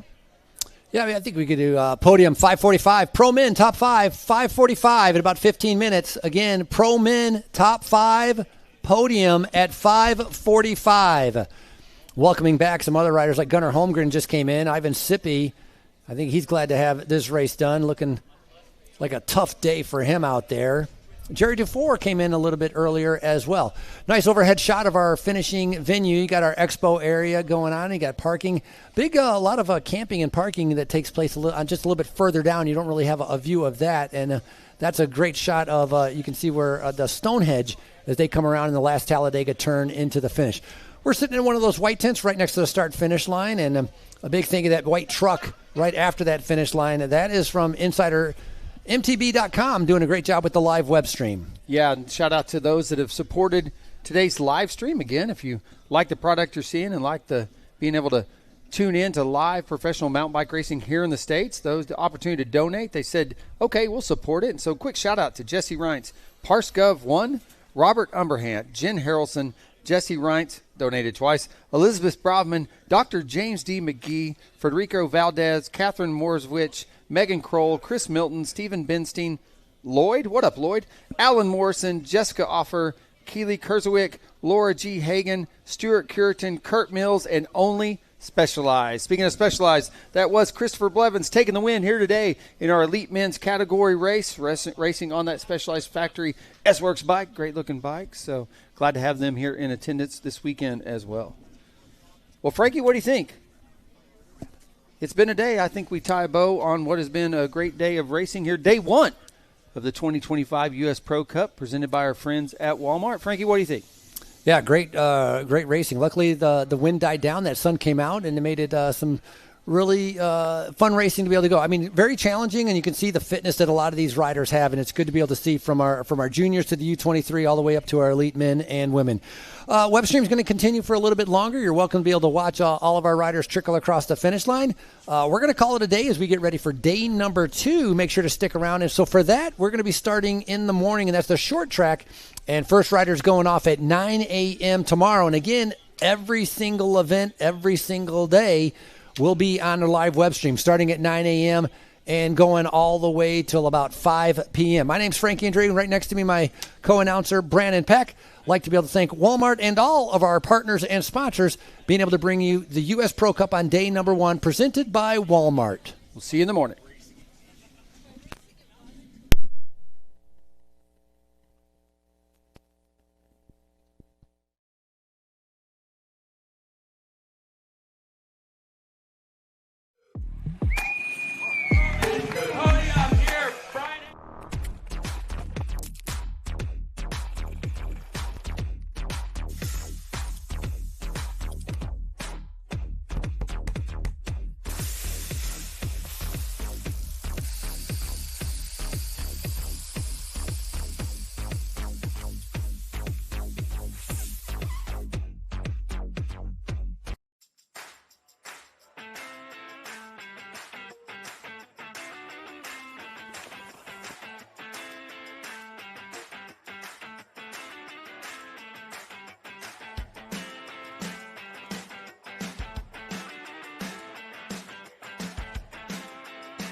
Deep in the Ozarks, in the state of Arkansas, something is happening. Something bold, magical, and transformative. Because when Arkansas's leading companies, nonprofits, and healthcare organizations join forces, anything is possible. Ozark Foundation and its partners welcome the world to the rugged beauty of the Ozarks and the state of Arkansas.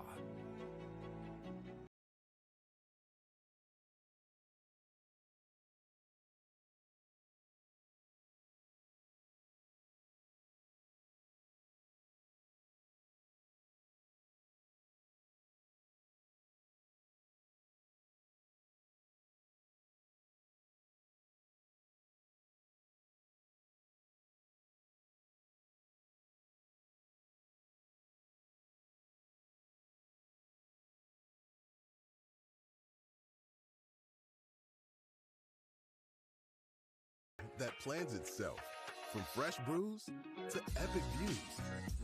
Press pause and hit play. Grab a bite or two, then grab a seat or three.